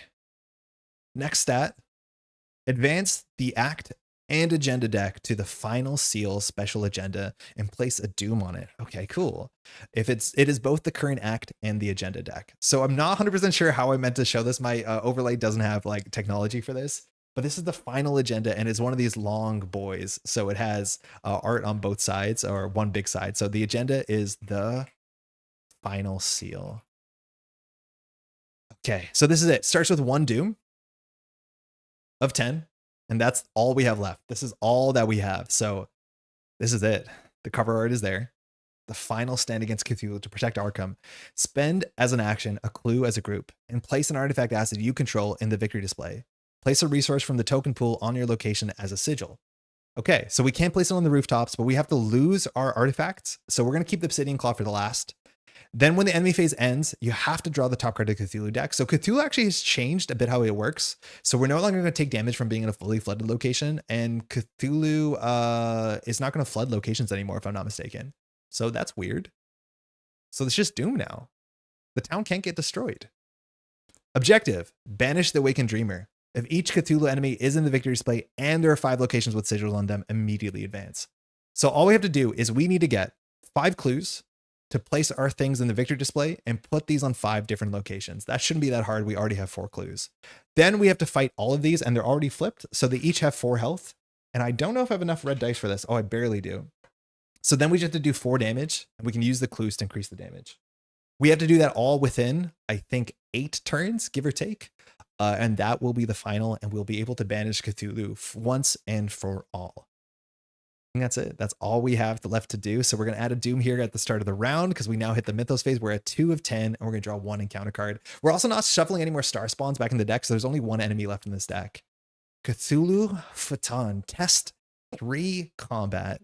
If you fail, you must either take 2 horror or deal 1 direct damage to investigate your location. I mean, that's totally acceptable. We're going to fail this, and we don't have the weight of the world, so we don't care if we fail this. 2 to 3. Every turn, we want to definitely attack Raymond. Every turn, we want to use lockpicks. So we just have a bunch of like once per turn things we definitely have to do. I'm not sure if we're going to get lockpicks bounced just because we're scared, because if we lose lockpicks, we're in a bad spot. But this might be a prestidigitation turn. I think the red clock, we probably won't get the 2 free move because it's a bit extra. We probably will just get +4 to our next test. And so we can attack Cthulhu, shoot Cthulhu, and probably knock off the hand is my guess. 2 to 3. Tablet is -3 if you fail. Place one of your clues on your location. Oh, that sucks. So we fail. So we lose a clue. We place it here. And we have to take a direct damage. So we'll just take a damage. That's it. Okay. So the red clock is the first thing we have to do. So when our turn starts, we are going to probably want the boost. I think we have so much movement, we don't need this text. So we're going to take the resource and then we'll place a resource here. And so we get +4 for the next skill test. Might be slightly wasted, but there's definitely 2 clues here. And we want to get the clues here because of course the text on the agenda is really important. We want to spend a clue to drop one of our things. And I think we can drop the horror and clay, no problem. It doesn't really matter. So that's an action we can do. We definitely want to fire our lockpicks. So our turn is drop the thing, slide over there, shoot with the hammerless, getting our +4 and our +4 with John Raymond Delgaras. That will do 2 damage. Then we swing out. We can't swing to the rooftops because it's too scary. Yeah, actually, what do we do here? I think we could actually shoot twice maybe, because we can shoot once with the hammerless and then we can shoot once with Raymond. So that will put us at very high stats twice. We'll probably get an action back. If we do, we can swing out to downtown. I think the way that Cthulhu works is different. Cthulhu will move, but we can send, yeah, Cthulhu actually has to move to downtown. So we're kind of in a scary point. Maybe we'll actually use the red clock to move.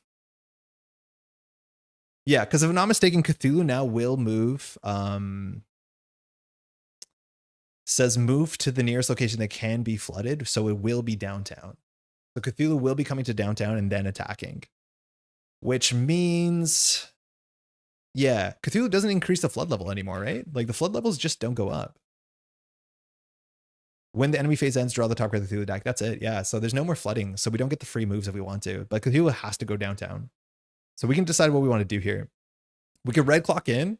We could just shoot, use Raymond Legrasse to make our stats really, really big. Probably succeed by 2.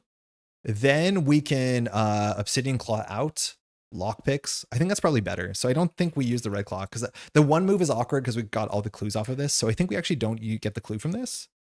I think we're going to put it on 2 charges instead. And then we're going to get the move up to 3 times. So we're just going to swing in here for 0 actions. Okay, first action. We're going to use our 1903 hammerless. We're going to attack. We're 6 to 4 now because these numbers are pretty big against the Wicked Claw. Cthulhu. Wicked Claw enraged. So we're currently 6 to 4. We're going to use the text on John Raymond Legrasse, which is going to give us +4. So we're 10 to 4. And we're going to spend a clue on this one, which I think we can afford to do that. So this will do 2 damage, which is a nice spot. Oh, we are fighting. So 11 to 4, actually. Or whatever that matters. -4. That's still good. So we succeed by a lot. So we succeed 7 to 4. So we succeed by 2. So we get an action. We do 2 damage to Cthulhu's right wing. Oh yeah, we don't have to flip these anymore. Wow. Wait, if we defeat Cthulhu, does it not just come back? Besides the 1 card in this deck, there's no text that says Cthulhu comes back, right? Is there any text that says Cthulhu can't be in the victory display? What happens if we just defeat Cthulhu here and then just do the seals? If each Cthulhu enemy is in the victory display and their 5 location with sigils immediately advance, I mean, we can just defeat Cthulhu and then just like do the thing after. That's how I understand it. Yeah, there's no reason we can't just knock this thing out and then just like walk around the town and place the sigils, right? Like there's a card in this deck that will make Cthulhu come back if we fail a willpower test, but we can kind of force it with Prove Your Worth. I guess we need Well Connected to guarantee that, but like that seems fine. Hey Joel, happy birthday. I think it's going to be a good year. That's awesome. Happy birthday. Hopefully you're doing a good celebration. I think a Friday birthday, or it's not even Friday, it's Thursday actually. Yeah, Thursday birthday's not too bad. Happy birthday, bud. It's 12:01. Okay, so that's that. We have 3 more actions. If we shoot with the hammerless, it's not guaranteed anymore, so I don't think we have to push our luck. Again, I thought we'd have to flip these, but we don't. So I think we're now just going to Obsidian Claw back, get a clue, place a relic, get on with our life. So we're going to Obsidian up here. We have 3 more actions. We're going to use the lockpicks. Unlikely that we ruin it because it's 9 to 2. If we do, I mean, it's pretty bad. I guess we could Prestigitation here. Trashing the hammerless. Yeah, it's fine. So 9 to 2. Hopefully we don't break this. -1, we're good. So we get the clue. For our 3rd action, we're going to spend a clue. And we're going to place an artifact you control in the victory display. So we're going to get rid of the horror and clay, which has absolutely no valuable text. And we're going to place a resource on this location. So that's going to be a bit busy. So I'm just going to put this on there. Hopefully we remember what that is. I don't think we can do the same location. So you control in the difficulty. Place 1 resource from the token pool on your location as a sigil. Wait, is there anything that says we can't? Wait, can we just mess this up? If there are 5 locations with sigils. Okay, so you're technically allowed to mess this up by putting 5 things at the same location. As soon as you put 2 in the same location, you do just like lose, you brick yourself. This game, it does not stop you from bricking yourself, which is really kind of funny. Okay, so as 1, 2, 3, we have a 4th action. I think we probably should just do Prestidigitation here. It's not super useful, but it just means that we won't break our lockpicks, will be a disaster. So I'm going to do Prestidigitation. We'll pay 1. And then we'll play our Polished Cane for 2 fewer. So we'll spend 1 more and we'll put our Polished Cane in play. We're over hand size, so we'll put the Polished Cane here into this slot. Polished Cane is good. It allows us to just do a good old fight. Notably, this thing here will hit us, but we can dodge the first attack of opportunity, and then we'll bounce the lockpicks when our turn ends. So this is out. We still have an action left. I mean, we could just investigate 3 to 2. If we fail, how bad is it? A bit bad? We could pop up to the eastern rooftops. I mean, that's fine too. Can enemies enter the eastern rooftops? What does the western rooftop say? Because like technically this will hit us, but we can dodge the 1 attack a turn, so it's not that bad. You can also mess up by having the east and west rooftops destroyed, I think. No, because they say you can't put sigils on them, so they did figure that out. So yeah, no, enemies can enter these, no problem. They just can, yeah, sigils cannot be placed on it. I think these are considered sigils, right? Place 1 resource on location as a sigil. Yeah, they stop you, yeah. Okay, so this thing, we can dodge the first attack with the shard, because the shard just says that you do not take 1 attack per turn from a star spawn, so that's fine. We can also just go in and evade the thing too. We can also just Polish Cane it, but it's elite, so we're not actually doing damage. So do you know what? I don't think we kill this thing. I think we just let it come to us. But yeah, it says you may ignore the first attack made you by each round, so we'll ignore the star spawn attack, so that's totally acceptable. I think last action we just either investigate 3 to 2. The problem is there's a bunch of bad tokens here. So pulling the fish face and failing is bad. Dropping a clue is bad. Taking a damage doesn't really matter. So I think we just draw a card. We are genuinely going to go throw Cthulhu off the roof. And if we succeed with this and spend a clue, it does 4 damage. Like we actually can push Cthulhu's face off of a roof. I'm excited for that. There's no shot we're not doing that. That is our turn. So enemy phase, this thing moves to us and hits us for 1 damage, but we do ignore it with the Shard of Ythlit, so that's totally fine. This is the Coral Star Fawn for those interested. It doesn't really have active text unless you're fighting it. That's fine. We do have to evade this though, so being here kind of sucks, but I don't think there's much we can do about it. Now Cthulhu will patrol. Occasionally they can be fully flooded, so it comes downtown. Making my way downtown. Then when it comes to the agenda, it says when the round ends, draw the top of the Cthulhu deck. Okay, so that's it. It's way simpler now. Fifth Eye. Which one's this one? We've had this one before. Put this card into play. When the investigation ends, place 1 Doom on an enemy of the Cthulhu board with no Doom on it. We have so much time, this doesn't matter. Okay, that's fine. Upkeep. Nothing to do at the end of the round now. Like, there's no way to take damage from a fully flooded location. We draw Way of the World for the 17th time. That's the 3rd time we've drawn this thing. That sucks. 1 encounter card. Doom as well. All right, something in the water. We've drawn this thing so few times in this whole campaign, which is surprising. Increase the flood level of the nearest eligible location. So our flood level increases, which means we actually can get a free move using the title tablet. So we will. So we're just going to pop out to Cthulhu to save some actions, and this has Surge. Corrosive Fog. Hopefully this is an evasion test. So test book or fight 4. We're bad at those. If you fail, take a damage, which we put on the node, but then Way of the World hits us for horror. If you fail by 3 or more, instead deal 1 direct damage to investigator and each ally and item asset you control with health. I mean, that's not good. It'll keep Olivier around, which is fine. It hurts John a bit. Barrier node doesn't mind, but that's a lot of damage. So I think we should have to do 3 to 4 and just get lucky on this one. We could commit breaking and entering and prove your worth our way through if we're lucky. But failing by 3 or more is not super common. Failing by 1 or 2 is fine. So I think we're just going to do 3 to 3 and hope for the best. Or sorry, 3 to 4 and hope for the best. We just want to pull something awful here.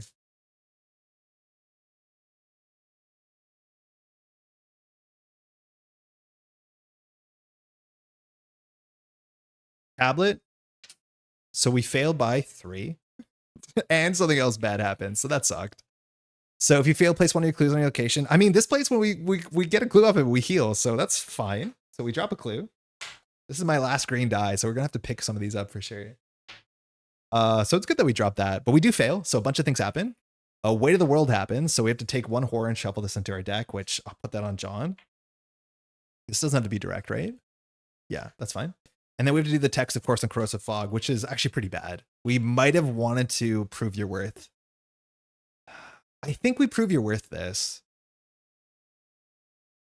No, we still drop the clue. Just prevents us. So we take 1 damage on Olivier, 1 here, 1 here, which repairs in a second. And if you fail, take 1 damage. So we'll put that on the barrier node first. And then if you fail by 3 or more, deal 1 direct damage to your investigator and each control with health. So these both happen, actually. Wow, so we actually take 1 damage ourselves. I mean, that's fine. But yeah, those are actually 2 different instances because it's not instead. Oh no, if it says instead. Okay, so it doesn't really change anything. Never mind. Yeah, it does say instead.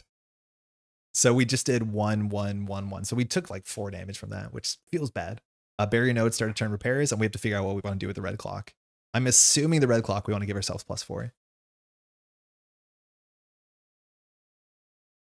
Okay, don't draw the Way of the World again, Andre. Start the round to red clock. Got good money. We just need a way to leverage our good money. We'd actually be pretty good with the starting talent at this point because our money's actually pretty good. I guess well-connected is kind of the thing that we want. So when our turn begins, do we want to take 2 additional actions this turn? How good is that? Or is it better to have +4? Oh, this goes back in the bag. So on our turn, we can do breaking and entering, which evades this, gets the last clue, which heals a horror. That's a really good start. This test, we don't need a boost. A sudden fall would be pretty sick here. And we want a sudden fall. Wait, actually, we can't sudden fall Cthulhu because you can't evade it. Yeah, if the enemy is exhausted, you can't exhaust Cthulhu. So this actually is not worth anything. I was so excited there for a minute. But it's funny how effective we're going to be fighting Cthulhu with a polished cane. So the +4 is not super meaningful because we can use John Raymond unless we want to do multiple attacks. We somehow are only down to 1 clue, which feels bad. But we can attack for 2 to do 2 damage to the claw. That will be fine. We can then breaking and entering to evade this, get the last clue, heal horror. That will be fine. We'll probably have 2 more actions. If that's the case, we can use the +4 to do another attack for 1 damage just to loosen up Cthulhu. That's also fine. So I could see us doing attack. It's worth +skill value, I guess. Yeah, it's like, it gives us a bunch. Yeah, the boost is worth it for sure. But with John Raymond, it like depends. So it's not useless, but it's not as good as I wanted it to be. I wanted to push Cthulhu, and we can't push Cthulhu. Okay, so I think with the red clock, we'll just take the resources. So we'll gain 2, and then we'll put 1 resource here, and we're going to have 4 for our next test. So that means we can use the polished cane. and we're going to do an attack. So we're fighting. Raymond gives us +1. This gives us +4 for red clock, and we're going to fight here with our evade stats. So we're fighting for 10, and we're going to do 10 into the face, I think. So we're going to attack into the retaliate face, the fierce visage. So we're 10 to 4 for a single damage. I guess we might as well spend a clue on this one. Yeah, we might as well. We're here. So if this succeeds, we do 2 damage. Oh, that didn't go through. Excuse me. 10 to 4.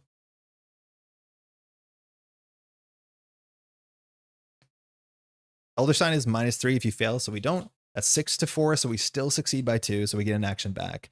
That'll do 2 damage to Cthulhu. Polished King can't do anything smart. So again, we only have a bit more damage here, and we still have 3 actions. We didn't use Raymond Legrasse, which we'll use later this turn.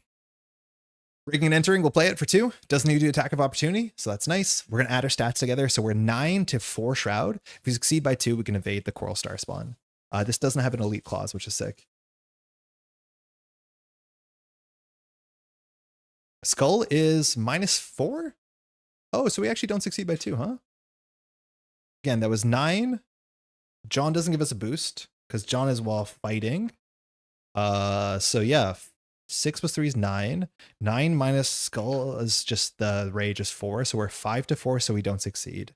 So when we don't succeed, what do we lose? We just lose the free evade. Free evade is not incredibly useful. We get a clue which heals horror, so that's fine. We've already locked in our other action. Do we want to use Prove Your Worth for a free evade? I don't think we do. I think we're going to find a better way to use Prove Your Worth. So we succeed. We get the clue. And when we get the clue on downtown, which is the Arkham Sanatorium, we get a heal a horror. So we'll heal it from us, because I think we've seen some direct horror. So we'll just heal 1 from us. It's nice that we figured out how to fire that 3 times. Okay, so we still have 2 more actions. We need to evade this. We have a bunch of free moves. We definitely want to use John Raymond this turn, so we might just do attack, and that's it. Cthulhu will stay here. In fact, why will Cthulhu ever move? I don't think Cthulhu ever moves anymore. Does Cthulhu not just stand still? Because it says patrol nearest location that can be flooded. Downtown can be flooded. Is Cthulhu just standing still? Does John plus work on the Cthulhu parts? Yes, it does. If you're attacking, not what's it called, evading. Because it's +1 while fighting deep 1 and star spawn. All the parts have. Actually, I don't know if it does. You're right. It might not. Yeah, you're technically evading these, and these are not deep ones or star spawns. You're right. So it doesn't work. Only the bottom text works. I don't think that matters for this turn. I think we succeeded by more than 2, but maybe it does. I can't remember, but Chris, you're right. Actually, these are not technically deep 1 or star spawns, because you're not evading this, which is also not deep 1 or star spawn. So you're right. It's only the bottom text that matters. So I would have messed that up. I don't know if it mattered for the +2 or not. Yeah, some of his cards cause flooding, but it's really strange that Cthulhu just sits there menacingly for the rest of the scenario. Like literally just sits there. That feels broken. Like it does not feel right. This is not a scary final villain. I don't know. Anywho, we're still like trying to figure it out. It's a good puzzle at least. So we might have 1 more action. We might have 2 more actions. I'm not 100% sure. We have to evade this. So I think we will. We're only evading 6 to 3 on the Coral Star spawn. We could end up taking a damage, which we have to watch out for that. On this, we can use John Raymond McGlass because this is a monster star spawn. So during a skill test while fighting or evading Cthulhu. Oh no, we can't use John Raymond on this at all. So I guess we have to kind of get lucky here. Now we can't just dodge the attack. So we actually don't have to evade this thing. So let's not. Yeah, we have no reason to evade this thing as long as we're doing things that don't do attack and opportunity. Like getting that clue is fine. So I guess we're going to now attack with Cthulhu. We're going to attack. I don't think we're actually going to use a clue attack. I think we're just going to use John Raymond to give us +4. So we're going to use the Polished Cane once more. And with the Polished Cane, we're going to attack at 5, 6, 7, 8, 9, 10. 10 to 4, and we're going to do 1 damage to, let's say, the hand. Okay, so we're going to be attacking the hand. We're going to attack whichever one doesn't have retaliate, and that would actually be the wings. I'm going to ignore that. I'm just going to attack the hand here. So we're going to attack the Wicked Claw. So we're 10 to 4. This is our 3rd action.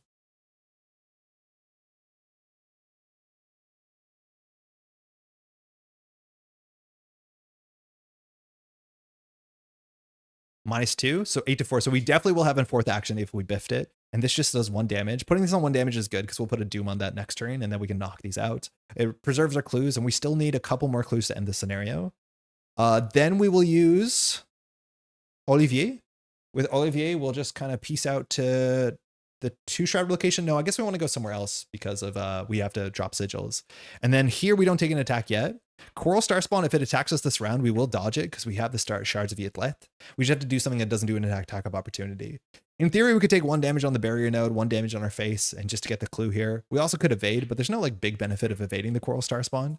So we could attack it, but I don't actually think we'll end up defeating this thing. We have like no big incentive to, besides it saves us actions in the near future.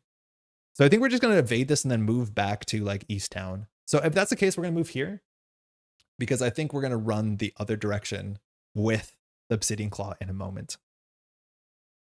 Yeah. Here we're going to try and evade this thing 6-3. If this fails, it's not the end of the world.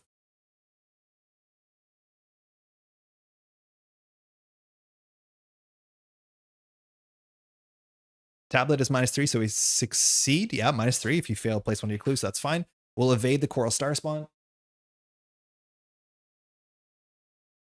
And as a fast action, we'll just swing over here so we can get this last clue on the 4 shroud, which is a bit sketchy. We might have wanted to go to the 2 shroud, but we want to be here to drop our thing.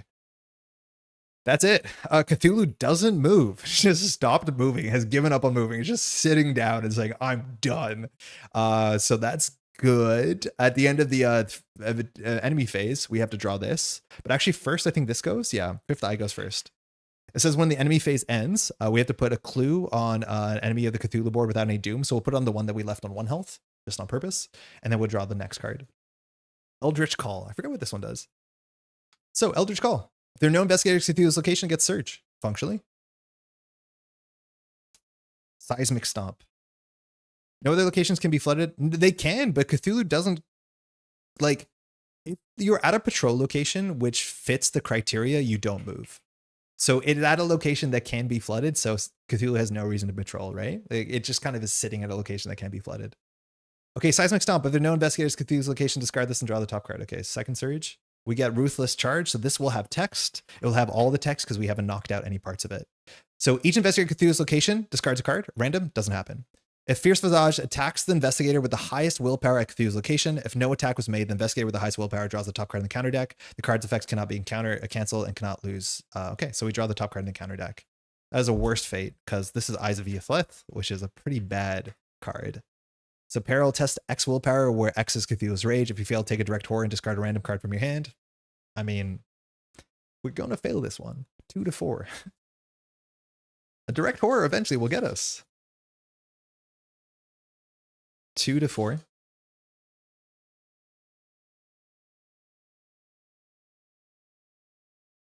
-3, we fail. So we discard a sudden fall and we take a direct horror. Horror is the one way we can get defeated, but we're getting knocked out by the encounter cards, not Cthulhu, right? All right. The last effect here is the investigator with the highest combat at location does something. We don't do that. Okay. Upkeep. This wakes up. Card and credit. We draw 1 card. It's manual dexterity. Honestly, not a bad card here because we can use our agility to fight. So this will just draw a card and help us succeed by a big margin. Doom. We're technically on 5 of 10. Yeah, there's only 1 agenda left, so we have to work pretty fast here. But yeah, we have a couple more turns, and when we defeat this, we get a whole turn back, so that shouldn't be that hard. 1 encounter card is Lay Waste. This is a unique one from the set. Looks like it's test X agility, where X is Cthulhu's Rage. If you fail, take 2 damage. I mean, surprisingly straightforward. That's 6-4. I'm going to manual dexterity this one, I guess, because I don't want to take more damage. We could actually take damage. No, we have the barrier node. Damage doesn't really matter here. So we're just going to take this 6-4 and hope. -3, we might be able to drop a clue or have to drop a clue more accurately. We'll see what happens.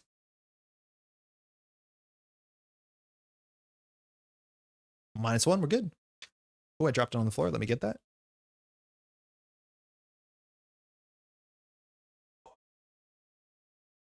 It's well into, what's it called, Thursday, but we're not that far away from ending this. Okay, it's back to us. So things that we want to do. We want to use John Raymond Lagrasse. We want to knock this out. This shouldn't be a problem. We could even spend a clue to knock at the face. The less of these on the table, the less of a problem they're going to be. So that's totally fine. So I think we're going to knock these out, then come back. We Could use lockpicks now while we're here. I don't think it's really that important. So we're going to start by using our little Olivier Bishop, and we're going to slide into here. And we're going to fight Cthulhu. Specifically, we're going to fight his hand. This is Cthulhu Fierce Visage, Wicked Claw. So it's engaged with us. We're going to use the Polished Cane. So we're going to attack with our stat, which is 6-4. This has Retaliate. We're going to just use Manual Dexterity on this one. So we're going to do 8-4. See what happens. Again, we have 2 charges on Prove Your Worth, so it shouldn't be hard to like brute force our way through the rest of Cthulhu. We're still going to need more clues, and hopefully this lockpicks holds. I think that's the scariest thing. And we did use a Prestidigitation, so like if we lose this, actually we're gonna. Oh wait, no, this lockpicks is meant to be back in our hand because we forgot to do the rest of the text on Prestidigitation, which is an issue because we had to discard a card from our hand. I don't know if it was random, but this should be back in our hand. What forced us to discard? Yeah, at random. So that sucks. We probably would have played this instead of drawing last turn. I'm not sure what we did last turn, but with Prestige, this should have been back in our hand. I need to leave Prestige on the table because we're forgetting about it. But this should have been in our hand for sure, which means we would have entirely like changed how we would have played last round. That sucks. Yeah, that's a hard thing to fix. But we played the Prestidigitation without bouncing at the end of the turn. Again, very importantly, this card says at the end of the turn. Also, mind you, we still have to do red clock here. But yeah, it says that at the end of your turn, you should have to discard a card randomly. I don't think, what did we do last action? Did we draw? I think we did a weird last action. We evaded this thing. Yeah, and then we moved. So I guess we're just going to roll a dice here on even odd. It's a really big 50-50 for us because if we fail the 50-50, we have no good way of getting clues besides the red clock. So it's the best we can do here. So this will be even, this will be odd. This is whatever we're going to discard. We discard the lockpicks. Okay, that sucks. That's the worst case scenario for us for sure. We would have replayed that on our turn. We misscheduled all of that and we're going to have to sit in this for sure. All right, the red clock goes off. We're just going to cycle this. So we're going to gain a resource and then we're just going to go get a +4 for our next test. So that's good. So I don't feel great about this, but it's okay. So we have no good way to get clues. If that's the case, we're going to have to get a clue. I think it's the most important we get a clue every turn with our red clock. So we're going to undo the Olivier Bishop turn and slow down here and figure this out. So that means we have to use our book to get this clue here, which is not easy. Mind you, there's some easier clues down here that'll have 2 shrouds, so we'll get there. But we're going to use our +4 stat here text next to our intellect, and so that's going to bring us up to 7. We're going to do 7-4, and then just hope for the best. This is our first action. Fish face is -1. Keep pulling. 6-4. We fail. So let's see what happens on the fish face. I think we have to draw the top card of the thing. So this says -1, reveal another token. If you fail, draw the top card of the Cthulhu deck. Okay, Psychic Rebuke. Ugh, this is bad. Yeah, losing the lockpicks was miserable. Oh, excuse me. If there are no Cthulhu enemies in the victory display, discard this card and draw the top card of the Cthulhu deck. Okay, so that's good that we got rid of that. I don't know if there's more than one in the deck. Demolition. Hey, we lost the location. So place 1 damage on the rooftop location nearest to Cthulhu. So actually they're equidistant. So I think we're just going to make things scary and split this up. If there are 2 or more ruin tokens on the location, each enemy is killed, then remove the location. Otherwise, shuffle this with the whole deck back. Now, I don't have any more damage tokens, so I'm just going to put a 1 black token here, but this thing is damaged as well, and we have to shuffle all those cards back. So that Psychic Rebuke we're just celebrating is back in the deck. Maybe we should approve your worth for the clue return, because we have to get a clue return or we're in a really bad spot. I think we have every Thieves Kit still in our deck, so we're not like hopeless, but the original act had him coming back more and more enraged. Now he's standing, stomping his feet and won't come back when he finished the ritual. Yeah, exactly. So the idea is like we're kind of stunning it with the ritual, it feels. But yeah, it's like this thing has attacked us literally 0 times this entire scenario, which is kind of weird. All right, fast. We'll all of you in. We're going to try and defeat this thing, right? That was our original goal before we lost the thing and then remembered to fix it. So we're going to go attack this with the Polished Cane. So we're going to attack 6-4, but we're going to use John Raymond Grass's ability, which gives us up to 10-4. So it should go through, let alone give us another action.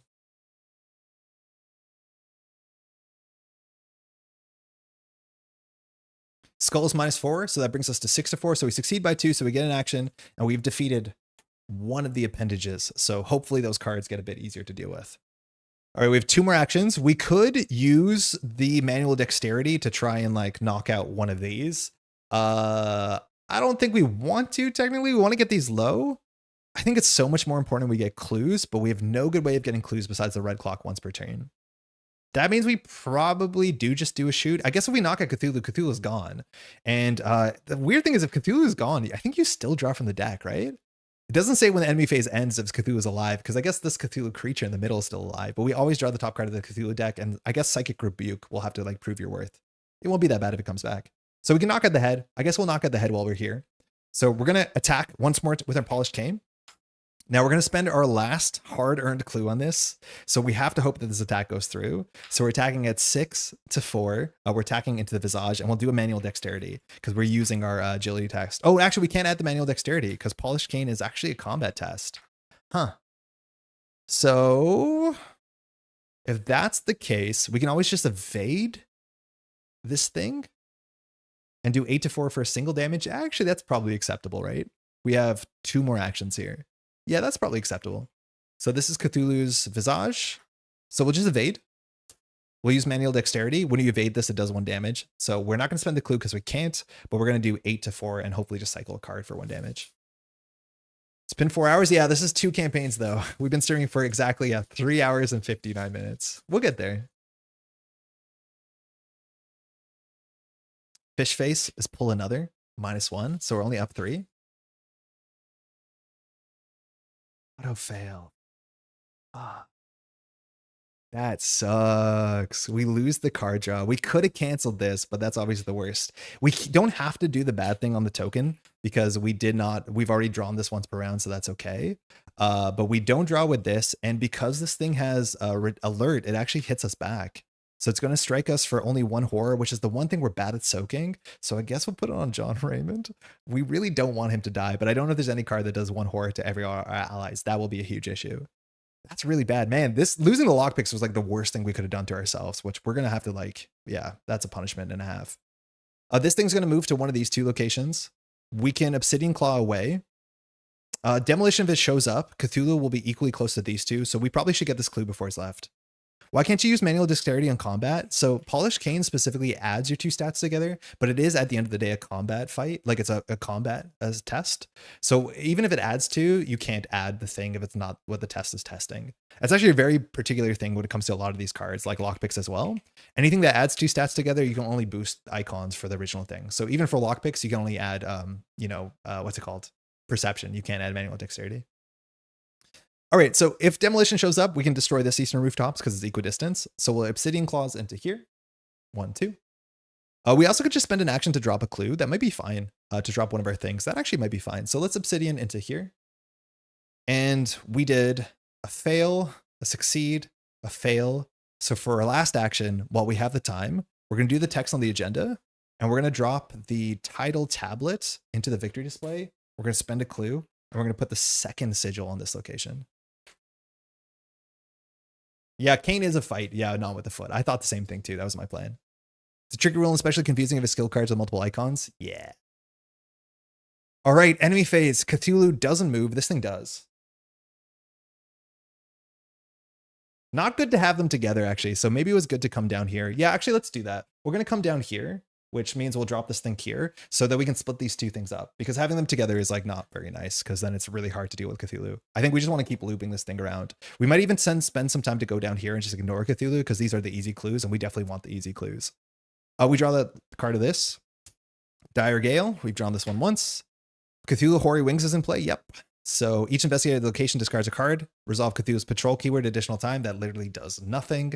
Of Cthulhu Visage is in play. Yep. Investigator with the highest willpower test X will access Cthulhu's rage. If they fail, they must either take a horror or choose and discard a non-story asset they control. That's not great. We definitely should have knocked the face out. The face is the bad one, and we don't have to do the claw thing. So we're testing 2 to 4. Yikes. Just the horror is slowly killing us, and it's nothing to do with this guy. All right, 2 to 4. Hope.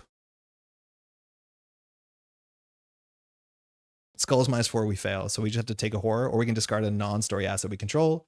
All our story assets are pretty important. So we're going to take a horror. Okay, upkeep. Card and credit. Cigarettes, probably worth playing. It will just draw us more cards. More cards are good, as much as our deck actually has like 3 weaknesses in it. So maybe not 100%. Maybe not really. It's nice to be able to discard this instead of taking a horror, I guess. Doom. We're on 5 of 10, so we're technically like halfway there, kind of. We draw Oppressive Influence. Oh, this is going to be like, do a willpower test, take some horror. You bet it is. What is is this scenario? Everything is to do a willpower test, take horror. Like, I'm just a rogue trying to get by. Please leave me alone for a minute. Cool. Printed Trout is 5. 5 to 2. Or 2 to 5 more accurately. Oh my god, we're gonna die to the encounter deck. Fish face, so we pull another one. -1, we fail. So we have to take 2 horror and we have to draw the next Cthulhu card. There's no way that this is how this ends, right? So we're going to take 2 horror. We're going to take it. We can't safely take it to our face. Because if we draw a card that says take direct horror, we die. But like, I can't knock at Olivier Bishop, right? That would be bad. I guess we can get our next Olivier Bishop here.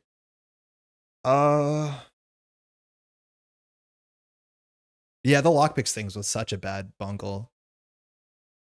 We would have played totally different and preserved the lockpicks. I think we have to lose Olivier Bishop. So that's 1. We take 1 to face because there are cards that do a direct horror and like we can't have that happen. So our stat goes down, which sucks. We draw the top card here. Hope fades. You telling me about it. Put this card into play. It seals the Elder Sign until the end of the game.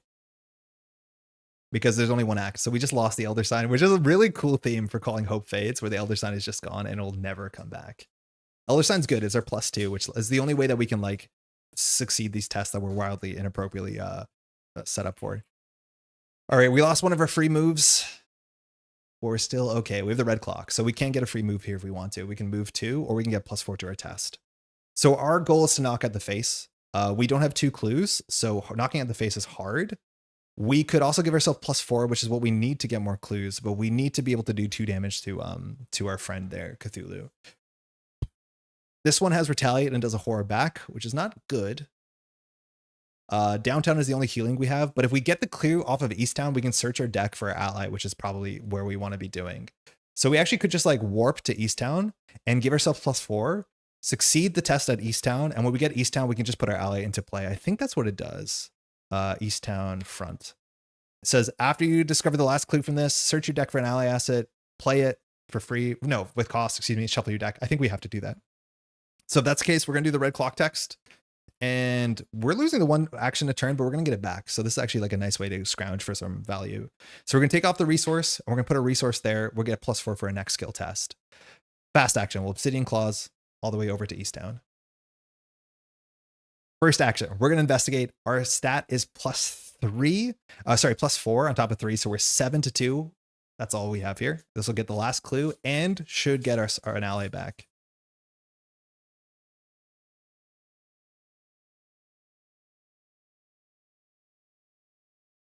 Zero, nailed it. So we get another action back.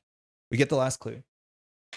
We need more clues and we can search our deck. Is it deck and discard pile? If it's deck and discard pile, we'll definitely search our discard pile. It's probably just deck, right? Easttown says search your deck. Okay. So we obviously have 1 more ally in here.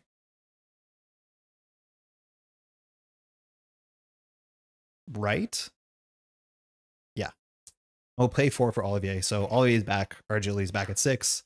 Just like we were. So we spent all that to get a clue and heal a horror, but at the end of the day, we do what we have to do there. So he's back and we get the free move this turn, which is nice. God, there's so many willpower tests. Just absurd willpower tests. Weight of the World also did like 3 horror tests so far. Like we're just taking horror from every single angle. Okay, so things that we can do. In terms of clues, we need to have 3 more clues to get rid of these. We probably want to swing in though and knock at Cthulhu with a clue. The other option is we can swing in. Yeah, the problem is we don't have a fast move anymore. So we probably Olivier in, do an attack, leave, have another action. That's probably it. So fast action will Olivier in. We're at Cthulhu, and then we're going to attack Cthulhu's Fierce Visage. So Fierce Visage, we're going to attack it with the cane. So we're going to use our evade stat, which is still 6, which is good. We brought that back. And we're going to use John Raymond Legrasse to make that 10. And we're going to spend the last clue here to give us +1 damage. So if this succeeds, we'll knock out the face, which means that this deck will be a bit kinder to us. 10, 2, 4, 0. Nailed it. Okay. So we knock out the face. So that is the one that was doing willpower to us. I think the wing only attacks what's at the area. I think that's more agility based. So that's a really good start. So again, we did fast move, clue, got a action back, did this, fast, did attack. We have 2 more actions. If we just want to attack into Cthulhu, all that's left is the wing. The wing is the hoary wing, and it does have alert, so it hits us for 1 and 1, which is kind of bad. But all we have to do is 4 more damage. The best way to do that, obviously, is to get 2 more clues, or we just do the once per turn with all our free movement. Okay, bigger issue is we have to get more clues to be able to solve the game. I think going to the western rooftop still makes a bit of sense because it's the lowest shroud. Otherwise, we have to go all the way down to south side. None of these can do any more healing, which is not good. But we have a bit of horror soak. John Raymond will try and hold on for as long as we can. Yeah. Okay. Last action, we'll pop into north side. And then we can just jump to the western rooftops, which means we can use the red clock to get +4. Drawing a card seems a bit scary because we have weaknesses, so we'll draw down here. Again, Cthulhu is equidistant to both of these, so if we draw demolition, we can always knock off the eastern rooftops, which is fine. That's it. This thing walks towards us. Cthulhu just sits there. We draw the top card of the deck. It's Seismic Stomp. That sounds scary. So it says, if there are no investigators, surge. Okay, Hurricane Force. So we're only gonna have to do one of these because we did knock out most of Cthulhu. Resolve Cthulhu's patrol keyword that literally does nothing. That's so weird.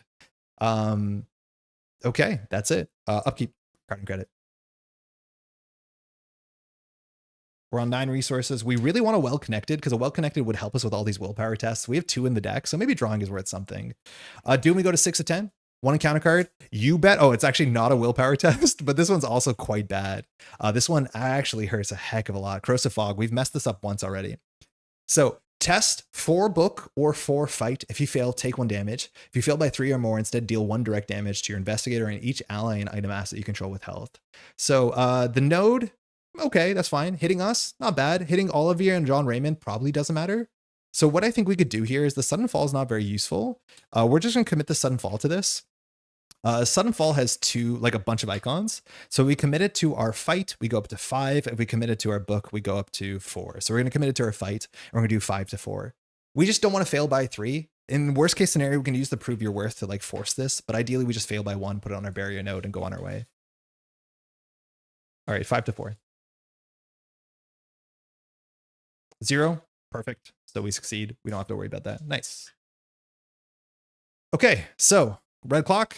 I think with the red clock, we're just going to be getting the +4. So we'll get the resource off of it. And then we're going to use the +4 to get the clue off of this. We do need more clues for sure. And then we can run all the way over there and then go over onto the East Town side and then check out these rooftops. I think I'll probably be fine. It takes a clue to enter these rooftops, which is not very good. So we probably will actually want to sneak into the River Town, get that clue, and then kind of come up. Again, this thing will dodge the first attack a turn, so it's good.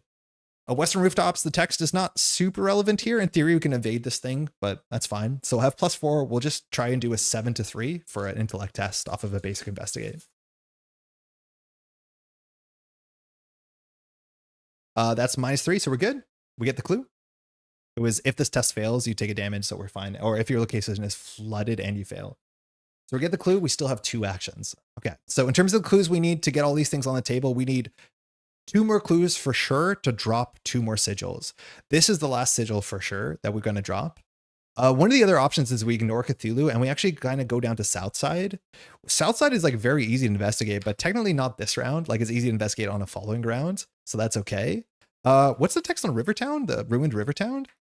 Ruined Rivertown is test 3 agility to attempt to open emergency if you see decrease the flood level of an adjacent location. That doesn't actually matter, so whatever. Yeah, I mean, we could test a 3 to 2. There are some bad tokens that make us drop our clues, but 3 to 2 is not awful. We could commit, not really, but I think we could do a 3 to 2 and try and find some clues. A Thieves' Kit top deck would actually be pretty sick here. But yeah, we just need more clues. So where do we go? I think we go to Rivertown. So we'll use Obsidian Claw. We'll just fly over here. Yeah, also we're not succeeding by 2 every round, which sucks. And that's again because we messed up our our lock picks. So second action, 3 to 2, we'll just investigate, hope for the best. There's a lot of zeros in here, I guess. Fish face is -4, sorry, skull is -4, so we do fail. We have a fast move again. Succeeding by 2 is not guaranteed at all, but I think we can do this one more time. If we wanted to succeed by 2, we could evade this, but then we're spending an action to get an action back. So generally you want your succeed by 2 to line up with something that lines up. So I guess we'll do it one more time, 3 to 2.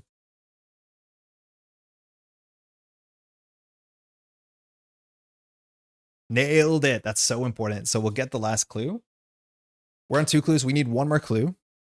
So that was 1, 2, 3. We only succeeded by 1. So all we're going to do is we're going to use Olivier Bishop to kind of get out of dodge, and we'll jump to East Town, and then that's it. This thing just keeps patrolling through the city, and then Cthulhu doesn't move. We draw the top card of the Cthulhu deck.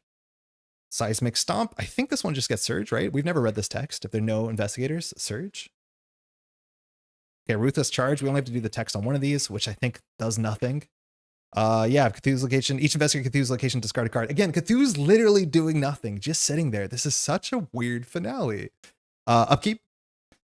Prestidigitation. Okay, we need an asset for that to be really sick, but it does have a willpower icon, which helps us when Prove Your Worth could actually can translate to something. Doom, we're on 7 of 10, so we don't have that much time. Again, we need to spend 2 actions to drop these clues, and then we need to spend 1 more action to find a clue. So maybe we went the wrong direction. Maybe we should have gone to Southside in hindsight. But hopefully we can test through this at 7 to 4. That would be really nice. We have no books in our hand. Arkham under assault. You bet it's a willpower test. Each investigator gets test 4 willpower. If one or more investigators fail, draw the top card of the Cthulhu deck. Actually, that's not that bad. I don't mind. 2 to 4. I'm really hungry. We've been focused for such a long time tonight. We're 4 hours in. 2 to 4. -2, we fail. We draw the top card of this deck. Might not do anything. Might destroy the western rooftops. It's Eldritch Call. If there are no cards, oh, not you. But very cool card. If there are no investigators that gain Surge. 5th Eye. Okay, this is the one that adds a Doom, so I don't think the timing ends up, but we have to defeat this thing now sooner than later. When the investigation phase ends, place a Doom on the enemy board with no Doom on it and discard this card. Cool. Now we have to worry, there is one card in the deck we haven't seen that actually respawns a card from the set aside area, like part of what's it called, Cthulhu, so that's not great. So let's deal with this. Okay, so we need to get clues. The red clock fires. We have enough of movement on the red clock to not need the movement because we can always move over there fast. We can move there fast, which is good enough. We want to use John Raymond because we have to do damage. We don't want to spend any clues on damage, so we're just going to have to, like, unfortunately, we have no way to doing extra damage besides clues, so this is fine. We'll just use this to get +4 to our next test. Okay, so the next test, I think that means we're going to have to use... Oh, actually, no, we don't have enough movement, but we need the +4. We'll claw all the way over to Northside. Forget what Northside's text is, but I'm not remembering it matter. This is the willpower to look at the top 3 of the deck. Yeah, that's fine. So then on our first action, we're just going to investigate with our book stat, which is unfortunately only 7 to 4, but that's still pretty good. And this is the last clue we'd possibly need to defeat this game. So 7 to 4. We're not going to commit. We can probably start using Prove Your Worth a bit aggressively here. -3, fantastic. So we'll get the last clue, and those are all the clues we need. The rest we're going to need is movement to drop sigils. So we only succeeded, that was the -3, right? We succeeded by 0, that's fine. We'll now second action, or fast action, sorry, alleviate to Cthulhu, and we're going to go ahead and attack the Hoary Wings. Okay. So we're going to attack. We're going to use John Raymond to give ourselves +4. So we're 10 to 4. We can't afford to spend a clue here. This is only for a single damage, but I mean, we'll do it and we'll probably get +2. So we're 10 to 4. Oh, we're using the Polished Cane, of course.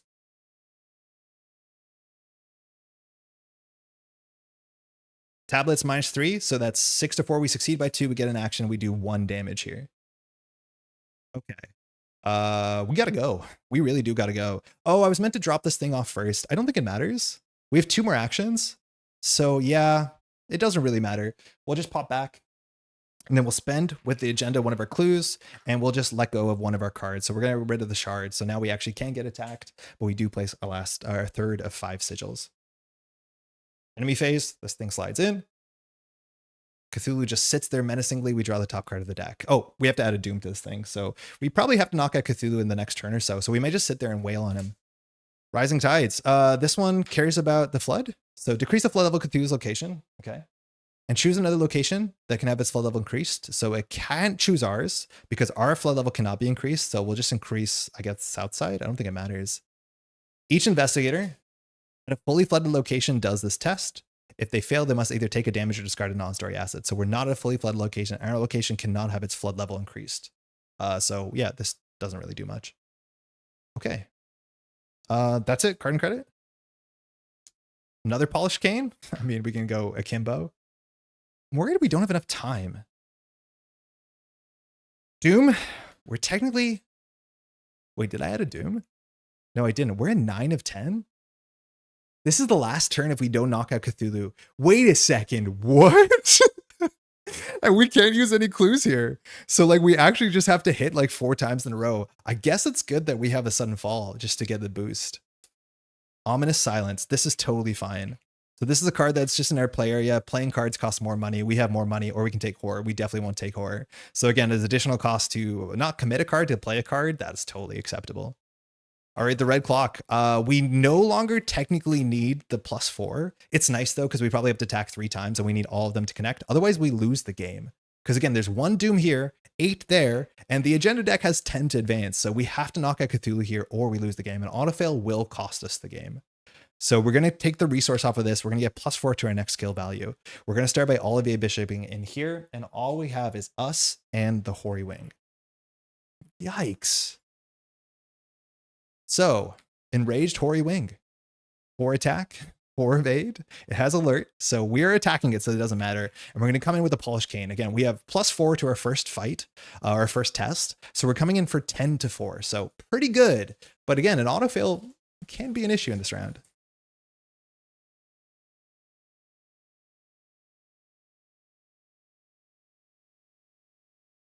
-4. Okay, so that's 6 to 4.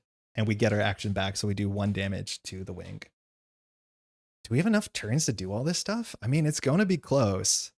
It's going to be close. Okay. All right. Okay. This is discarded, by the way. It should have been discarded a while ago. Okay, so now we still have 3 actions. Do we have an increased damage attack event? No, we don't. Oh, well, we do in hand, but it doesn't do anything because it's only against something that's exhausted, and you can't exhaust Cthulhu. Okay, next attack, we'll attack with a cane again. I can't believe the cane is toe-to-toeing Cthulhu. And now we're going to use John Raymond. So we're 10 to 4 for another time. So we have 1 extra action here, but we might need it to drop a card on a location. 10 to 4. Skull is -4. So we still sticks it by 2. 1 more damage. Our third action, we're going to commit a sudden fall to the Polished Cane. Because again, the Polished Cane is a fight attack. So this is the one version where like getting the wrong icon is actually good for us because we can commit fight icons. So we're now at, hold on, math. We're at 6, 7, 8, 9. So we're 9 to 4, which is still pretty good.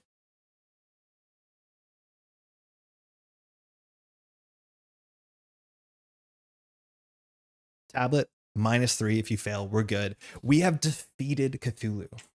That means the Doom is gone and Cthulhu is now just this husk, but we still have work to do because we've done part 1 of this, but we now have to drop 3 more sigils, or sorry, 2 more sigils, which is basically just a bit of movement and a couple actions. And we have 1 more action here.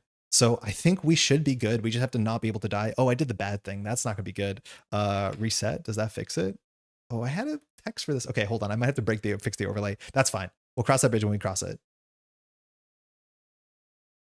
Seems fine, seems fine. Okay, so now all we have to do is when the enemy phase ends, that's fine. Banish the Awakened if each Cthulhu enemy is in the victory display. Done. And there are 5 locations with sigils. We only have 3. So we have more work to do. Luckily, we can still Obsidian Claw. So we'll Obsidian Claw over here. And then we're going to drop one of our clues to drop one of our things. Now, the Obsidian Claw is a free move. Olivier is a free move. The Barrier Node is a free damage soak. All we have to do next turn is move down here and drop a clue. So we just have to survive 1 round. Now this thing's going to be on us. There's no way around that. Like it's going to be on us, so we can evade it or it can hit us. But I think the Obsidian Claw is less necessary. I don't think there's a card that moves us. So we're going to actually let go of our friend here. Lose a clue and put our last sigil there. Sorry, 1 more sigil with the Barrier Node. That is our turn. Now the Coral Star Spawn is going to come in and it's going to hit us, which I think it does a horror, which is kind of scary. The Coral Star Spawn is going to move. It only attacks for 1, so we're going to put that on the Barrier Node. It doesn't do horror. That's phenomenal. While it has damage on it, it gains alert and retaliate. It doesn't. That's it. Now, the end of the enemy phase, we still have to draw one of these cards. It's Dreadsight. We've drawn this every time that we've defeated Cthulhu perfectly, so it has no tax because none of those are in play. Upkeep, We're getting up to, oh, it has Relentless. Oh yeah, okay, you're right. Coral Star Spawn attacks us one more time. Yeah, it does have Relentless, good catch. So we'll put a 1 on all of you. Yeah, right, Relentless at the top. So it hits twice, that's totally fine. Upkeep, we draw Know the Exit. I mean, that's so funny to draw this on the last turn. We ready all of our cards. We've added, have we added a Doom yet? No, we haven't. So we added the final Doom. It is truly the Witching Hour. This is the last turn. We draw 1 encounter card, and for the first time in a long time, it has an evasion test on it. That usually means good stuff. Putrid Vapors. Oh, hold on. If I hit this button, it's probably going to be broken. There is a fix overlay button, but it's not it. Okay, hold on 1 second. Overlay, studio mode, overlay, filters. So sorry. Async card zoom in. I think that does it, because now I can do this. I can do that. I can do this. Yeah, we're good. Okay, so excuse me about that. Putrid Vapors. Test 3 agility. You fail, take 1 horror and discard an on-story asset you control. I mean, they're really coming for us here. We're currently 6-3. We have a Prove Your Worth, so we're actually not worried here at all.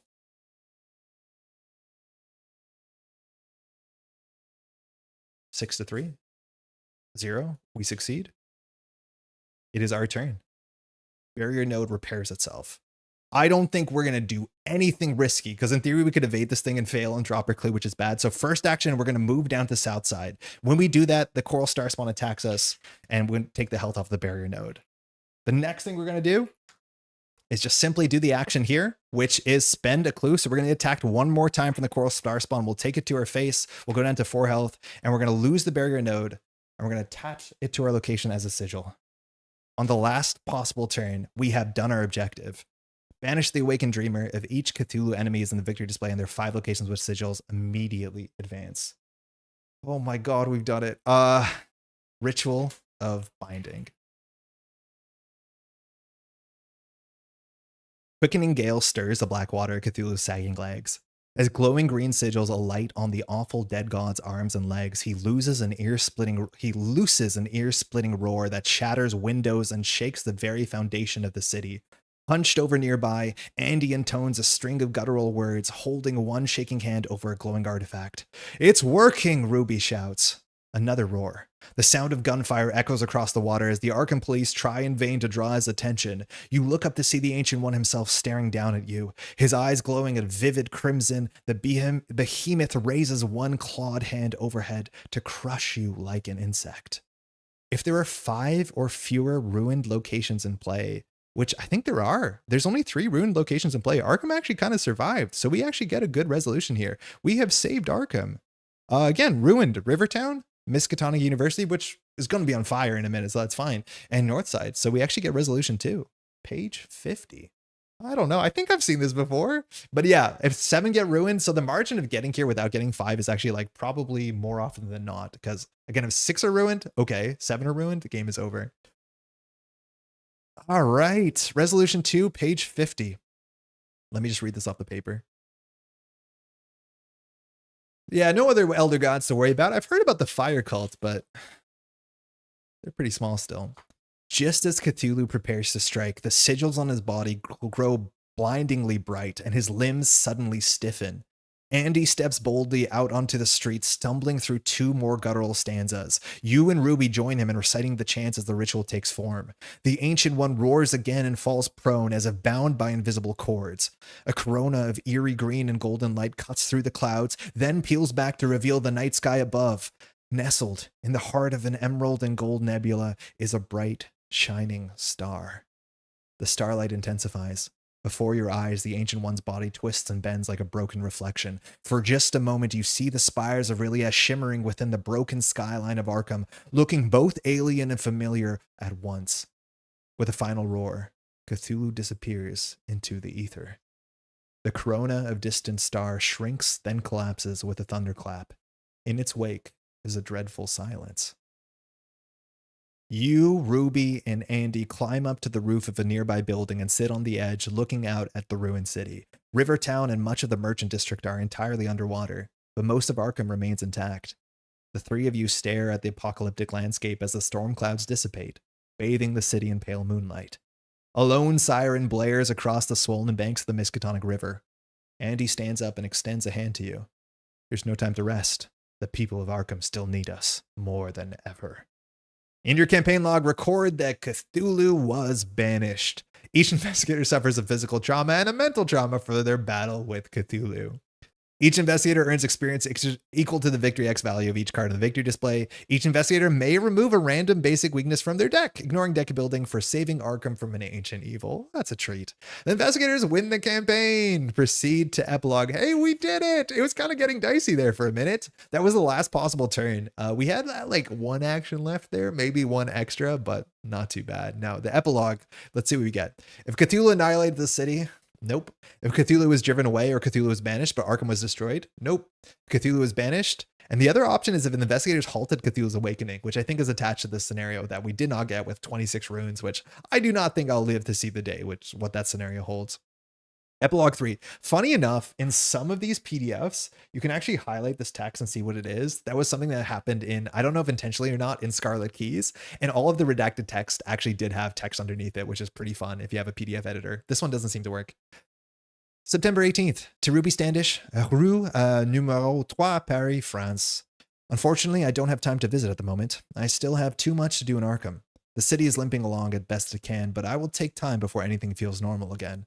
If normal is even possible after what happened. That said, the restoration project has gone surprisingly well. With some backing from the New Horizons Industries, which I've no doubt is going to show up in one of the next campaigns, shiny new buildings have started to pop up all around town. We've even got a new theater. Oh, and you'll be excited to hear that the Arkham Advertiser has offered me a full-time position.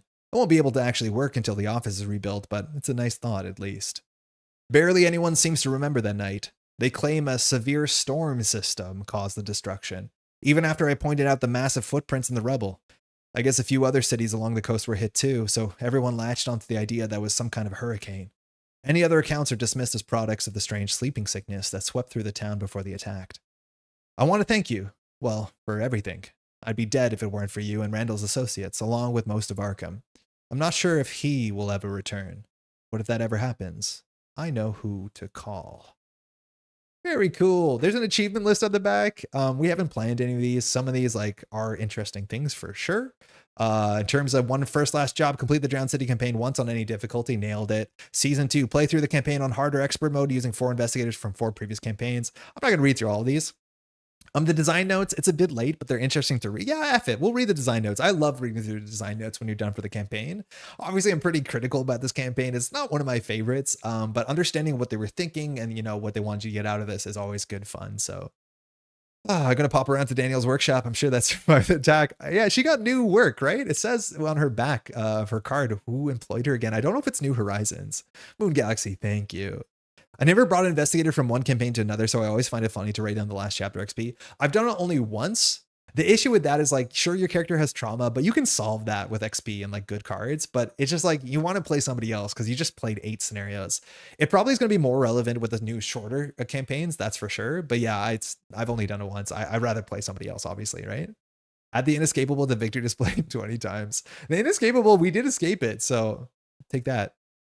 Who knows the end? What has risen may sink, and what has sunk may rise. Loathsomeness waits, and dreams in the deep and decay spread over the tottering cities of men. Hey, congratulations on completing the Drowned City campaign. Whether you won or you drowned, I hope you had fun exploring Rilia and defending Arkham from the spawn of the stars. The Drowned City stands as a unique crossroads for Arkham Horror the card game. As the 10th campaign, it felt right to bring something monumental to both Arkham and to our roster of investigators. As such, we approached the design with an eye on to have how both Arkham and our intrepid investigators may have permanently changed. How would the events of the campaign influence the character of our investigators, and how would those events impact Arkham itself? The task stories were one way to showcase the character growth for the investigators, while also providing unique backgrounds to roleplay these moments effectively. It was important that each task provide a motive and a series of character moments. These moments are sometimes in the story text, but they're mostly occurred during gameplay. You can't accomplish your task simply by making the correct choice when prompted. You have to work for it in how you play the game and possibly even how you build your deck. Now, I do agree with parts of that. I think that's a really cool part of the tasks. And I think the tasks are probably a bit more appreciated when you play multiplayer, specifically the tasks that force somebody to do something specific, because then you add this like sort of selfishness angle. It's kind of also if you played Gloomhaven, where people have their secret tasks where you have to be the one to loot or open the doors or do stuff like that, but you can't talk about it technically. It just like adds that extra wrinkle where now like turn planning order matters, and you're not always incentivized to do the optimal thing, because sometimes you just have to do the thing for your task. Now, our task, sure, there's some aspects where you want to deck build differently, and like rushing out well connected seemed good. Just boosting your stats seemed good. We wanted to have more skill cards in our deck because that was good, but there's not much we can do about it once it's on the table. A bit of deck building, and I guess that's okay. But I don't think all tasks are built equally. I think some of the tasks are just super easy for people to accomplish, especially when you're playing solo. Like one of them is just like get all the clues off the locations, and as solo, that's going to happen. So I do think solo shows some of the problems when it comes to the tasks. We'll talk about the upgrades too. Sometimes the upgrades don't make sense. This was a good upgrade, and we ended with 2 counters on it, so we could have used it a bit more aggressively. But you can always imagine a worst case scenario. Again, André ends the end RPG with like 100 potions in his backpack, so that's how it happens. Our investigators weren't the only ones who needed some stakes, however. The city of Arkham is a living, breathing character all on its own. The city itself needed an existential threat, something that could rock its very foundations. And who better to threaten Arkham than the most iconic ancient one in the Lovecraft mythos?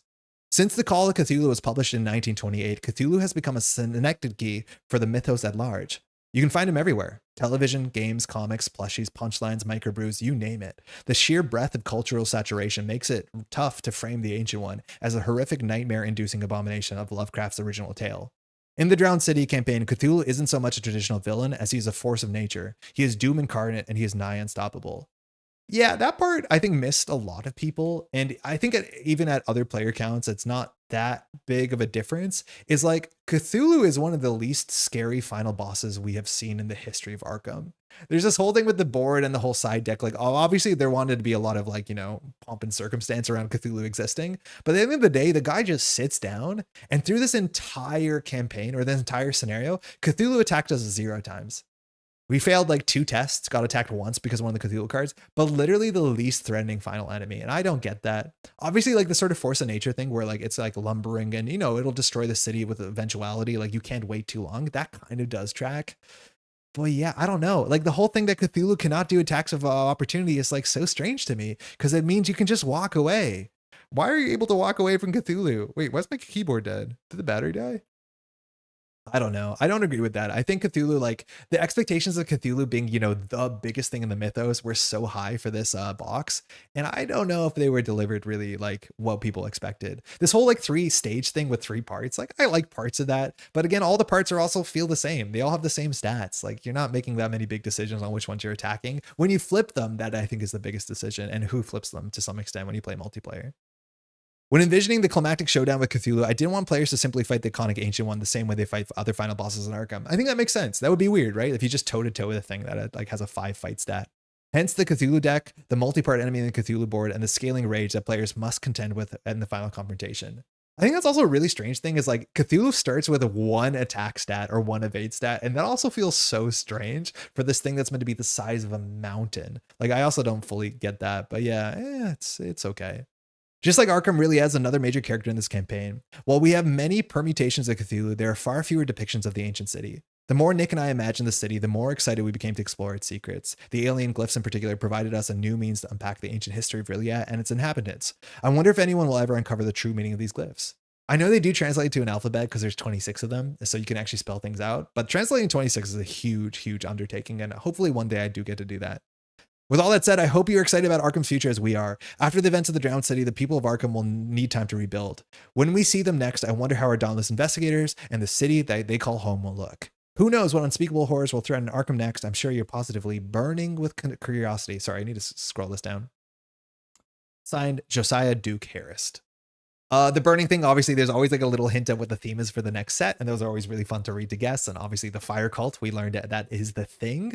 I do also think that like the permanence of what happens to Arkham, I don't know, maybe people expected it to be a bit of a legacy. I think I did, but the fact that Miskatonic University was ruined, I thought that would matter in the new core set. That's obviously very hard to actually make matter, but now these locations are just different. But the same way that everything was slightly different in the new core set, it didn't feel like it was because of Cthulhu. It just felt like that was something they'd do anyway, so that's fine.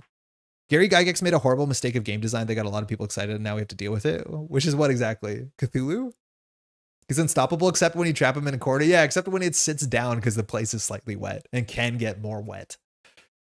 Yeah, that is it. Thanks so much for joining us for the Drowned City. I have a lot of things to say about this campaign. Most of them are like not the most positive. Like in a critical lens, like it's really interesting to compare this to other campaigns to see what it does well and what it doesn't. And it definitely does do some things really, really well for sure. I think some of the weird things too is like I don't remember any of the story things I read in Ritlia. They're always like structured in the same way, which makes you like kind of forget them. But it's very often that it's like, oh, if you do this test, you can read the back of the story of the card. The story card says you found something creepy. It was a machine. It glowed. Translate this glyph, victory won. And like, you forget all that stuff. Like, I don't remember what we found. And maybe a part of that is like we ended up translating like 15 different glyphs. And of course, we're not going to remember half of them. But yeah, I don't know. Guaranteed failure? Oh, I like guaranteed failure. What is guaranteed failure? Like expectation of guaranteed failure or like the auto fail token? I'm not sure why that would be a mistake. I think that's a big part of what this makes this game exciting is the guaranteed failure or always having a failure be an option. That's fun, especially for a horror thing, right? Anyways, thanks so much for hanging out. We went really long here. It's 1 o'clock in the morning. We've been streaming for about 5 hours, which is pretty ridiculous. Not my expectation for today, but I'm glad we got through it. Thanks so much for being me for that. I guess I have to create a new thumbnail for this, huh? We'll be back in the near future. I'm not sure if it'll be as soon as Saturday morning. We might take a break and come back next Wednesday, but we'll be streaming more on this channel and doing more video content. I think it's very likely that we'll be returning with two-handed gameplay. We might stick with two-handed gameplay in the season 2 or the chapter 2 environment for the next little bit, but I do think we'll be returning to some of the older campaigns, some of my more favorite, the campaigns I think I like to replay a bit more often, like Forgotten Age, Carcosa, stuff like that are always just so much fun. I like them a lot.